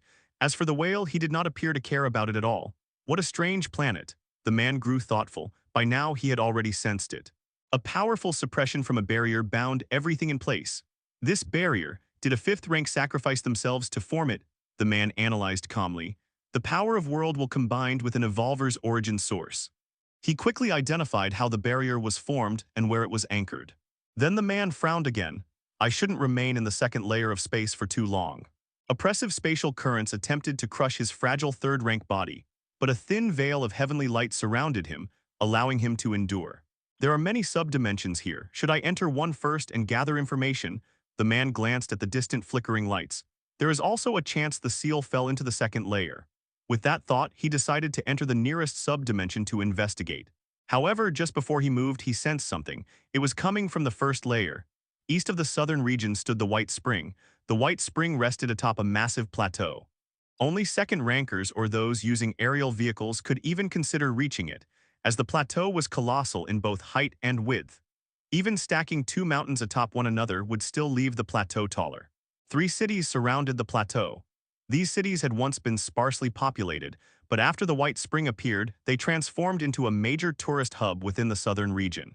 More importantly, these were the only cities remotely close to the plateau. Beyond them lay barren land filled with corruption fields and no connecting roads. The only method of travel was by aerial vehicle. Thus, despite the bustling activity, the area remained steeped in danger. Gray stood in the air, overlooking the plateau and the surrounding cities. The plateau housing the White Spring was naturally enveloped in a thin layer of cosmic energy. This was not artificial. It was generated by the White Spring itself to filter ambient cosmic energy from the atmosphere and its own source. When Gray asked Eterna about it, she explained that this phenomenon was caused by a cosmic ore embryo beneath the plateau. Cosmic ore embryos were the origin points of cosmic ores. As long as ambient cosmic energy existed, the embryo would continue producing cosmic ore. Here, due to the unique terrain of the plateau, the energy did not solidify into rock. Instead, it flowed like water throughout the White Spring. This created a nourishing hot spring that relaxed the body, cleared blockages, assisted with bottlenecks, and even aided breakthroughs. That said, Gray descended. He was not here to relax but to utilize the energy present. Breaking through the barrier was effortless. However, the moment he did, two powerful auras surged forth. Both were at the middle stage of the second rank. Halt! Two aged voices rang out, attempting to stop Gray. Trespasser, state your intention. An elderly man in a black robe bearing a sword crest shouted, "We are elders of the three-city council that governs the White Spring." Another old man appeared. "You cannot enter without a pass. If you do not possess one, prepare to be expelled." Both released their revolver pressure in an attempt to intimidate him. Gray stared at the council elders blankly. A pass. Right, this place was not his property. The White Spring was jointly managed by the three plateau cities. A pass alone cost a fortune, and the highest tier required approval from nearly 100 individuals. This highest tier granted access closest to the embryo itself. Gray stared at the elders deep in thought. Should he take over the three cities before starting his transformation? If he did, no one would complain. Then again, wouldn't it be more entertaining to conquer them after transforming into a dragon and launching a full assault? Just to confirm, Gray tilted his head. You two are the only ones who know I'm here, right? Yes, one of the elders answered in confusion. Hearing this, Gray smiled. Perfect. Confusion filled the elders' faces, but it did not last long. A few minutes later, MMMPH. Two elderly men lay bound, their mouths stuffed with the combat robes they once wore. Gray looked at them kindly. Don't worry, I'll leave once my matters here are settled. Then Gray kicked one of the elders into the air. Boom, the man was launched into the sky like a cannonball, his figure vanishing into the sea of clouds. The remaining elder trembled in terror, unable to speak. Soon it was his turn. He too shot into the sky screaming. The energy ropes that I used to bind them should hold for a full day. Gray nodded calmly. With this, they would not return too soon to cause trouble. After he was done dealing with the two elders, Gray flew down from the plateau. The highest tier of the White Spring was closest to the embryo itself, and he had to descend quite a distance to reach the lowest floor. Each floor of the plateau was filled with abundant cosmic energy flowing like water, and every level was occupied by large numbers of people. The Starcrest continent alone was 10 times larger than his old world, so there was no shortage of people in the southern region at all. Soon he reached the lowest floor. This level was extremely difficult to access, but those who had won the Southern Region Genius Tournament could enter freely without issue. As soon as Gray arrived, the first person he saw was Evan, seated within a spring as spiritual energy continuously revolved around him. It took Gray only a single glance to confirm that Evan had already stepped into the second rank. Not far from him stood a blond man with deep blue eyes glaring daggers at Evan. The moment Gray appeared, the man frowned sharply. "Who are you?" the blond man demanded. "Who let you in here? This place is only for people who possess a royal pass." A visibly irritated expression appeared on his face. "Is the three-city council just letting anyone enter the lowest floor now? I'm going to tell my father about this," he sneered. "I clearly booked this place for an entire month of training." Gray's expression turned strange. "Eterna, who is this adult acting like a 12-year-old who didn't get the toy he asked for?" Eterna immediately responded from within his mind interface. She had always been present there, merely choosing not to manifest herself so as not to disturb Gray's focus.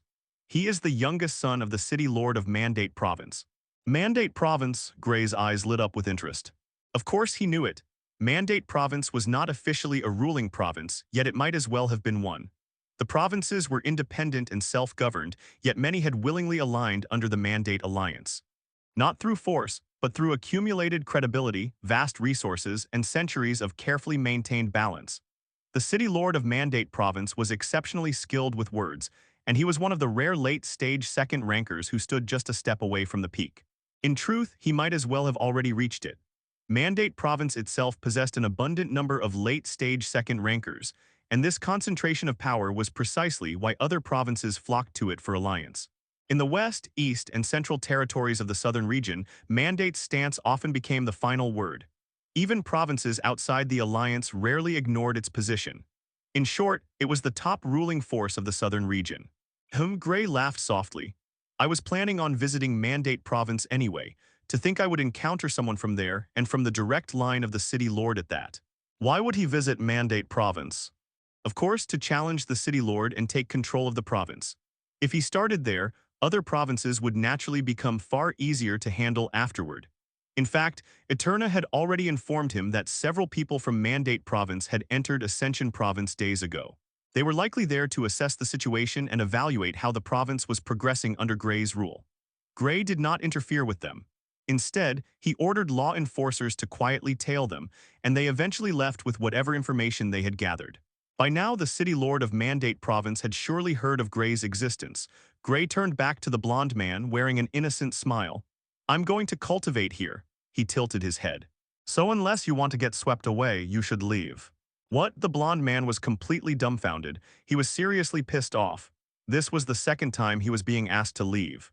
First, a kid who looked younger than him barged in uninvited and ordered him to leave in a domineering manner, as if he owned the place.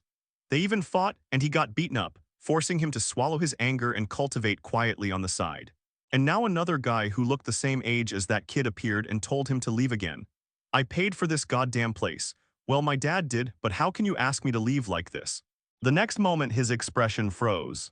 His body was suddenly flung into the air like a kite. The last thing he saw was Gray's smiling face before being sent flying out of the White Spring. Make sure to send my regards to the city lord of Mandate Province. Gray's voice echoed calmly. He'll remember my name, it's Gray Lockhart. Well, he's gone now, Gray turned toward Evan with a smile. You can come out. Light shimmered around Evan as Zia Kingu manifested. What are you doing here? Zia Kingu asked, her lips twitching. Gray's presence was never a good sign. Wherever he appeared, someone from the High Order was usually involved. What else? Gray rolled his eyes. I'm here to cultivate. I need to step into the first level of the second rank, he shrugged. I can't stay in a pseudo rank forever, can I? Zia Kingu fell silent. You are at pseudo level. She was momentarily speechless. How was this man ruling a province while only being at pseudo level, and his province was not even first rate, it was second rate? Enough chit-chat. Gray waved his hand. You should take Evan away. It's far too dangerous here. The White Spring might collapse once I start my transformation. It's fine, Zia Kingu shook her head. I've recovered quite a bit thanks to the abundant energy here. I can set up formations to minimize the impact of your transformation. Then please do, Gray nodded. She was likely a high-level formation master, and her involvement would be far more reliable than anything Gray could deploy himself. Soon, Zia Kingu finished arranging the formations. Gray sat cross-legged at the center of the pool. Evan had been there originally, but Gray casually sent him aside. Vital essence surged abundantly around him, and he also possessed the core essence of Brandon obtained from the secret realm. With that, he did not need to worry about the transformation failing. The abundant energy of the White Spring would also allow multiple elixir fields to form within his body, just as it had with Leah. His energy reserves were bound to increase massively, and once he was done, he would finally be able to summon an army of infernals to handle his workload. Every infernal summoned would stand at his level. He could even enhance them further with his halo. Gray suppressed all stray thoughts. And then he began. Core essence rapidly flew out from his nexus compressed star. For the transformation, he would naturally use core essence. This moment was precisely why he had stored it inside him until now. Azure Vitality pills could also be utilized, but he did not want to use them.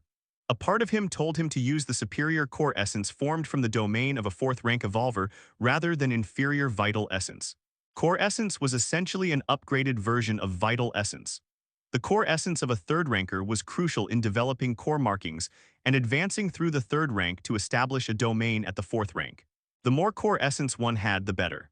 Because of this, core essence cultivators hunted down powerful mutated beasts deep inside the ocean. Mutated beasts that had reached the third rank, and bloodline warriors at the third rank possessed the most abundant core essence. Even for a fourth ranker, core essence was crucial in developing a domain. And right now, Gray was using it for his evolutionary process at the second rank. If third rankers heard about this, they would probably be bleeding from head to toe. This was an act of blasphemy, but for someone who constantly broke through set evolutionary limits, this much was normal. Zia Kingu sat to the side with her white, slender legs dipped in the spring.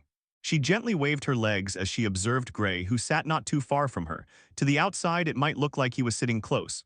But for Gray, the distance appeared far greater. This was spatial law at work. Aside from the suppression formation, she had also deployed her spatial powers to give Gray more space to evolve. And with the abundant energy here, she could maintain those powers until he was finished. Gray did not necessarily need much cosmic energy to evolve after all. The transformation stage required more vital essence than energy. I wonder how he is going to surprise me this time. Zia Kingyu appeared thoughtful. In her mind, Gray was a man of miracles. A never-before-seen prodigy who, if unleashed into the starry sky, would become a tremendous powerhouse within years of evolution. But his level of genius, the primordial Pathstriders might be able to match easily. She shook her head. The vast expanse beyond the skies of Blue Star was limitless, with endless amounts of prodigies surging forth. And if she had to rate the current Gray, he was only a lower-leveled genius, or perhaps slightly higher. A true genius was determined by their ability to jump ranks and fight across levels. In the starry sky, fighting across levels was common, and what differentiated a true genius was how much they could skip. And considering the vastness of space, that amount was not small. Quite honestly, it had been a while since she had been in the starry sky. She did not know how he would fare there. Gray's mind was calm. He knew everything would go as planned, and as such, he did not feel anxious. Core essence surged out of him. Being superior, it could flawlessly loosen DNA faster and more efficiently. If Gray reached the threshold of the third rank after this, then he might start hunting third-rank mutated beasts to take their core essence for cultivation. This was extremely crucial to him. Gray soon started splitting his consciousness.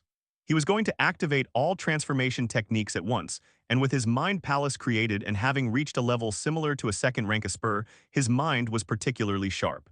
It could seamlessly split consciousness for parallel thought and processing. Core essence surged through his body as multiple transformation techniques activated all at once.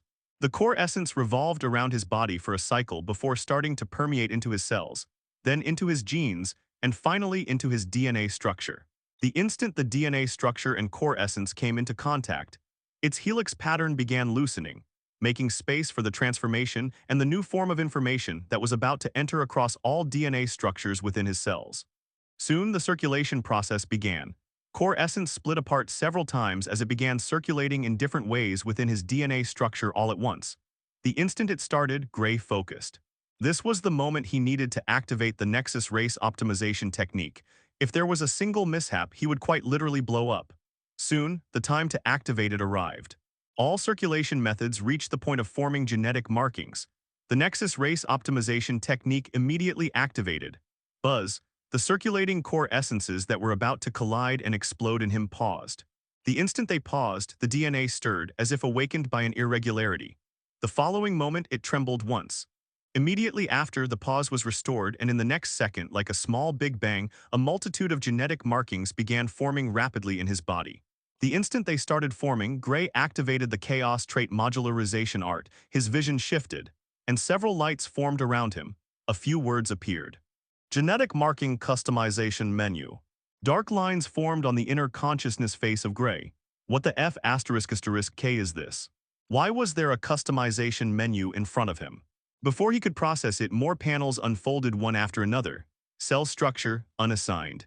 Body framework, unassigned. Internal organs, unassigned. Energy circulation system, unassigned. Neural and signal network, unassigned. Origin imprints, none selected. Genetic markings 0/12. Curiously, Gray clicked on the Cell Structure tab. The moment he did, the interface expanded. Several new options unfolded before him. God, primordial humans, mystic human, ascended human, high humans, true source dragon. Cells, huh? Gray tilted his head, interest flickering in his eyes. Cell structure determined the foundation of everything. Regeneration speed, energy mobilization efficiency, bodily control, and even how quickly commands propagated through flesh. From what Gray understood, among all the races listed within the chaos trait modularization art, most cell structures showed no drastic functional divergence. At least not at the cellular level. The exception was the primordial human. Primordial human cells were explicitly engineered for combat. Smaller in size, denser in distribution, and far higher in unit count, this alone granted them terrifying regeneration speed and exceptional energy recovery. More importantly, These cells possess the ability to permeate the entire body in rapid succession, transmitting instructions almost instantaneously. This was precisely why primordial humans were classified as the fighter variant of humanity, and also why they possessed the trait known as cellular memory activation, which allowed them to dodge automatically. If Gray's understanding was correct, this trait could not exist without this specific cellular framework. There was no real room for doubt. Among all available options, the primordial human cell structure was the most compatible for him. However, Gray's gaze lingered on the remaining choices, his thoughts shifting. It seems I can merge the others as well. The cells of gods and true source dragons, at least in their humanoid forms, were not fundamentally different from those of ordinary humans. Their true advantages lay elsewhere. Internal structure, energy frameworks, origin imprints. The lack of specialization at the cellular level was likely intentionally neglected by the higher beings that created the techniques. After all, true dragons and gods were born as high-ranking existences. They had no need for transformation techniques to refine something that was already complete, which meant this technique had simply bypassed that layer altogether, as it was created with the sole purpose of aligning one with their race and reaching third rank. Still, Gray was not one to ignore possibilities. Just in case he would fuse them, who knew, maybe it would lead to unexpected results, or maybe the effects of the primordial human cells would be amplified in the process. Cell. God plus true source dragon plus primordial human. With that locked in, Gray moved on to the next option, body. As soon as he selected it, another menu opened. Internal structure, none. Organs, none. Elixir fields, none. Extra add-ons, none. Gray stared at the interface for a second longer than necessary. Earlier, it already felt strange, but now, seeing such a clearly layered and deliberate customization system, he couldn't help but feel curious about who had created this technique in the first place. Still, he pushed that thought aside. Now wasn't the time to think about who created this game-like character customization technique. For the first option, he didn't hesitate. He directly chose Dragon. He had already studied Alyssa's body in detail. Her energy pathways were arranged with extreme precision, their positioning optimized for stable circulation and efficient output. The skeletal structure was built using true source dragon scale, something he had confirmed while analyzing her internal framework. That alone placed it far above ordinary humanoid structures. However, the nervous system of a mystic human was far better in terms of internal structure. These humans excelled in magic and spell casting, hence, their nervous system was powerful. Signal conduction was faster and more direct, prioritizing mental response alongside energy flow. Hence, he chose it alongside the True Source Dragon. Of course, among all humanoid frameworks he had seen, the True Source Dragon's internal structure still stood at the top. Now it was time to choose the organs. For the organs, he without a doubt went with the gods. He had personally examined Leah's internal structure, and while her organs followed a humanoid layout, their essence was fundamentally different. They were not simple flesh-bound constructs utilized to keep one functioning, but perfect vessels forged to sustain her divinity as a god. Her heart, in particular, left a deep impression on him. In the place of her heart were three crystalline cores. The centerpiece acted as a secondary elixir field, while the others had a far greater purpose. Each pulse from these cores was precisely timed to purify her body. Blood, essence, and even outside energy residue passed through the cores, and the cores immediately acted as filters, purifying anything harmful that entered her body. In short, it was a divine regulator that regulated her mortal divine body. A system designed to maintain the perfection of a god rather than merely preserve life. Such organs did not struggle to survive. They enforced order upon the body itself, ensuring stability, longevity, and absolute internal harmony. Contamination found no foothold within. That was what separated gods from mortals, an existence exempt from impurity. And so, without hesitation, he chose the gods for his organs. Elixir fields required no thought either. This too went to the gods. Leah had 2 elixir fields with 2 compressed divine energy stars inside them. If he wasn't wrong, once she progressed and reached the 3rd rank, she would have 2 cores. And if he chose this, he too would have 2 cores at the 3rd rank. But quite honestly, he didn't know what a 2nd core was going to do. Well, that was for him to find out at a later date. Because once he finished selecting the elixir fields, it was time for the extra add-on. And this time, there was only one thing to choose from. Biological information anchor True Source Dragon. This anchor would be crucial for him. Without it, he wouldn't be able to access the dragon form or store the origin imprints of beasts. Speaking of origin imprints, those were next. For this, he didn't even need to think twice. He selected all of them. He will unlock Alyssa's trait and Leah's trait immediately after transformation and the traits of others at the 12th level. If he manages to comprehend origin imprints, then he also has the option to put them into his anchor and unlock it early. That aside, these customizations were not for just one marking, but to finalize everything and form the final 12 markings that would forever be engraved into his DNA structure. They would slowly unfold one by one, starting with changes in appearance and structure. From the second marking onward, the transformation process would strengthen and solidify as each level progressed. "It's done," Gray heaved a sigh of relief.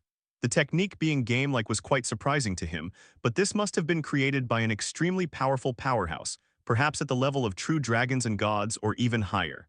The term chaos in the technique spoke more volume than anything else. Sighing, he steadied himself.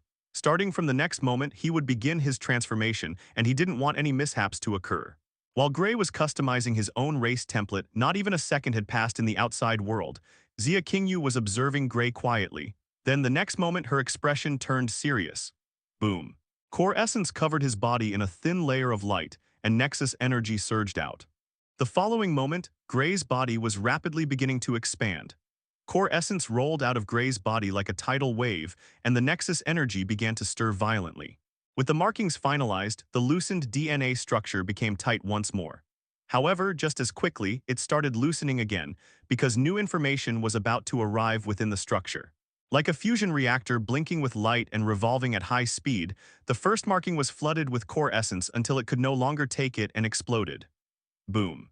Like a mini-star exploding into a supernova, the first marking collapsed, and immediately information, genetic algorithms, instructions, and completely new limits surged forth.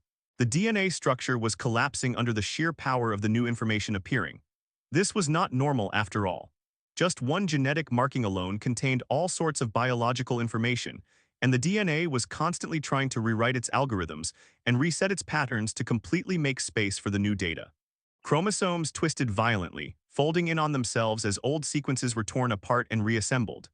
Entire chains were discarded, rewritten, then fused again, their structures reforged to accommodate the impossible load now embedded within them. Along the sides of the genetic chains, unfamiliar symbols began to surface. Origin imprints. Each imprint sank into the chromosome walls like an engraved law, stabilizing the rewritten structure while anchoring higher-order authority into his genetic framework. What had once been simple human patterns were refined, compressed, and then elevated to new heights. Structural redundancies unique to humans vanished. Latent pathways that were completely restrictive to humans resurfaced. The DNA finally locked into a new configuration, no longer resisting the information but merging with it completely. At the core of it all, something new condensed. A special yet unique construct that seemed foreign yet fit perfectly in place. It was an anchor. Born from the convergence of the origin imprint and the rewritten DNA structure, it was the anchor of a true source dragon. The anchor did not react instantly, because at this moment there was an even greater transformation happening within Gray's humanoid body. Only after that would it switch biological architecture and allow him to fully transform into a dragon. Light flashed across his inner body for a split second, and everything began dissolving at an alarming rate. Old human cells that had accompanied Gray for 17 years collapsed one after another, as did the DNA structures within them. The mysterious power of core essence held his body together throughout the process. They ruptured, disintegrated, and were stripped down to their most basic components before being swept away by the raging core essence. New cells surged in immediately after the core essence destroyed the old ones. They were smaller, denser, and tightly packed together. This was the sign of primordial human cells amplified by the cells of a true source dragon and gods, engineered for combat and survival. Their regeneration speed was leagues above what he once possessed. A sharp cut from a sword would instantly heal. The divine and true source dragon's cellular frameworks interlocked with them, refining the structure of the cells further and enforcing purity. Next, the core essence targeted the nervous system. The nerve fibers dissolved into simple luminous threads, no longer appearing biological or human.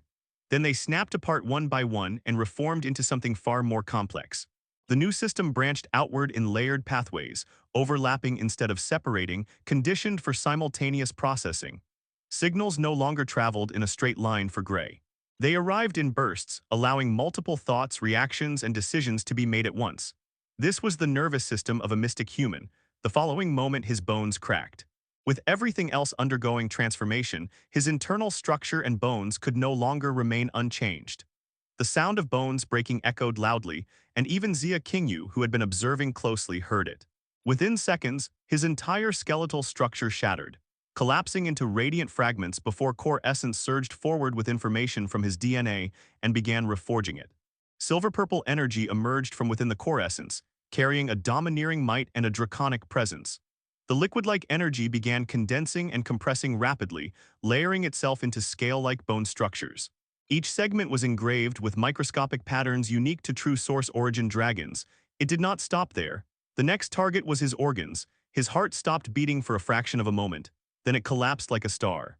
Boom! The collapsed heart split apart, transforming into 3 purple crystalline cores. They rotated slowly inside his body, filtering essence and blood simultaneously while refining and removing impurities. Broken veins were reforged as divine markings spread across them, and silver-purple blood surged into existence, flowing through newly reinforced pathways. Each pulse from the cores sent waves of strength through his body, synchronizing organs, bones, and cells into a unified rhythm. The power level he had reached now far surpassed anything before. Even moving his hands slightly caused the air to distort and produce sonic booms. That was the level he stood at now, but it did not end there. With the formation of the 3 crystalline cores, Nexus energy surged like a tidal wave from the elixir fields below. Core essence drilled into the existing elixir fields and reconstructed them rapidly. Then the core essence, together with the surge of Nexus energy, traveled through the reconstructed energy pathways and reached the crystalline cores, specifically the center core. Boom. The instant core essence and Nexus energy came into contact with it. The inner part of the core exploded as a vast space formed within. Core essence reshaped, reconstructed, and polished the newly forged elixir field, then signaled the Nexus energy. It shot into the center of the newly opened elixir field, and Gray sensed it instantly. He activated the Nexus Ascension scripture. The cosmic energy outside stirred in response, crashing down toward Gray with immense momentum. The crystalline cores that appeared in the place of his heart had a built-in function of automatically converting the ambient cosmic energy of the atmosphere into the desired form and energy. Its capabilities were no joke. It was far more efficient than the golden ratio cosmic energy diagram he had created before. All it needed was to sense the energy utilized by its owner, namely Nexus energy, to begin production. And the crystalline cores and Nexus energy had already come in contact. Hence, the instant cosmic energy flooded into his body through the energy pathways. It shot straight toward the cores, and the center core was completely transformed with mysterious patterns emerging inside them. His elixir field down below was also taking in cosmic energy at the same time. In the lower elixir field, the barrier suppressing his energy levels broke, and his energy rose to a new level. Mysterious patterns emerged within the elixir field as well. The second rank was not limited to transformation alone. Each level also automatically increased energy levels, physical strength, or mental power, depending on the evolutionary path cultivated. It was not just simple transformation. The first genetic marking changed the structure of one's body, while the rest existed for the purpose of increasing foundational power, integrity, and structural strength of the newly forged DNA, until it solidified at the 12th genetic marking, and one truly became one with the chosen race. Now that the first genetic marking had been ignited, the hidden rules of evolution began to take effect. From that moment onward, the evolver would receive continuous strengthening from those rules themselves. This strengthening did not manifest as immediate power, but as structural elevation. Flesh, soul, and essence were slowly reinforced to endure forces that would otherwise tear a mortal apart. Without this evolutionary strengthening, reaching the third rank was impossible. The body would collapse, the soul would destabilize, and the ignition of higher genetic markings would simply fail. On that note, law transformation and law reshaping were not strict requirements to reach the third rank. Once the 12th genetic marking was ignited, an evolver could already transcend mortal limits and condense their entire existence into a core. But only because, with the help of the hidden evolutionary rules, the evolver had already raised their life foundation to a level capable of sustaining it. This third-rank core became the foundation of everything. Body, soul, vitality, and identity were all anchored within it. As long as the core remained intact, the evolver could regenerate endlessly, meaning killing a third ranker would be extremely hard. That aside, reaching the third rank in this manner came with a fatal flaw. Those who skipped law reshaping would find their path completely sealed the moment they entered the third rank. Advancement beyond early stages became impossible. They would be permanently trapped at level 1. There were rare records of individuals pushing to level 4 under such conditions, but those cases were abnormal. The resulting power was unstable, incomplete, and could not truly be considered a proper level 4 existence. The reason was simple. Progression within the third rank depended entirely on law engravings. These engravings, also referred to as markings, formed naturally around the core. Their number and quality depended on how many times the cultivator had reshaped laws before reaching the third rank. To advance, each engraving had to be ignited 12 times per engraving. At this stage, quantity outweighed everything else. Unlike the second rank, where exceeding 12 genetic markings became inefficient and resource-draining, the third rank rewarded accumulation. The more law engravings etched onto a single core, the greater the potential ceiling. Every engraving that was lit brought a massive surge in strength, authority, and control over reality. This was why third rankers existed on an entirely different level. A single exchange between them could fracture landscapes. With only a few moves, they could split apart half of the southern region. Their presence alone distorted space, and ordinary evolvers stood no chance of even approaching such battles. As for the fourth rank, there was no meaningful comparison. A true fourth rank existence possessed enough power to erase the entire region outright with a single thought. That was precisely why all fourth rank battles took place within the second layer of space. There, reality was denser, spatial currents were stabilized, and destruction could be contained. Outside of it, the world itself would not survive their clashes. And by the time Gray was finished musing, the transformation inside his elixir fields had finished, and the results completely shocked him. The lower elixir field advancing aside, its size had also significantly increased. No, it could not just be called significant, it was gargantuan. The nexus energy that completely occupied it was only the size of a small atom. That was how much space was left. It was the same for the elixir field in his heart as well. This is unexpected, Gray was stunned, because as far as he was concerned, Leah's elixir field was not this big. Then he thought of something. The anchor, Gray became excited, that was right. Although he had not transformed into his dragon form yet, its body was without a doubt enormous, which meant a larger elixir field. This meant it would not be a mere doubling of his energy reserves, but perhaps 10 times the result. This unexpected outcome was far better than he had anticipated. Gray no longer hesitated. He knew the abundance of cosmic energy within the white spring, and if he fully utilized it, he should be able to completely fill both of his elixir fields. But before doing that, he wanted to utilize the core essence to continue igniting the genetic markings. He would not stop until he reached the fourth level.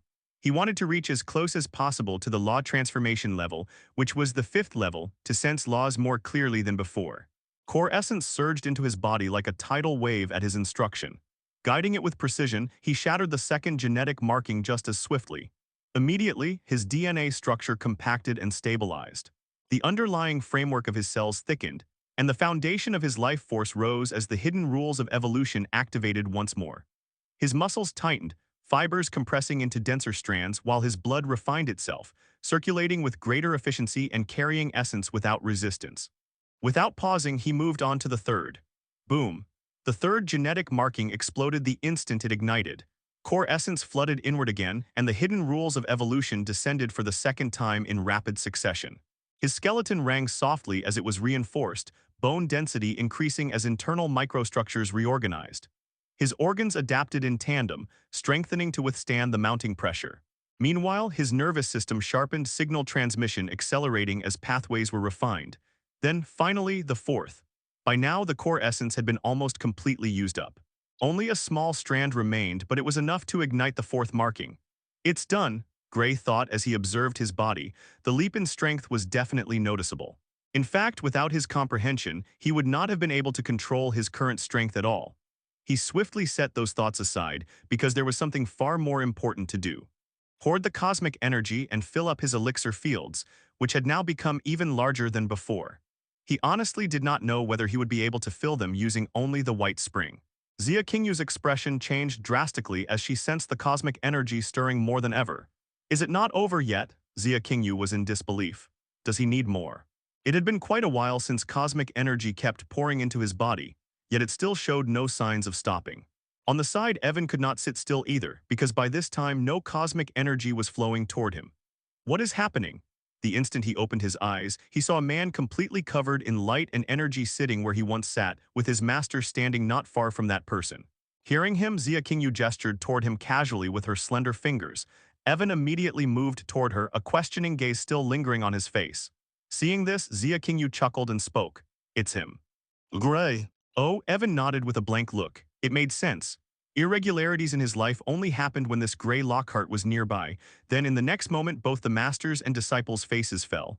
This. What the hell? Zia Kingu could not help but murmur. The cosmic energy that once flowed from underground began turning foggy, and immediately after, a storm of cosmic energy formed around Gray as lightning-like effects flashed across it. The cosmic energy was being drained non-stop, to the point where the water-like cosmic energy started turning entirely into fog. On the upper floors. What's happening? A man wearing a bathrobe who had been relaxing in the white spring froze as the water completely evaporated and turned into fog before shooting downward.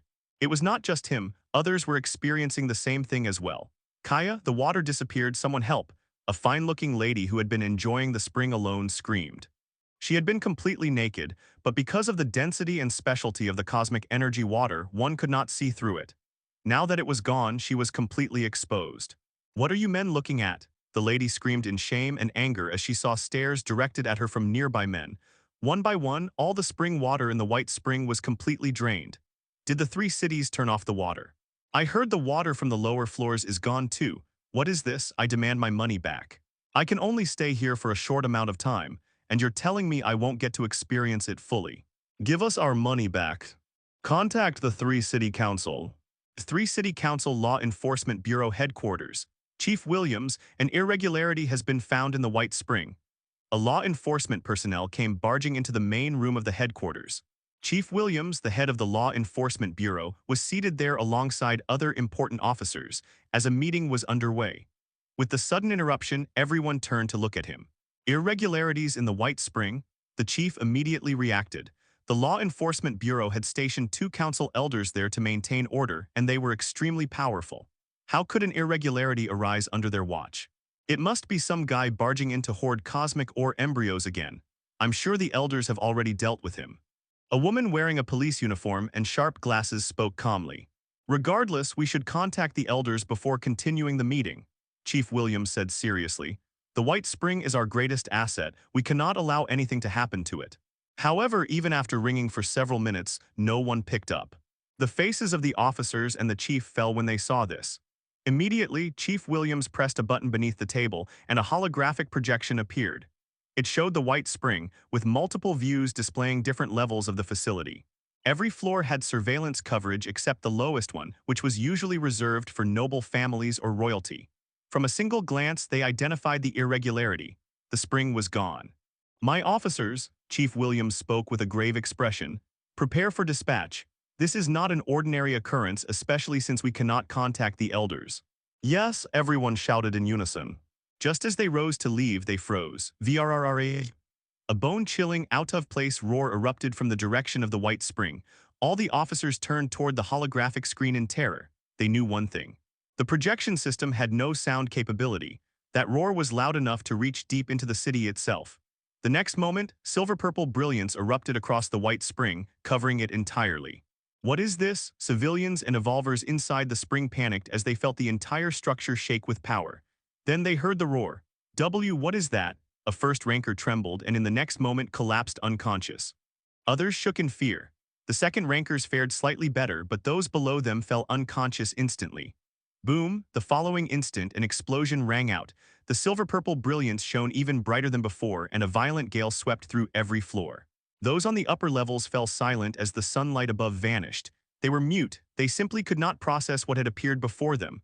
Mommy. Some even cried out in fear. What stood before them was a dragon. An obsidian dragon, with purple light coursing across its black body, giving it a terrifying presence. Even more shocking was the massive purple mechanical halo above its head. It twisted and rotated constantly, as if calculating the secrets of the universe. Inside the Law Enforcement Bureau, all the officers stared at the projection of the majestic dragon in disbelief. Just what is this? Chief Williams' throat went dry. This could not be normal. He would not have been half as shocked if the beast lacked that cold, calculating halo above its head. Yet it had it, and the instant he stared at it, his energy stirred uncontrollably. Everyone heed my words. Chief Williams spoke grimly. This is a red alert. I repeat, this is a red alert. That thing is not ordinary. I can feel its presence even from here. He was not the only one. They could feel it too. Just how strong was it for its presence to reach the underground levels of the city's law enforcement bureau? Deploy the barrier and unleash all power weapons, Chief Williams added. This threat, his voice stiffened. I'm afraid not even our city lord can handle it. Why did I turn into a dragon as soon as the elixir fields filled up? Gray was dumbfounded. To think the anchor would act on its own and make him terrorize a bunch of people in Whitespring. What a mishap. But on the other hand, it made sense. The anchor was already in motion the instant he started his transformation, and it was probably waiting for him to finish. As a result, when he shouted, "What the hell is happening?" a roar came out of his body instead. Because of the transformation, he lost control over his power for a split second. That caused the first rankers to directly fall unconscious. Luckily, his comprehension kicked in, and he instantly regained complete control. Now that he had complete control, Gray sensed it closely. In dragon form, he was incredibly strong. How am I so strong right now? Gray was utterly shocked. If he was not wrong, in dragon form he was one level stronger than he was in human form, no matter how big the gap between levels was. It was almost like a rule set by a higher being. It makes sense why Alyssa is stronger than usual at the first rank. Gray nodded in understanding. Not only that, his mind perception had also received a direct buff thanks to the dragonification. It could spread out to twice its previous range. He knew this because just before he transformed, all his powers lost control. That included mind perception, which rapidly expanded as he transformed into a dragon. The next thing Gray noticed was a strange feeling. This feeling was coming from his mind palace. This feels familiar. Gray frowned and dove deeper to investigate. The moment he did, he sensed it. Your comprehension defies the heaven. You've observed the four governing divine laws and gained insight into the divine law of space, divine law of time, divine law of life, and divine law of death. Your comprehension defies the heaven. You've observed the four source laws and gained insight into the source law of frost, source law of flames, source law of water, and source law of earth. Your comprehension defies the heaven. By observing conceptual laws that transcend your understanding, you've gained insight into the law of all. Myriad law of chaos. Insight surged into his head like a hammer striking steel, bending and refining them. With every passing moment, Gray's expression changed. Soon he was stunned. Myriad law of chaos, what the hell? Being the first insight, he naturally received information about it. Usually such information was based on his own understanding. This myriad law of chaos was the full version of the law of chaos. What little Hong utilized was only a lesser version, welded together for annihilation. As the law described, it was chaos upon chaos, leading only to annihilation. However, the users of the myriad law of chaos were calamities to reality itself. Depending on the one who comprehended it, the outcome could be good or disastrous. This law held the power to destroy inevitability. At the same time, it carried the authority to rule over all of creation. Creation was born from chaos, so was order. Gray was stunned. I can sense the law more clearly now that I have gained insight into it. Your comprehension defies the heaven. By observing the myriad law of chaos, you've gained insight into the myriad law of chaos. Your comprehension defies the heaven. By observing the myriad law of chaos, you've gained insight into the myriad law of chaos. Your comprehension defies the heaven. By observing the myriad law of chaos, you've gained insight into the myriad law of chaos. Your comprehension defies the heaven. By observing the myriad law of chaos, you've gained insight into the myriad law of chaos. Notifications rang constantly in his mind, as he was completely absorbed in understanding the essence of the myriad law of chaos. Much to his surprise, the insights were arriving in huge bursts. Should higher laws like this not be extremely hard to grasp? For a moment, the people below were confused to see the black obsidian beast suspended in the air with its eyes closed. Some even wondered if it had fallen asleep. Xia Qingyu, on the other hand, was still on the lower floor. She stared at the dragon in the sky with a look of utter dumbfounded silence. She opened her mouth and closed it several times. Yet no words came out. Evan, who was similarly astonished by the sight, was doubting reality itself. A dragon? Xia Qingyu wanted to curse, but doing so would ruin her immortal lady image. What is wrong with this planet? How are there dragons here? Xia Qingyu nearly lost her composure. Although she had never seen a dragon in person, she had seen their appearances through images and recordings. It was clear this was a full-blown dragon. And it was far more domineering than anything she had ever seen before. The silver-purple halo above its head only reinforced that image. More importantly, how did he obtain a transformation technique related to dragons? And even if such a technique existed, how did he transform into one? From Xia Qingyu's knowledge, one could not change races, unless they already possessed blood from another race. In the starry sky, there were demi-humans. They were offspring of powerful beasts that could transform into humans and powerful humans. They could follow either the human transformation or that of their other parent.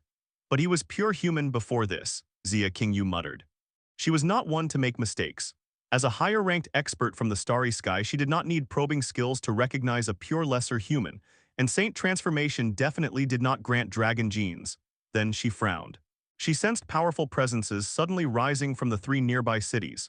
Hey, watch out! Xia Qingyu immediately reacted and shot into the sky. The instant she did, she saw it. Thousands of rows of fiery light pierced through the sky, rushing toward Gray at immense speed. Engrossed in comprehending the law, Gray paid no attention to it. All his focus was on sensing and understanding the myriad law of chaos. Xia Qingyu moved without hesitation. Time authority, she said coldly. The world flashed black for a split second, everything except Gray froze. She appeared in front of him and lightly nudged his draconic body. For some reason, it smelled surprisingly pleasant, like expensive perfume. That was the first thing she noticed up close, but there were far more important matters to handle. Hey, snap out of it, she shouted, her voice raised. Only then did Gray finally come back to his senses. What is it? Gray asked unhappily. I was doing something. As he spoke, his form shifted. Scales retracted, energy folded inward, and he returned to his human shape. At first glance, Gray did not look drastically different. His features remained sharp and his posture relaxed. However, two small purple horns now protruded from his forehead. They were sleek and straight, threaded with faint black circuit-like patterns that pulsed softly before settling into a dormant glow. His physique had changed as well. He was broader through the shoulders and chest, muscles dense and tightly packed. Despite that, his body retained a lean, controlled frame.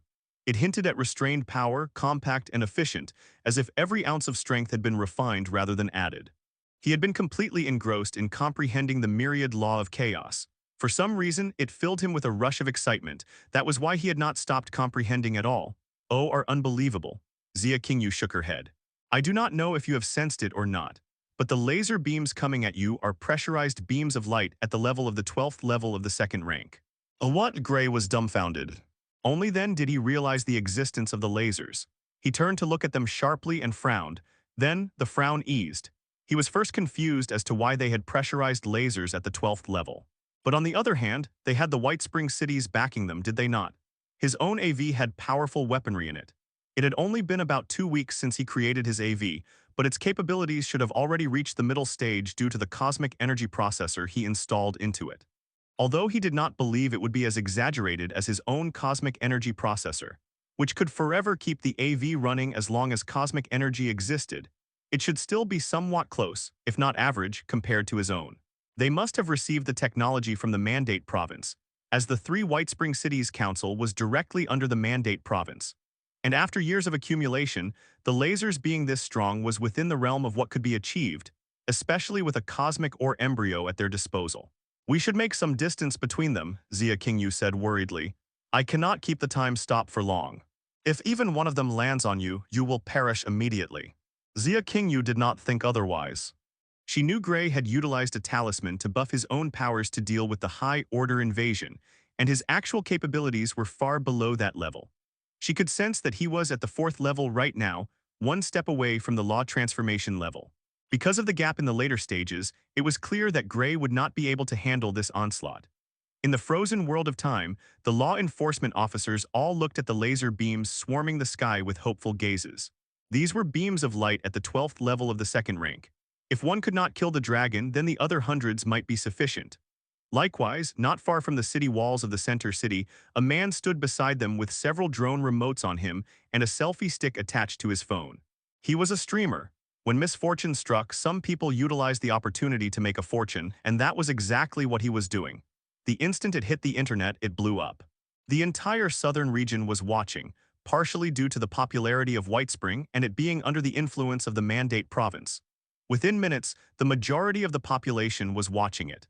People who had just woken up from late-night gaming, people eating lunch, people going about their corporate jobs, construction workers, and even kindergarten teachers were watching this scene. Far away, several robed figures were also witnessing the scene. Some stared at the screen with stunned expressions while others looked grim. Why was everyone watching this? It was because of the beast. Its powerful presence and the halo above its head gave off a domineering, instinctual fear to everyone who saw it. They wanted to know, what exactly was this creature? Gray, hearing Zia Kingyu's words, merely smiled. Why are you scared? He asked with a laugh as his saint's eye lit up brightly, illuminating the frozen world. You stop! Zia Kingyu was alarmed. Had transforming made him go crazy? Why was he resuming time right now? Zia Kingyu tensed up as she prepared to defend Gray from danger. Do not worry, Gray grinned, his voice turning inhumane and glitchy as circuit-like lines spread across his arms. The world flashed black and white as the brilliance of Nexus energy surged out like a tsunami.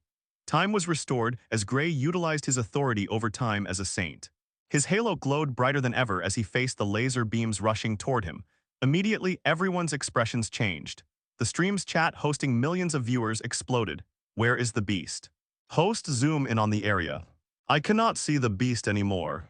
The streamer immediately complied with their requests.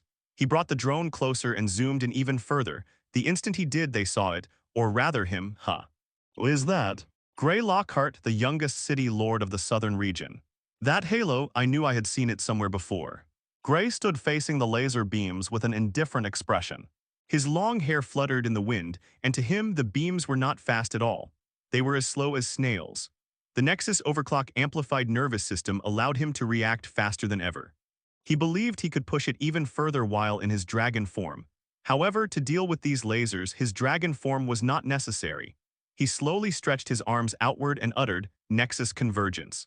His words were neither loud nor soft, yet everyone heard them. The instant they did, a chill ran down their spines.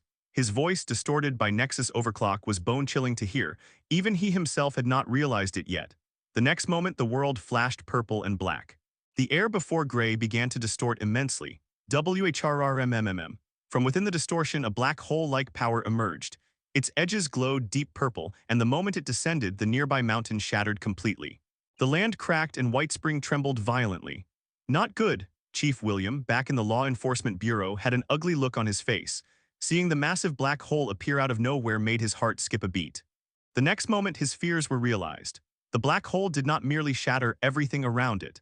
The laser beams rushing toward Zia Kingyu and Gray were swallowed whole. They were erased the instant they crossed its boundary, as if they had never existed. Boom! Space screamed as the black hole detonated. It collapsed inward on itself, folding violently as gravity devoured gravity. Existence was compressed into a single catastrophic point, before reality rebounded in a deafening surge. Hey streamer, did you not say they were immensely strong? How come they could not land a single hit on City Lord Gray? Everyone, I read an article on the weaponry in the White Spring cities. If what is written is right, then those lasers are easily at the level of the 12th level of the second rank. What? Yet he absorbed all those attacks without getting harmed. Everyone was stunned. The millions watching the stream, the people in the Law Enforcement Bureau, and the High Order members. This was impossible. How did he do it? Wait, everyone, could it be possible that City Lord Gray had already taken that step? No way, right. He is only 17 years old. How can that be possible? But on the other hand, it makes sense, does it not? His sharp purple horns and the beast form, it must come from his beast transformation. Everyone sucked in a cold breath. That was right, this freak of nature was only 17 years old. Were his power and talent that exaggerated to the point he could directly reach the third rank? This was unbelievable. Why is City Lord Gray launching an attack on us? Chief William's face was ugly. What did they do to deserve this? Being outmatched by a 17-year-old aside, how would they show their faces to the public now that he had completely destroyed their strongest weaponry that they had been storing energy for countless years? They would become a laughing stock. However, just then his phone rang. He looked at the caller ID, City Lord Brown. He was the City Lord of the Three City Council. Yes, I understand. Chief William cut the call with City Lord Brown with a grim look. He looked at the personnel and officers in the room and spoke. Everyone, mobilize all the troops. We are going to face Gray Lockhart. In Ascension Province, Alyssa, Leah, Valeria, Little Hong, Werner, Mailing, and Maying sat on a large sofa together as they stared at the screen with dark lines spreading across their faces. He really cannot sit still for a few days, can he? Everyone was speechless. Alyssa and Leah were both glancing at each other. They were communicating using telepathy. Leah, hey, how did he turn into a dragon? Alyssa, I have no ideas. She too was flabbergasted and somewhat bewildered. It was clear that Gray was not related to her at all in any way, and him being reincarnated only deepened that gap between them as a family. Yet was there a possibility that he might actually be related to the dragon clan? Alyssa turned to Leah and spoke. He was a complete pure human before. There is no way he had a draconic bloodline in him. As a true source dragon, I would have noticed it already. By now, Leah and Alyssa had both shared their secrets with each other and became closer. Sure, Leah did not like Alyssa for talking badly about Gray before, but she was not the type to keep things bad for a long time. In fact, Leah understood Alyssa very well. Although she appeared cold, she was a good girl at heart, and even though she spoke rudely for the past few days she had been here, she had been trying her best to patch things up with Leah as well. Leah immediately caught onto it with her experience as an extrovert. It was quite a funny situation, but having a peer and friend who was the same gender as her was without a doubt good. Recently, they had gone shopping together as well. You should already know what he is capable of by now. If I am not wrong, he has the talent to copy things. Maybe he copied your form. However, as Leah was speaking, she paused midway because she realized how absurd she sounded right now. See, I told you nothing will happen, Gray said with a grin. Looks like your million-year-old experience is not enough to calculate this. Zia Kingyu just stared at Gray with a blank look on her face. It is my fault for worrying, she said with a huff. Time and time again, Gray proved her wrong. First, it was the corruption field, then his cultivation speed and city lordship, and now his transformation. Was he really a man of miracles? At this point, she no longer knew. Then dark lines appeared on her face. Hey, did you just call me a million years old? Zia Kingyu gnashed her teeth in anger. I will have you know I am the youngest expert of my era and level. Before dying, I was only 100,000 years old. And Gray just stared at her with a blank look. 100,000 years old, that is expired, Gray thought in his mind. Still, this lady had a lot of experience, did she not? Perhaps for a being like her, 100,000 years was just equivalent to 1 year. Also, I have been meaning to ask. But do you have a name? Gray tilted his head curiously. A name? Zia Kingyu was surprised. Right, she had never shared her name with him before, had she? My name is Zia Kingyu replied speechlessly. I am surprised that I have not told you my name yet.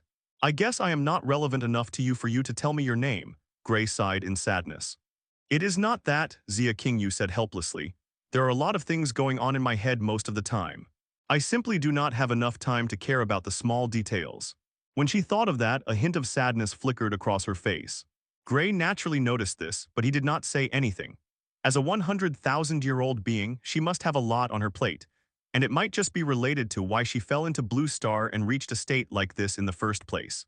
Zia Kingyu abruptly turned her head toward the direction of the three cities. Looks like they cannot sit still anymore. Gray nodded subtly as he also looked toward the three cities with a grin. He felt presences from there. What are you going to do now? Zia Kingyu inquired. I can back you up if you want. Zia Kingyu had hoarded a lot of cosmic energy here. Hence, she was confident in her fighting abilities right now. Using her law abilities was what actually drained her. Then, a booming voice came from the three cities as several, almost hundreds, of second-rank experts flew out from the city. Halt your actions, City Lord Gray. We, the White Spring cities, have no enmity with you. If you do not stop your advance, we will proceed to take action. A streak of light flew up from the center city and suspended itself in the air. Soon, the person who spoke so domineeringly was revealed. It was a man wearing battle armor with a powerful presence, phoenix-like eyebrows, and a face that screamed experience. City Lord Brown could no longer sit still and decided to take action. However, City Lord Brown, was only at the 11th level of the second rank. He simply could not match Gray Lockhart's power. However, experts from other provinces and cities were present, and they had offered a hand to help. He also had his own second-ranker army. He refused to believe that Gray Lockhart would try anything if he displayed his power. City Lord Brown knew Gray Lockhart's intentions well. He had conquered 7 cities in 2 weeks, and it was clear his appearance here was related to that. Soon, the other experts also soared into the sky with tense looks on their faces. Although the lady next to Gray did not spill out any aura, it was clear that the beautiful lady next to him was also a second ranker since she was floating in the air. But to them, Gray Lockhart was more of a concern. Almost everyone in the southern region knew him now. He was gaining millions and millions of fans without even knowing it himself. There were several fan pages for him, and some people treated him as an idol. A powerful evolver at the age of 17. Haters had constantly tried to debunk him being 17, yet all the perfectly arranged records in Nova City made it impossible to deny the fact. Now, seeing his capabilities once more, casually taking on almost 1,000 laser beams at the 12th level made people's brains buzz in shock. It was only natural that the second rankers would be scared to face him. Although he was not in his dragon form, he still gave off a powerful presence, like a death god descended into the mortal world. Their throats were dry. However, if they did not stop him now, would he not completely conquer the southern region? People from the Mandate province were mixed in the formation of second rankers, and they had already received instructions from the city lord of Mandate province to keep Grey Lockhart under wraps. This is for your own good, Grey Lockhart, City Lord Brown spoke again. You are still young, and you must be naive to think you can conquer the east and west as effortlessly as the north and south. You, a single man, cannot defeat an army of second rankers we have here, City Lord Brown said in a sharp and assertive tone. His intention was clear. He would give Grey a chance to back off and leave the White Spring cities alone, or else he would be required to use force. He was still being nice because they had no former enmity, and having a bad relationship with such a monster like Grey was asking for trouble. He had reached the peak level of the second rank in a short amount of time, and what would happen in a year was unimaginable. Perhaps by then, he might have already reached the third rank and become a powerful being. On the other hand, City Lord Brown was slightly proud. If he stopped Grey Lockhart here, the man who conquered 7 cities in 2 weeks, would he not become renowned throughout the southern region? And he was confident in stopping him. With the army of second rankers, he was confident in doing so. He was, after all, just one man. What could one man achieve alone? There was a limit to how much one could do alone. Leave, City Lord Grey. This is the final warning, City Lord Brown said in a half-threatening tone. Far away in the Mandate province, its City Lord sat atop his throne in the City Lord mansion. His name was Albert, and people called him City Lord Albert. He sat together with elders from his own and various other families across the Mandate Alliance. They all calmly assessed the situation on the screen. Do you think Grey Lockhart will back off, Elder Joshua? City Lord Albert calmly asked Elder Joshua, his most trusted ally and someone from his own family. It is hard to say, Elder Joshua spoke. From what we know of him, he is not the type to back away from things. Of course, that might be because of his stubbornness as a teenager. But even a tiger knows when to run away. I believe he will accept the offer and retreat. If I am not mistaken, he must have entered Whitespring for his evolutionary process. If he goes without making any trouble, we can let this matter go. He added this as he glanced at the elders in the room. City Lord Albert nodded at this, however some were unhappy. I do not care. We should not let this guy live any further. He is a threat to our paths. He already conquered 7 cities in a few days of ascension as a city lord, and his power is growing every minute. You all saw it yourselves. He easily deflected the laser beams aimed at him. It is clear that he is a threat to our Mandate province. If he targets other provinces, why would he not do the same to us? I agree with the elder of Lancelot province. I'd agree. He is too dangerous to be left alone, another chimed in. I hope you will take action before it is too late, City Lord Albert. City Lord Albert calmly listened to them. Some expressed their denial and some their approval, but the denial was in the majority. He understood the reason why. To them, Grey Lockhart, who appeared out of nowhere, was a threat to their plans to attain power. To make things worse, he was only 17 years old. It was obvious that he would not stop with just the White Spring cities. He would definitely make his way to Mandate province sooner rather than later. And uprooting him before he fully developed was the way to deal with it. Of course, this was bullying the younger generation and also using underhanded methods to do so. But in the world of power and politics, people were ruthless, and they would go to any lengths to achieve their goals. We will not engage Grey Lockhart unless he engages with the Mandate province, City Lord Albert calmly gave his decree. But if he does act, then I will have no choice but to step in. What do you guys think? Is City Lord Grey going to retreat?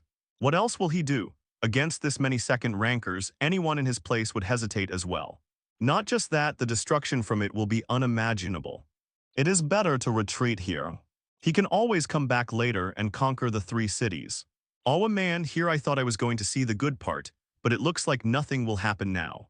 You think this is a fantasy world where one man can conquer a lot of cities in a few weeks of time. That is what he did though. For a moment the world was at a pause. All to see what Grey Lockhart would do, what his decision would be. City Lord Brown also awaited Grey's response. So did Zia Kingu. Hey, I can help you by the way. We do not necessarily have to run away, she replied as she glanced at Grey. But to her surprise, Grey was smiling. Back in the mansion, Valeria, seeing his smile, sighed. This guy, can he not stay away from trouble for even a second? She said helplessly, catching everyone's attention.